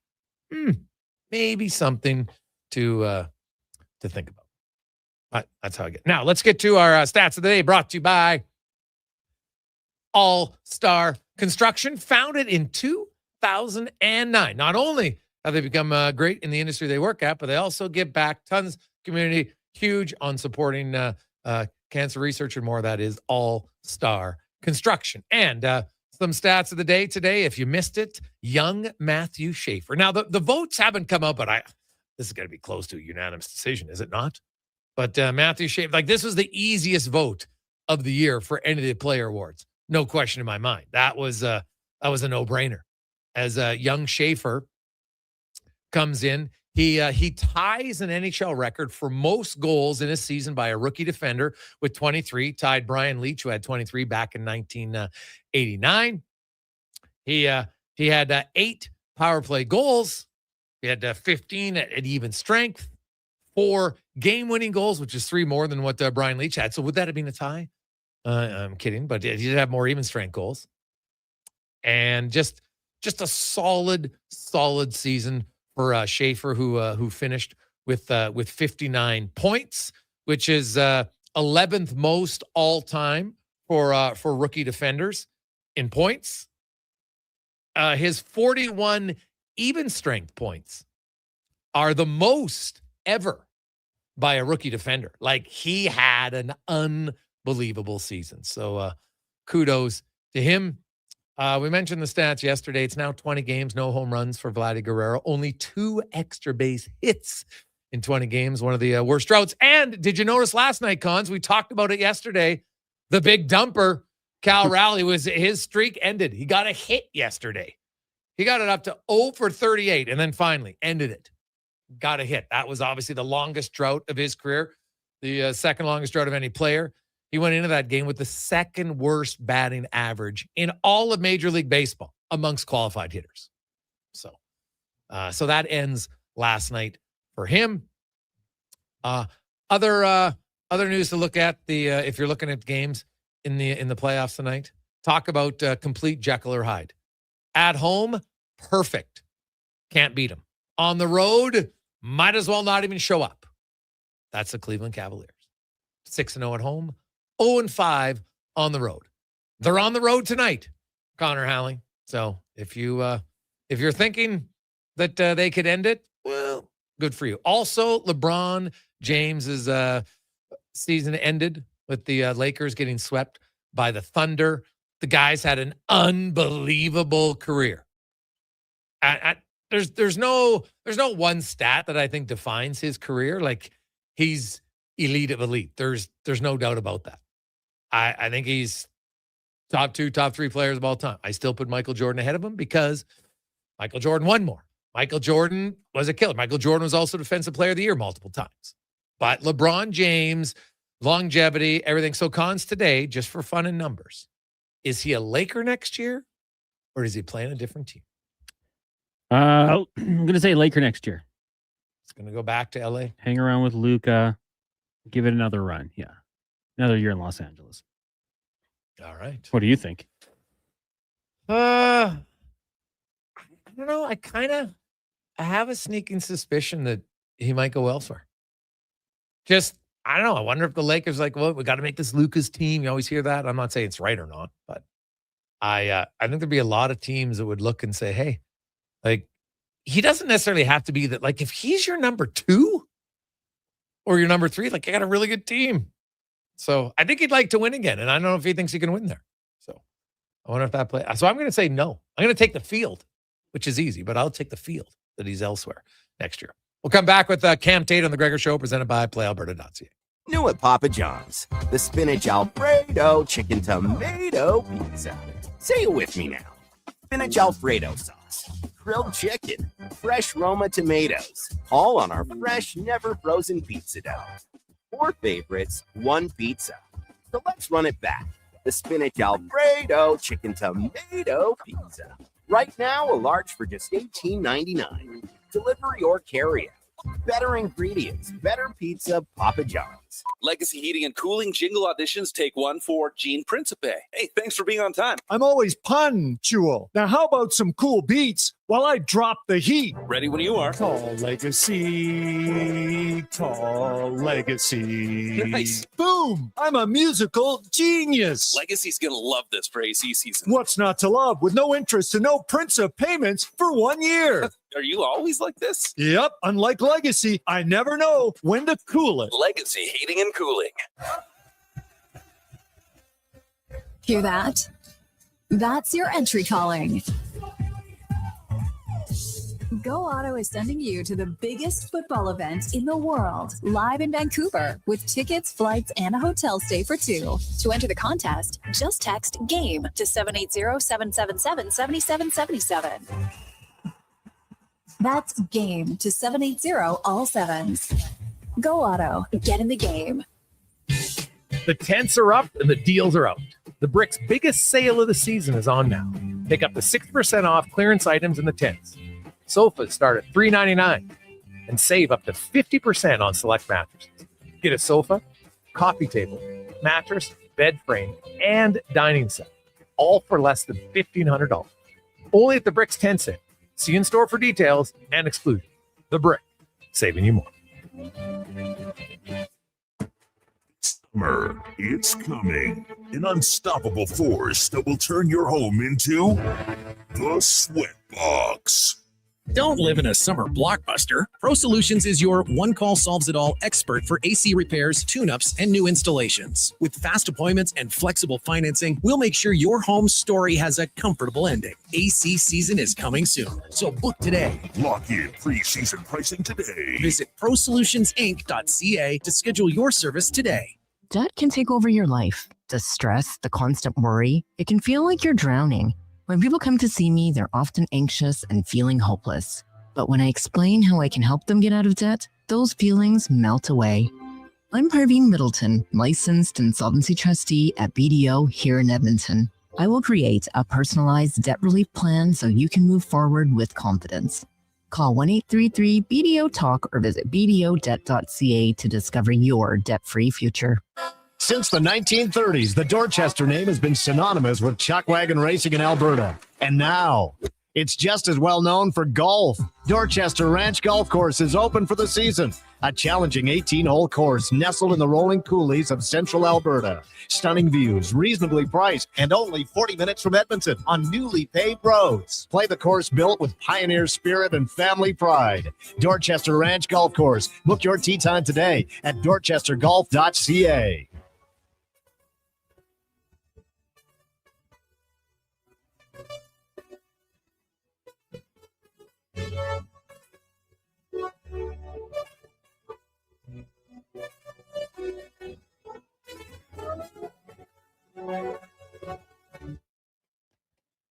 Portions of this hour brought to you by Cantork, made in Canada, made for Canada, where extreme isn't theoretical. Find your solution at cantork.com. The Jason Gregor Show, the best of Edmonton sports talk and beyond. This is Sports 1440. Presented by PlayAlberta.ca, Alberta's only regulated online gambling website.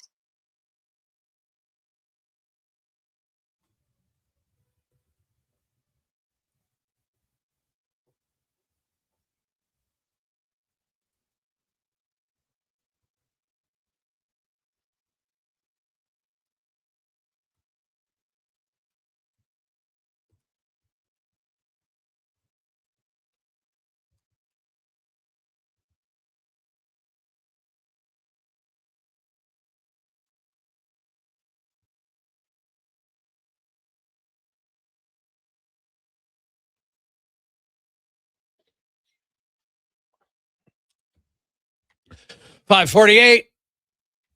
Final countdown on a lovely Wednesday afternoon. Sports 1440, sports1440.ca. The Jason Gregor Show, brought to you by PlayAlberta.ca. NHL playoffs tonight. One game.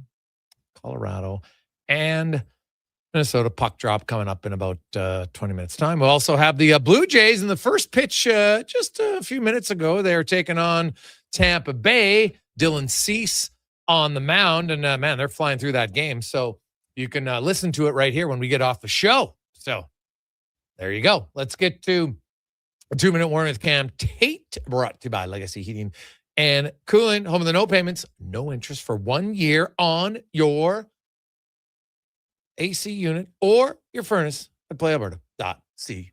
At PlayAlberta. At LegacyHeating.ca. Now, Cam Tate, longtime journalist in town. Of course, Cam's born with cerebral palsy. He's in a wheelchair. He's never learned to slow him down. He's been a reporter for over 45 years.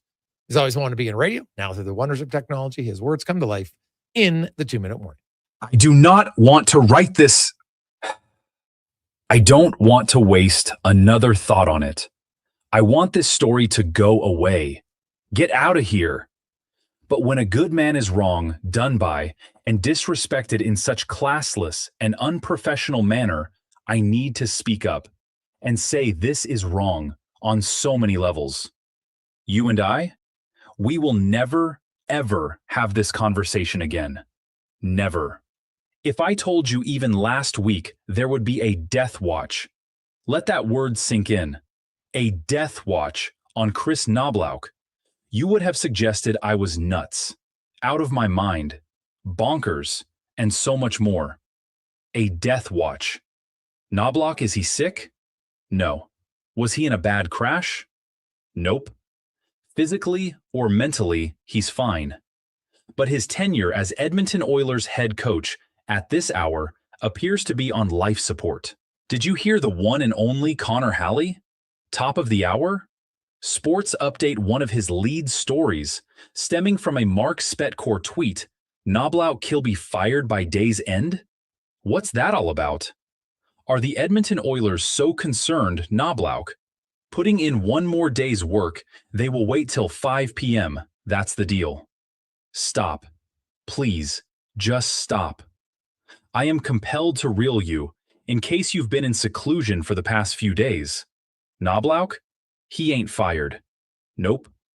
But since word snuck out, the Vegas Golden Knights have refused to let the Oilers talk to Bruce Cassidy, who was indeed fired, we confirmed that, about replacing Knobloch, and the Dynamos started fall. Never in my reporting history have I heard of such a train wreck. I want to know who leaked this story, and more importantly, why. And whoever it is, they should be ashamed of themselves. Gary Bettman needs to ban them in every NHL arena for life. Chris Knobloch is probably going through hell right now. He doesn't deserve it. Oilers fans, they don't deserve it. And I am dropping this hideous story, but I need to say one more thing. Thank you, Mr. Knobloch. 2-minute warning. This is Cam Tate, Sports, 1440.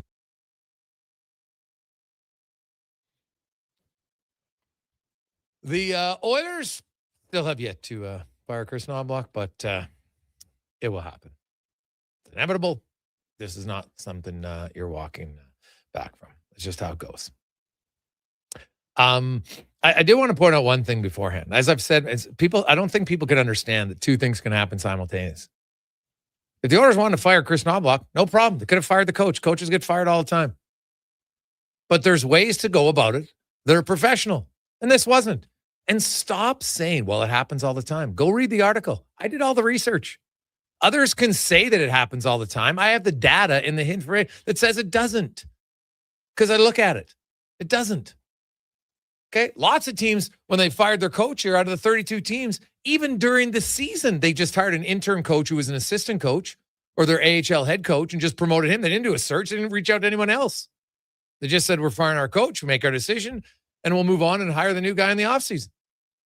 10 teams did that. Only 2 of them removed the interim head coach tag and gave the guy the head coaching tag. The rest got, in the summer, a full interview process. In the offseason teams, only one, Nashville, who hired a new general manager, did they fire a coach and then hire his replacement right away, meaning they'd obviously talked to him beforehand. That was a new GM. Kind of expected. So, no, it doesn't happen all the time. You can say it's no big deal, and that's fine. But claiming it's no big deal when no one else has really done it is somewhat misleading, because it is. On behalf of Connor Halley, Declan Kruger, I'm Jason Gregor. Have yourselves a wonderful Wednesday evening. Blue Jays baseball coming up after Connor Halley, and a Sports Center update brought to you by Go Auto. If you're looking for a vehicle, it's going to be a rainy weekend. Hey, go shop inside. 73 different locations, over 15,000 vehicles to choose from. GoAuto.ca. Good night.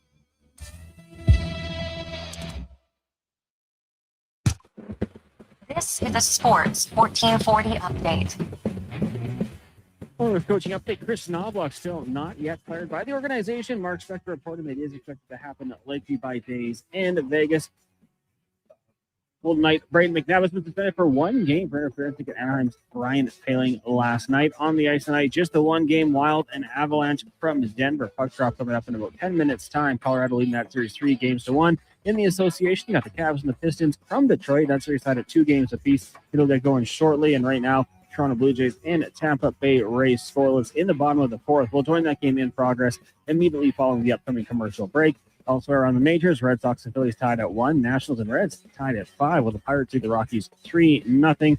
Early, but the Marlins up on the Twins 2-0. Later on tonight, Rangers host the Diamondbacks, Mariners taking on the Astros, Athletics and Cards, while the Giants taking on the Dodgers. Earlier today, it was the Yankees falling to the Orioles 7-0, and the Guardians doubled up the Angels 4-2. Solution to PWHL as they announced 2 new franchises for next season, Hamilton and Las Vegas, both going to Detroit. One more franchise is expected to be announced to bring the total to 12 for the upcoming season. And from the NFL,